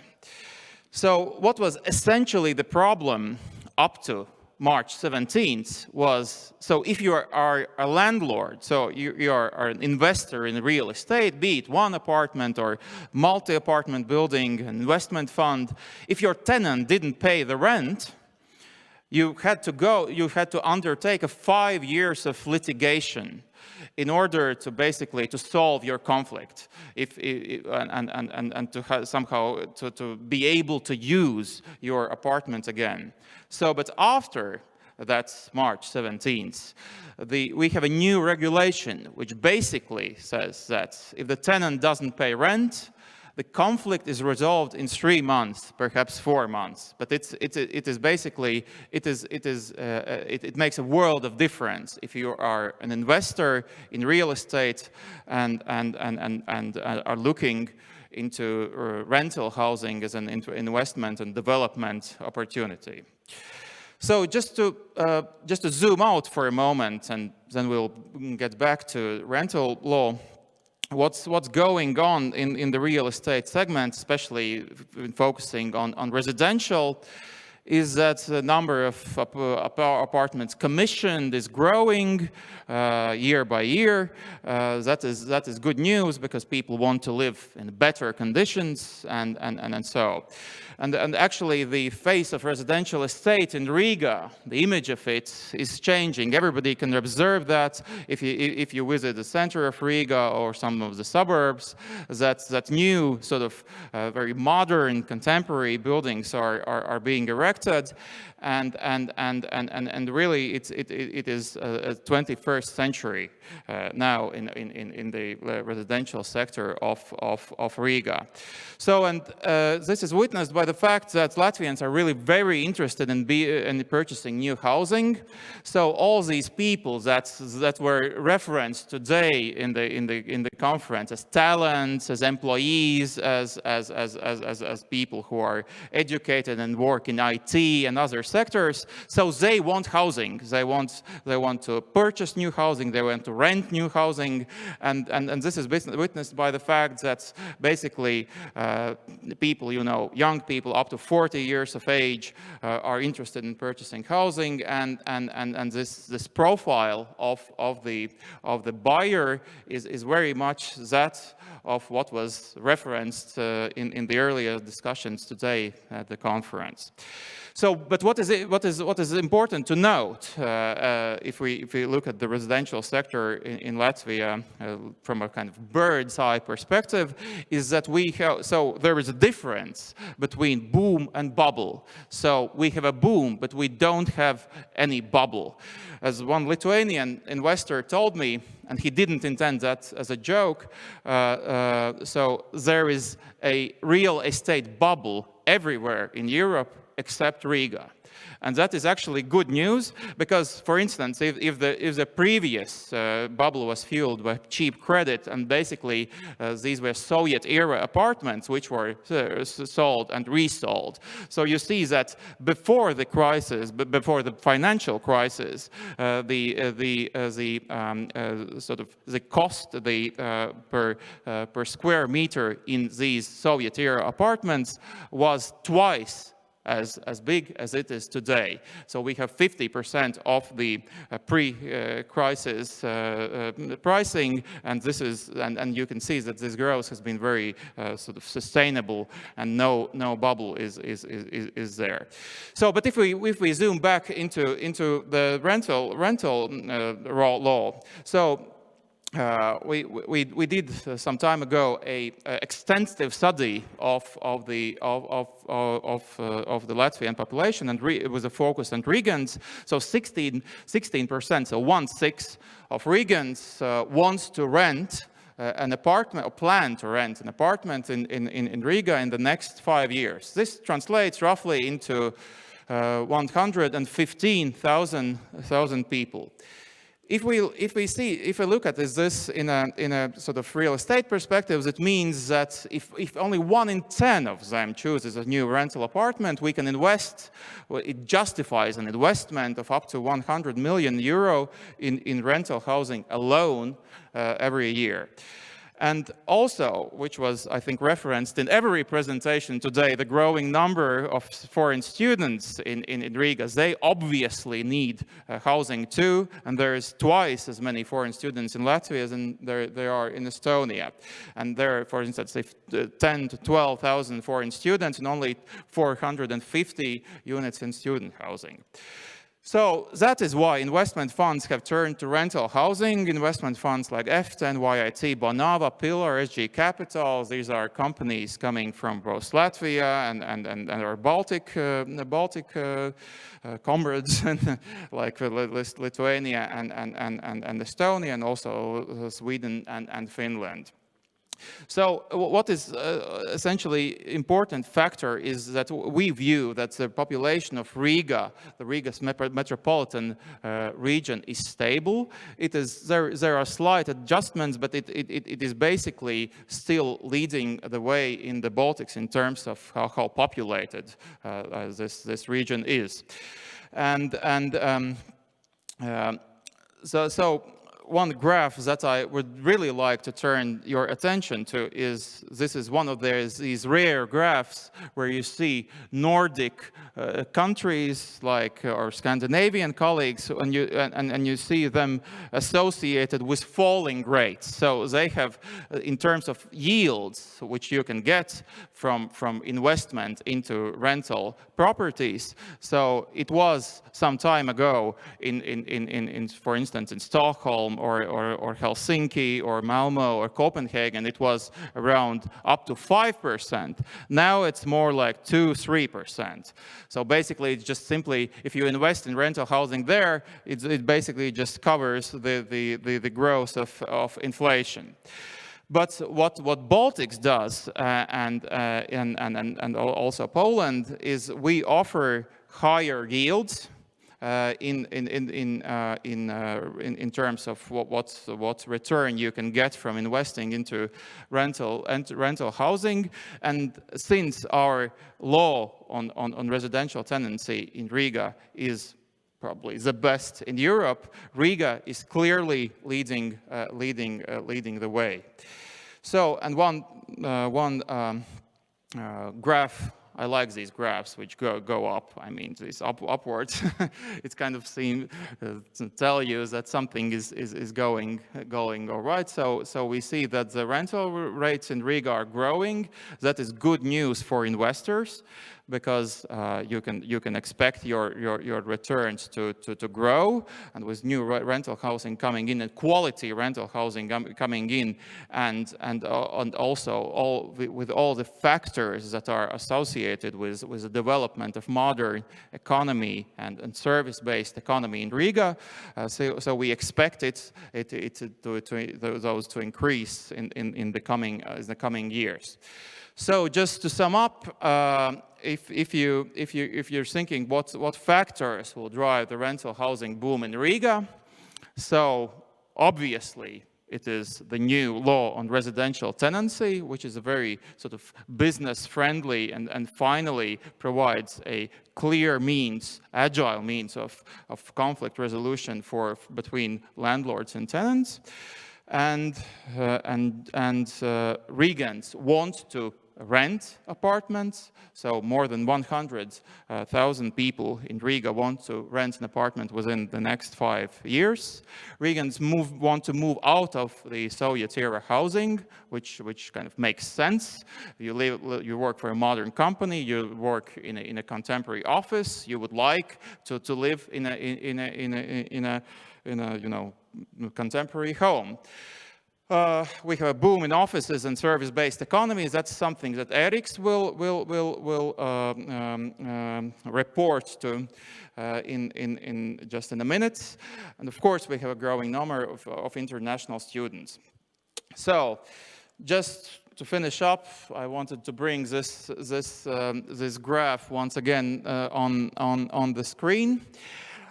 Which is, I think, inspirational and says that people want to live better, and that investment in real housing is justified and a good would be a good choice. So now, if I could ask I have a question, a poll for the audience. So, if you would like, yes, if you could answer a question. So rental housing as an investment opportunity in Riga. I sort of chose to provide only two possible options for an answer. So excellent or very good. So excellent is leading the way. Good. Yeah. Okay. I think you got my message, and I will be happy to moderate a discussion later today with Ines and Peteris, and we will explore the real estate in a wider context. But for the time being, thank you.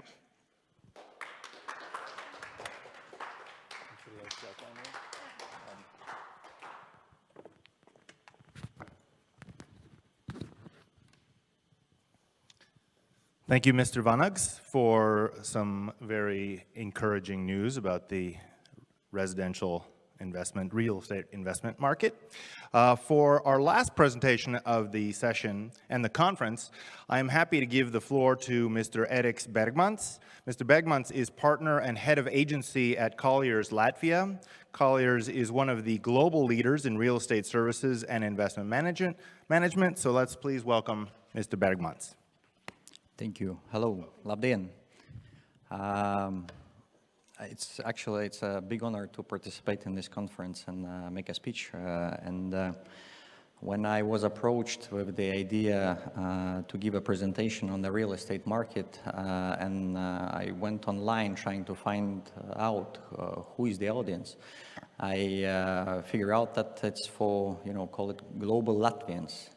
And while putting my presentation together, I actually was trying to figure out what would be my personal touch. And it actually is, because I am the one who used to be so-called this global Latvian. I used to live outside of Latvia for some time, and then I came back to Latvia, to Riga. And while I was living abroad, there are a few things what I was always wondering about. Primarily, it was about my family, my friends, how they're doing. But the other two things what I was curious were following. The first one, I was always interested to know how Riga is developing. What's new is in there? What's been under construction in terms of, I don't know, a Southern Bridge at that time, I remember, or something else. And the second thing, it was always in the back of my head is, if I decide to come back to Riga, to Latvia, will I find a job? And what kind of job that would be? Well, how much they will be paying, and what are the social benefits on that?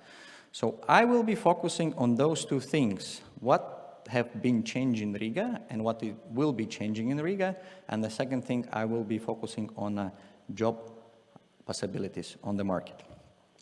And for those who haven't been in Riga for a while, I will bring you some selected pictures, areas in the Riga, how they've been before, and what is happening nowadays. And on the first slide, you see Central Station area, and on the left side, you will see how it used to be like. If some remembers, there was a central office for the post services. After that, it was demolished. And if you would be walking there today, you would see a multifunctional development, Origa 1, where you have a shopping center and offices. And actually, our office is located in this building, and we're very happy about the location and the convenience offering there. Let me bring you to another part of Riga in Kipsila, Pārdaugava. There used to be this preses nams, so journalist house. And on the left side, it's how it used to be. On the right side, this is how it's going to look like in 2023, but now the construction works are happening and then development is happening. And then let me bring me into another part of Riga, this Drēliņi district, where before that, 5 years ago, you would see a plain field, maybe some private houses here and there. But now IKEA entered the market in Riga. In front of IKEA, there's a shopping center, Saga, with a kindergarten and a wake park. And there are many, many more developments are happening there. So Riga municipality decided that they're going to bring a metro bus in the nearest future to this area. But Let's look at another selected area of Riga, and this Daugava promenade. It's a waterfront. On the left side, it's some places how it used to be, and on the right side, this is the waterfront of Daugava next to the central market, and this is a really great place for jogging or bicycling or just, enjoying the water views. And this is, the part of how Riga is changing. But the second question I would like to raise, and that's related to job opportunities. And I would like to throw it through the prism of real estate. And the job opportunities being discussed today already, and one of the sectors I would like to focus on is global business services, as we call it, GBS. Without going into deeper details of what it does, and Alessia was really up to the details on this industry, just to put in a simple words, those are organizations who are establishing their services in Riga and supporting global functions. And it's not just the call centers, that would be wrong. Through Riga, via Riga, IT functions, finance, customer service, logistics, human resources are serviced on a worldwide scale. And on the right side, you see some names who are present in Riga currently. Those are global names or regional names, but those are the big companies operating here locally. And there are currently roughly 50 centers employing more than 15,000 employees. What's the opportunity? Let's zoom it out, look at the regional scale. This graph shows how business service job creation and the project allocation were happening between 2015 and 2019. And we are talking about different areas globally, from Middle East, Latin America, Asian Pacific, and on the right upper corner, you see Central Eastern Europe as the leader in terms of job creation and project creation. And in that dot, we actually have data for Riga as well, because Riga and Latvia is part of the Central and Eastern Europe for the analysis. The simple answer to the reason why it's an absolute leader among those other regions is that the skilled and talented pool of people living and working here. If we would zoom into the region itself, and on the left side, you would see a picture of the region back in 2000, where organizations were searching where to establish a business center. They would be looking mainly at the capital cities, 7, 8 of them in the central part of Europe, like Warsaw or Prague. 20 years later, and you see the map on the screen on the right side, more than 200 cities are competing for this industry, for these organizations. And the total number of employment is close to 1 billion in the region.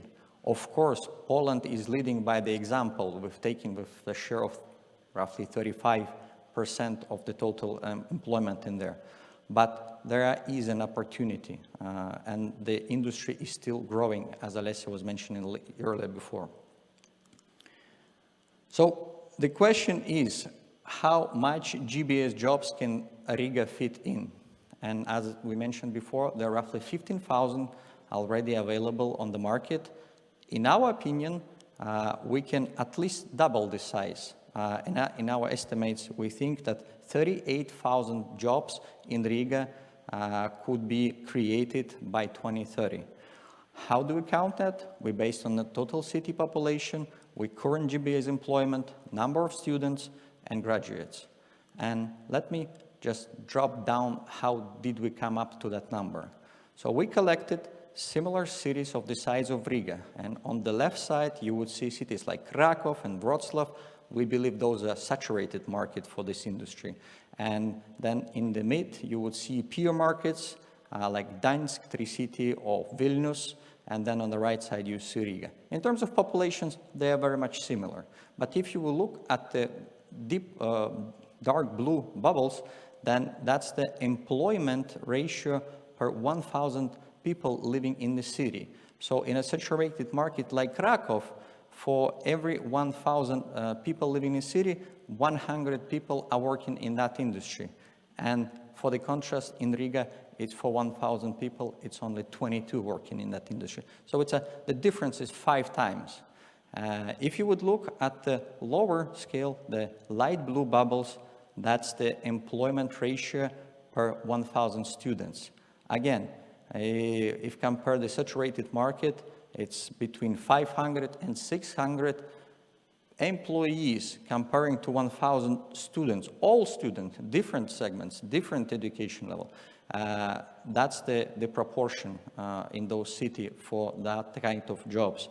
And again, on the other side, we have Riga with less than 200 employed compared to 1,000 employees.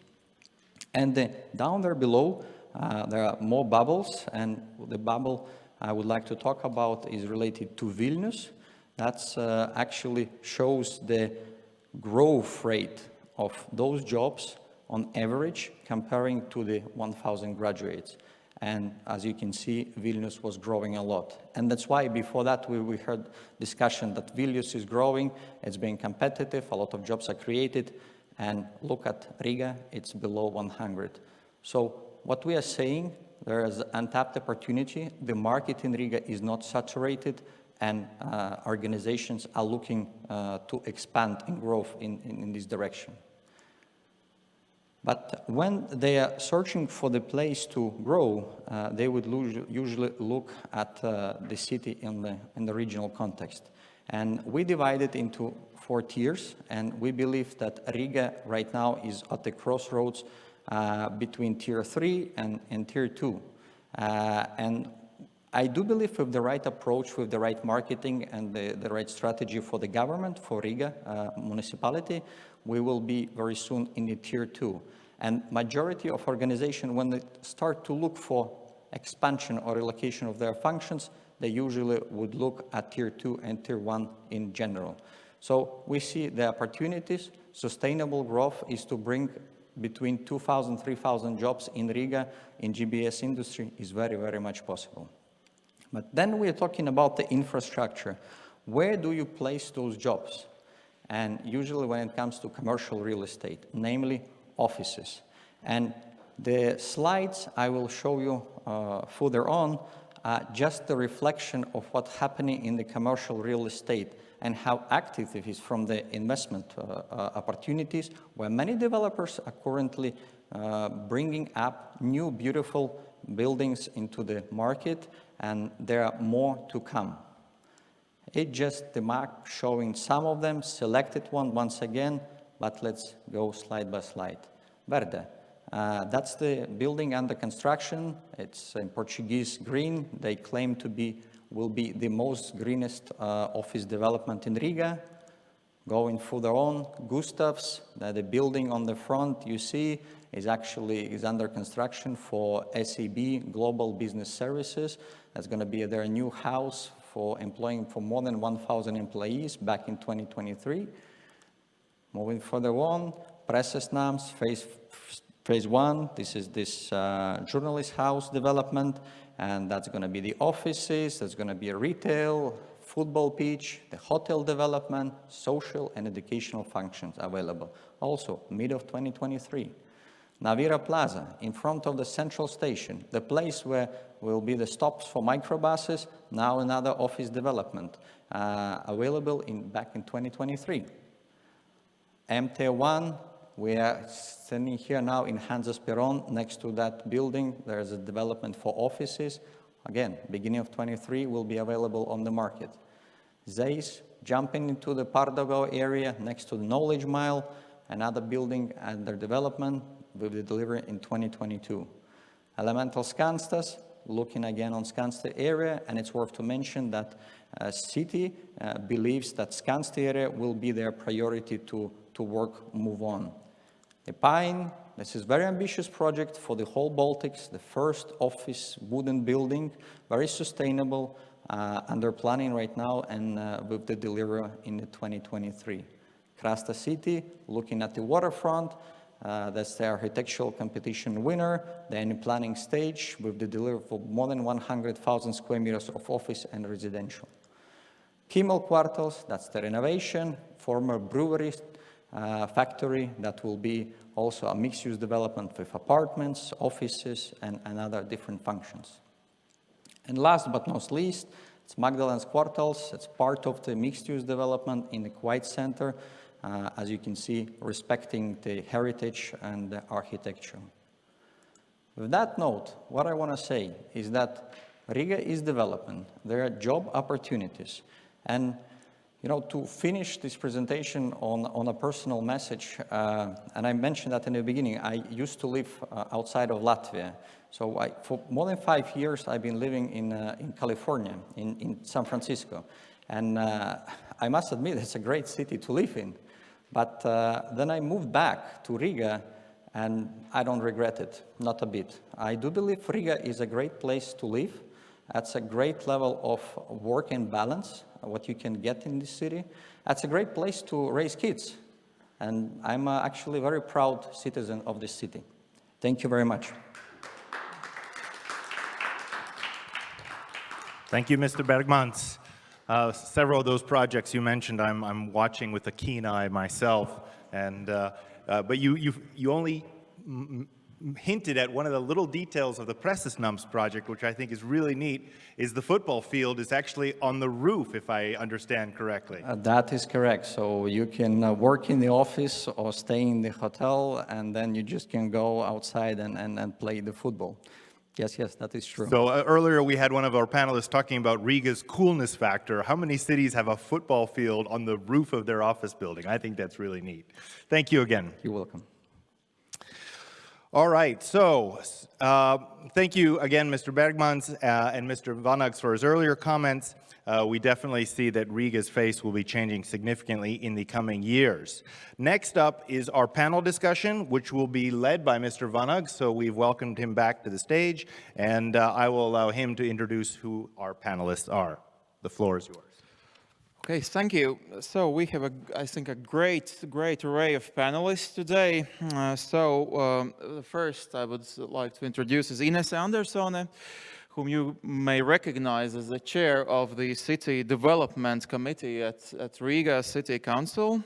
So Ines, I know you. I've known you for at least 10 years, and actually I know you as a business person. You've been active in business all your life, and you have helped many Latvian companies to grow, especially to grow their exports. So now you're in politics. You were in business, now you're in politics. So in 10 seconds, what has changed in your life?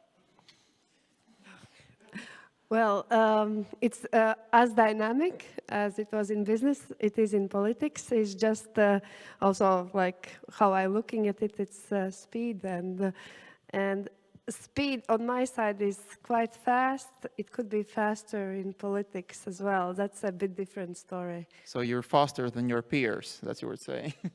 Than the system. Okay, then the system. That's a great correction. Okay, Pēteris, welcome. So Pēteris is a well-known economist in Latvia. He's an economist at the Luminor Latvia, which is a bank, and has more than 13 years of experience in finance. So Pēteris, what I like about you is that you always offer sorts of measured, common sense observations and analysis. So and I think that is why people appreciate what you do as an economist. So my question to you is, how do you keep a clear head and a rational mind in these, troubled times, crazy times with Trump, social media, Russian propaganda, and etc.? Hello, everybody. I think that's just who my father was like that. My grandfather was like that, and so it's just nature. Nature. Okay, so you're preset to be rational. Good. So, and finally, joining over Zoom, I don't know from where, that's the specific of the Zoom, is Giedrius Bernotas. Giedrius, welcome. Giedrius is a fund manager at Lords LB Asset Management. You know, if a company has asset management in its titles, and that's a serious thing. So, and no doubt about that, because Giedrius with his colleagues is behind the futuristic Presesnams development in Riga. So Giedrius, I've had several conversations with you, and it usually goes like this. So I have an opinion, I speak with you, and then I change my opinion. So my question to you is, are you planning to change our opinions today? 10 seconds. Hello, everyone. I'm from news today. So not necessarily. From what I've heard today, I think everything is on the right track. So I would like to echo a lot what has been said today. And I think that we just need to, work collectively together. And there's no change in opinion. I think the opinion and the direction is clear. Now it's time to action. Great. Okay, so we've introduced all our panelists. My name is Martin Čvanoks. I'm the chairperson of the Alliance of Real Estate Developers in Riga. So, and I would like to bring also the poll, Slido poll, already on the screen, and perhaps it could run in the background. So, and the Slido question I would like to ask you is if you are an investor in Riga, you would rather invest in, and then it follows, rental housing, residential for sale, offices, industrial, retail, hotels, and so perhaps we can keep this Slido running for a while and then revisit the results. So, but Peter, I would like to start with you. So, when we speak and politicians speak about the Latvian economy, we usually say that we need, more manufacturing, we need more factories, we need to export Latvian goods. That's a kind of a tenor of these conversations. But when you look at what actually Latvian GDP is made of, then you see that Riga is leading the way with a major contribution over half at least to Latvia's growth. And Riga's economy is based on services. So, and you've been one of the people to remind us of these facts. So, and if we look at this, is this from a sort of real estate perspective? I think there is a clear link. I mean, if you work for an international company in Riga, that company needs a modern office space. You work as an employee in a modern office. You have a decent salary, which means that you would like to live in an apartment or a house that is on par with your office. So basically, the question is, could you explain to us how this services-based economy is connected to urban development and to real estate? Yes, Riga's economy is definitely mostly service-based. The biggest service sector of the city is IT and business services. It has not been always like that. About 20 years ago, these sectors were almost non-existent in Riga and in Latvia. Riga was still mostly goods making, good shipping place. And by the way, there are several regional economies in Latvia, and for almost everybody outside Greater Riga, manufacturing is still largely the way to go. For example, Liepa is now making stunning progress, growing about 10% a year by successful development of mostly manufacturing, and it can work. But yes, in Riga, it's a different story. And service exports will increase their role in cities' economy, and how it goes together with residential development. Riga has a really good one big advantage. It's really stunning diversity of very diverse residential areas, old town circle of boulevards, interesting wooden timber districts, private housing areas around the city, and so on. So it can offer high quality of life for people who are quite demanding and people who work for modern service sectors tend to be quite demanding.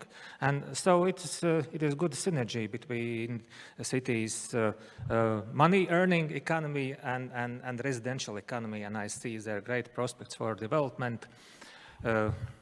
And we can work in many, many directions. One of them is restoration of historical heritage. There are still many empty or underused buildings which will collapse if they are not brought back to life. There are empty spaces even in downtown Riga where to construct new buildings.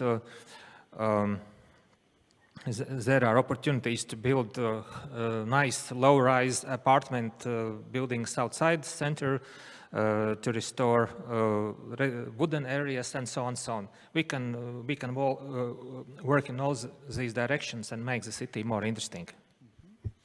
Okay, Ines, so what Peter's already kind of mentioned is the development of residential and offices. And basically, if we speak about service-based economies, and Peter's attested to that fact that Riga is a service-based economy. So we need offices where these people can live, so these people can work, and we need housing where those people who work in these offices can live. So since this is a panel on real estate, so what is kind of your pitch, your message to real estate investors in Riga? So what do the new municipality of Riga, what do you offer them? So what's your story? Yes, hello, and so from one side, as a Riga municipality, what we can do, and definitely we already have started and we can do even better, is to kind of minimize the red tape. Not that's why I have a red jacket, but red tape as a bureaucracy, less bureaucracy, and faster all type of improvements, so that the real estate developers can faster get different kind of permits. Saying that, we have the green corridor introduced, and it shows good results for kind of bigger, larger developers. However, we need to be much better at the smaller scale, at the kind of private developers. And there we're lagging still behind. From the second part, I think, is also how is the city in general livable and the mobility around the city. And here I want to kind of say that through, I think in the next 2-3 years, we will see a much bigger change in the Riga city center, as we will introduce a low emission zone in the Riga city center, which will, with aim to improve the air quality of Riga city center, yet it will open it more for public spaces, and it will be more, will be a start for a more livable Riga city center. So shout out all to the investors, smaller or larger. Riga city center has still a lot of old buildings, old apartments, which need investors to make them great, and there is a potential in that. We will come back to the question of how to make Riga more livable, but since you pitched the fast-track procedure at the Riga City Construction Board, which is now being expanded to cover also the utility network holders, and our industry is appreciating it very much. It really, I mean, there is already sort of a price tag and in a sort of an investment volume which has been attracted to Riga because of that. So this sort of shows that when you make regulation, change regulation, which doesn't cost anything, basically, it's just making the bureaucracy more efficiency and cutting red tape, that already can spur investment into real estate. So, but Giedrius, I would like to ask you about and referencing what Ines has said about this sort of change of attitude towards investors in Riga and the fast-track procedure and etc. So do you feel welcome as an investor in Riga, and do you feel that the business environment in Riga is improving? Thank you for the question. So in general, I would say that we really and truly feel welcome. I have to admit, in 2017, when we have acquired the land plot, there were a lot of legends about the bureaucracy, about lengths of discussion of preparation of a project that is required for a project to go forward. But I have to admit, we are always coming with a very transparent idea, with a very transparent agenda. We're showing our project, our ideas early to representatives of the city, and I have to admit, we have been always welcomed in such a case. So I can only say that even starting in 2017, 2018, this actually worked. With regards to Green Corridor, I can give you a good example from our project. So when we have signed the 76 million euro general contractor agreement for first stage development, we were anticipating that, let's so call it, this bureaucratic beginning of construction, passing all the paperwork would take us a month. However, due to the fact that we were part of this Green Corridor initiative, it actually took us 5 days. So it's a very quick and very good development. We really appreciate it. Of course, from the investor point of view, we would prefer that Green Corridor would come with some tax benefits or tax breaks, as we have them in different countries. I think that this would even more attract and invite investors to, let's say, not to delay their decision and go forward and jump into these investment opportunities. Nonetheless, with regards to how the things are going, I'm very happy, and I have to admit, we are in the construction phase in the construction of the first stage. We are in the design of a second stage of Presisnam's development. It's a very large land plot. It's a multi-stage development, and fundamentally, we see that our idea that Riga lacks good, high-quality offices is even more present today than it was in 2017. Because we look into the peers and we believe that there are good opportunities, and we really look forward to expansion of this cooperation, even especially in the public zones where we believe that a lot of stakeholders are really interested in development.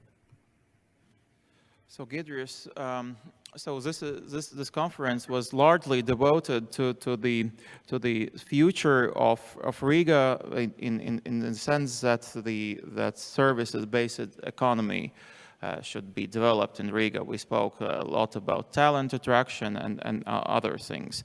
So obviously, offices are an integral part of modern corporation, and especially in services-based economy. So Eric's in the previous presentation told us that there are office space for 12,000 people, 12,000 employees, modern office space under development in Riga currently. So almost 3,000 of these potential jobs could be located in Presisnams.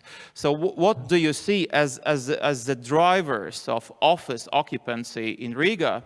And perhaps in answering that, you could also address the question of the development and changing nature of work, which has happened due to COVID and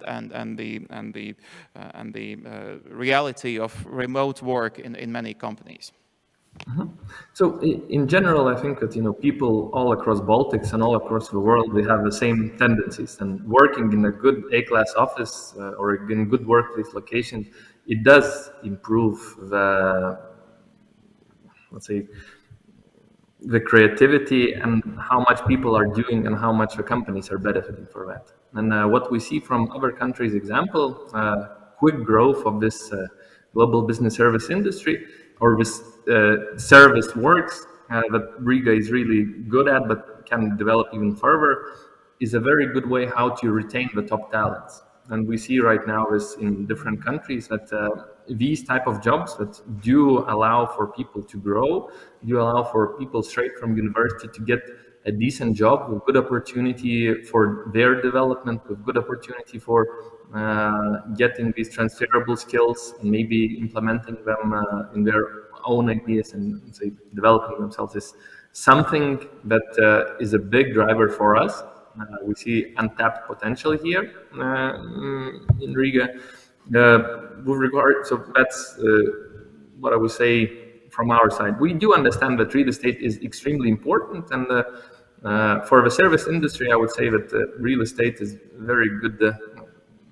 Very good example of real estate is like a hot water in the hotel. If you don't have hot water, you're not going to that hotel anymore. If you have hot water, and everybody should have hot water. And I think that in Riga, there is a lot of hot water coming in 2023, as we have seen at Eric's presentation.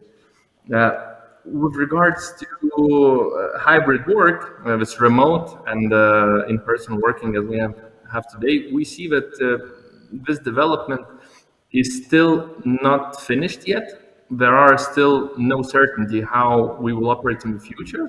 However, quick adoption of remote working tools that everybody is very much familiar with, and the fact that I'm speaking from Vilnius today to conference happening in Latvia is a very good example of that. So we are, let's say, overviewing and seeing how things are developing, and we believe that what COVID-19 and this remote work will bring, that office will even more become a location where people are collaborating, where people are joining in teams, where people are bringing benefit for the companies. And the office space will lean towards these prime locations, the very best projects, walkable projects where you could get all the amenities within walkable distance, the projects which will offer this sports infrastructure, a project which will offer all these small things to make sure that the person is really happy and willing to come to work. So this is what we see, let's say, from real estate development perspective. Okay, thank you, Giedrius. Ines, so we see that the service-based economy in Riga is growing. I mean, but if you look at the population of the Riga metropolitan region, what we see is that the population of Riga as a city has slightly declined, but the population of the suburbs, of the suburbia around Riga, has increased actually. So many people joke that Latvians now have this. If you have, there is an American dream in America, and there is this Latvian dream. It's basically having a single family home in Mārupe or in Ādaži, to have a Volvo SUV and a dog, and basically it's like so, and it is not like so very fashionable or cool, as Maxim Yegoros would say, to live in the city center. So what is city thinking about this? Because we can come to a situation when we have these great new offices, people are working there, but they are paying their taxes and living outside of Riga's administrative borders. Well, that is the situation right now, as you described it. Yet the latest data shows that actually now the numbers are not anymore so much decreasing in Riga population, but stabilizing. And our kind of challenge ahead is to have a growth. So we have a goal to reach 10,000 inhabitants growth every year, and to reach 700,000 citizens by 2030. So we have a goal, and we need to get there.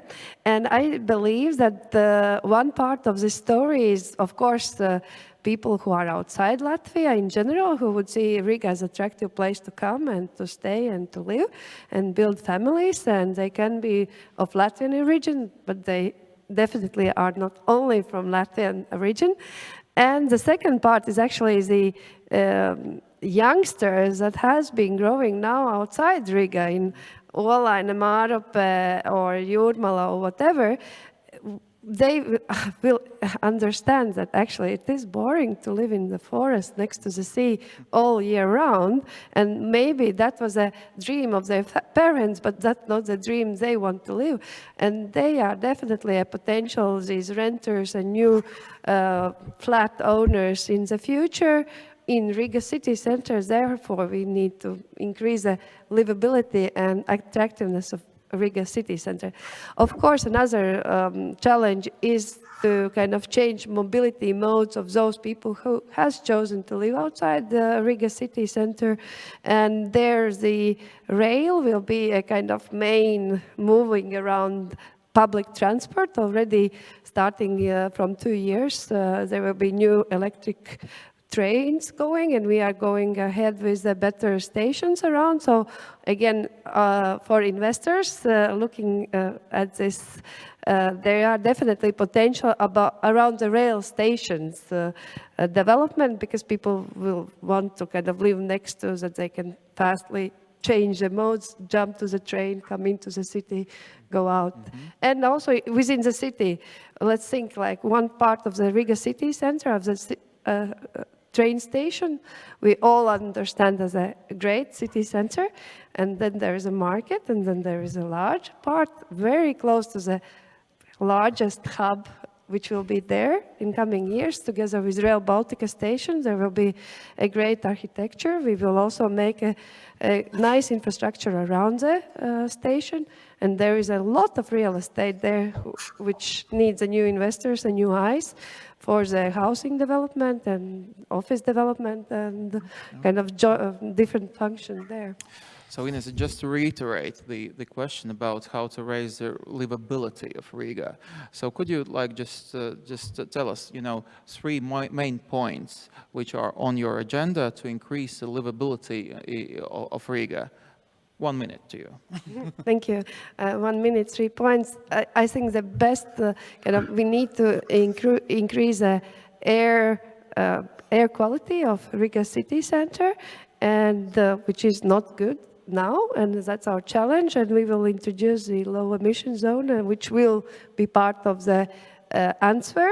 And with that, we will also have a more space for a public infrastructure, more greenery, more public space around. So livability as in the Riga city center will definitely improve, and you will be able to walk around and bike around and have a better public transport in coming years. Very good. So Petris, what is your take, also in a minute, on this, let's say, urban-suburban divide of Riga? So do you see this as a healthy thing, or do you see that some sort of changes need to be brought there? I think Riga needs both. If we look at the share of people living in the multi-apartment houses and small-scale housing, Latvia has the highest share of people living in the apartments, buildings with at least 10 apartments in the European Union.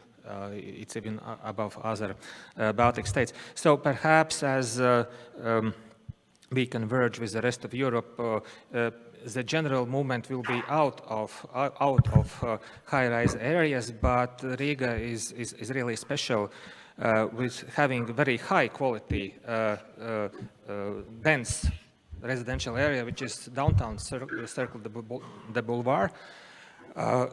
Comparing it to other Baltic capitals, the shortcomings of Riga versus Vilnius and Tallinn can be addressed with investment.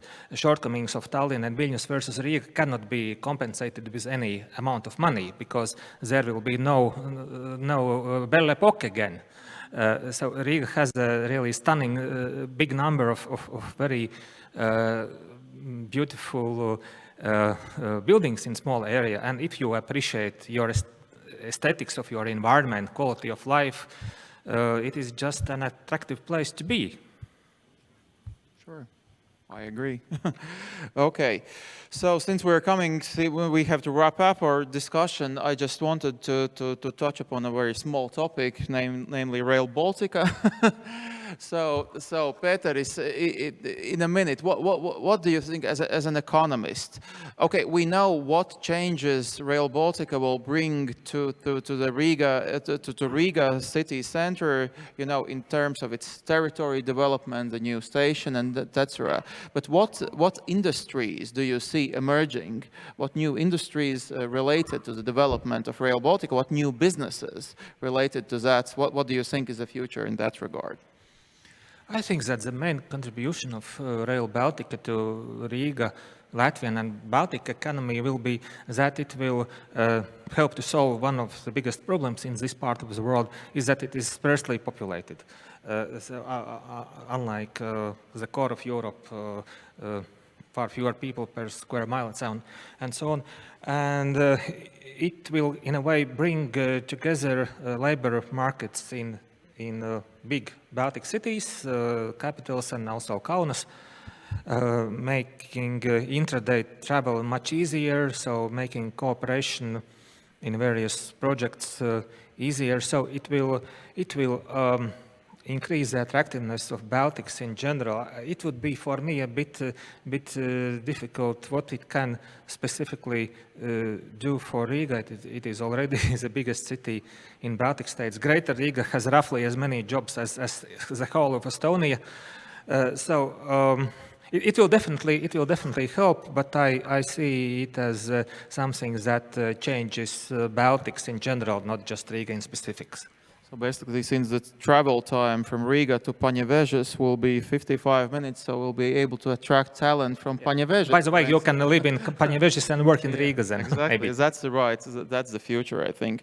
So, Giedrius, I wanted to ask you, as an investor in real estate, how do you see what industries will the growth, the development of Rail Baltica will spur, be it in industrial, warehouses, assembly, logistics? How do you, as an investor, see the future regarding Rail Baltica and Riga? I think that probably one of the most important, we're talking about cross Baltic countries. I think that hospitality in general will evolve. I think that this is a very important point, that even though there is a very good connections from Riga via Air Baltic, I think it's our main hub in the Baltics of air transport. Nonetheless, having an opportunity for people to come by a different route is very, very important. I think we'll be connected in such a way. So I think this is the most important one, which will benefit. And apart from that, I think all the other industries which will be able to, let's say, tap into, whether it's attraction of people, of workforce that we have just mentioned, whether it's creating new hubs and making, which are attractive, convenient for people. So with regards to logistics, I think that this helps, but in general, I think that it's not going to be something that would change or revamp the industry. I think more important is for attracting jobs and making sure that connectivity is very, very good between all Baltic capitals. Great. So since we have to end the discussion, we have some questions from Slido. So one question is, can you please double-click on residential rental demand trends in Riga as a premium, basically economic class apartments? Well, Petris, perhaps you can comment on that. Well, I don't have any specific numbers in my head, but it is just obvious that the number of highly rewarded people in Riga will grow. Well, just for example, in the third quarter of this year, average salary in both business services and IT services, it grew 13% year on year. And in IT services, in software, it's already 2,500 euros on average in the sector. And the number of people working in those sectors is growing. So outlook for premium apartments and houses just looks good. Yeah, I can just add to the fact that, for instance, in the economy sector, which obviously is driving the growth, residential growth in Riga currently, there is basically a golden rule of thumb. If your apartment costs up to 100,000 euros, it will sell out quickly, and in rental it's up to 10 euros per square meter, the rental rate. Then you can rent it out easily, and that's approximately the values that investors are thinking about. Ines, is the old town of Riga dead? Well, Old Town has been a lot of relied on tourism, and of course tourism because of COVID-19 has decreased all over the world, but we are expecting it to come back next year, so I believe that Old Town will emerge, and we will see more activity around it all town in the future, and I hope with some time it can change also to some residential part, which is a small part now. Now it's mainly rented out for tourism purpose. Okay, since we have to wrap up, I think my takeaway from this discussion is this. So Riga's office market is growing, new offices are developing. As connected to that, rental housing is developing, and we have the new law on residential tenancy, which has enabled that growth. Of course, apartments are in high demand generally in Riga and Latvia, because Latvians simply want to live better and they're earning better salaries.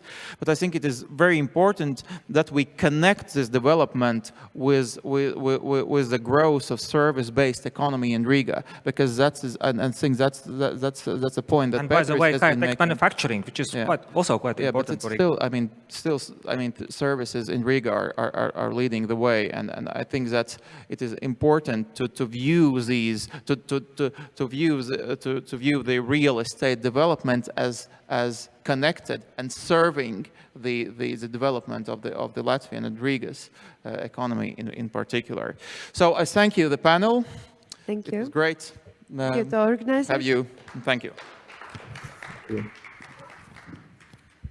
Wow.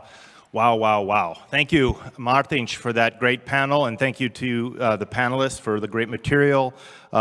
Clearly, there is no doubt that the face of Riga is changing, and I think it's very exciting to hear that investors still have a chance to help shape that direction, to help shape what that face of Riga will look like in the coming years. So a lot of exciting things to think about and opportunities to examine. We are almost to the end of our forum, close to the finish line, so hang in there if you've been sitting on at your computer screen for hours. We're almost done. Thank you for your patience, and thank you for our in-person audience as well. To help bring all this together, we're going to bring back two of our opening remark speakers who are going to provide their kind of closing remarks and summary thoughts on all the things that we've heard about and discussed today. And of those two speakers, the first off will be Ms. Zanda Kalniņa-Lukaševica, Parliamentary Secretary from the Foreign Ministry of Latvia. Please, Zanda, back on stage. Thank you, Mārtiņš. It's been a great day indeed. So many great ideas and discussions and brilliant speakers. So the one thing we can take with us today, for me, it's crystal clear. Riga, Latvia, is a great place to invest, to develop your business, and to relocate to. And I'm happy to see that Riga is ready to lead by example. And being open for global developments is a precondition for development for a capital. And as we saw it from the speech from the mayor and also from the head of the development committee, so Riga is open and will develop in the nearest future further on. And indeed, as the president of the Bank of Latvia said this morning, it is all about the ambition, how far we strive to develop Riga. And yes, sky is the limit. So to conclude this great day, let me thank to the speakers, the partners, and the organizers. And indeed, first of all, thank you to our partners for choosing such a great topic for this year's forum and for bringing together many bright and brilliant speakers. So thank you to the PBLR, Kristine and Mārtiņš and all your team. It's a pleasure to work together with you. And also this year, Forum's organization team included local company Erda and our one and only Zanda Čulkstena. Thank you to you and your team. The Ministry of Foreign Affairs is privileged to support the growth of the forum and to have good partners to work with. So once again, thank you to all of you for being here, for listening, for participating, and see you next year at the annual World Latvian Economics and Innovation Forum.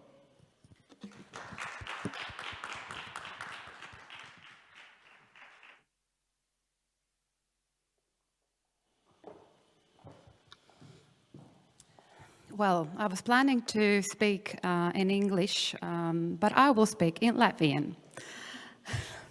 So, piecas droši vien tās galvenās lietas, kuras mēs sadzirdējām visās sarunās. Ir viena lieta cilvēks kā vērtība, ieguldīt cilvēku resursos un to darīt ar apziņu. Otra - stratēģiska pieeja visam, ko mēs darām, un ar skatu uz nākotni. Trešais - sadarbība un partnerība, tās ļoti svarīgās lietas. Ceturtais - nebaidīties izvirzīt augstas ambīcijas un izvirzīt augstus mērķus. Un piektais - potenciāls. Nevis redzēt problēmas, bet potenciālu visā. Tad es Pasaules brīvo latviešu vārdā gribētu pateikt milzīgu lielu paldies. Jo es domāju, mēs paldies nekad nevaram pateikt par daudz. Un pirmkārt par finansiālo atbalstu ilgtermiņā, kas jau ir bijis ārlietu ministrijai, īpaši Zandai Kalnija Lukaševicai un mūsu vēstniecei Elitai Gavelei. Paldies liels mūsu sadarbības partneriem Amerikas Tirdzniecības palātai un Līgai Bērtulsonai Smildziņai. Mūsu ilgadējam finansiālam ieguldītājam Dārziņš Legal, kas ir no Austrālijas. Izcilai organizatoru komandai Erda, kas ir Zāne, Renāte, Līva un, protams, vēl daudz cilvēku, bet tie bija tās galvenās dāmas. Mūsu izcilajam Mārtiņam, kurš vispār nezināja, ka viņam šodien tas būs jādara līdz vakaram. Tā kā paldies tev, Mārtiņ. Covid laikā notiek visādi brīnumi. Un, protams, mūsu izcilajiem šodienas runātājiem, kas nevien pastāstīja, bet lika mums domāt un domāt kārtīgi uz priekšu nākotnē. Tā kā vēlreiz liels paldies visiem. Paldies arī visiem skatītājiem, kuri vai nu visu laiku vai pa laikam pievienojās un uz cerumu redzēšanos nākošajā formā.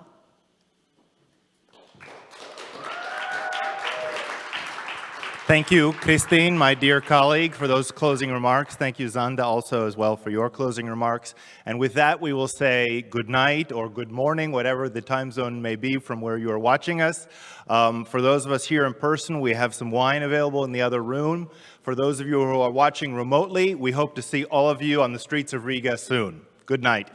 Atā!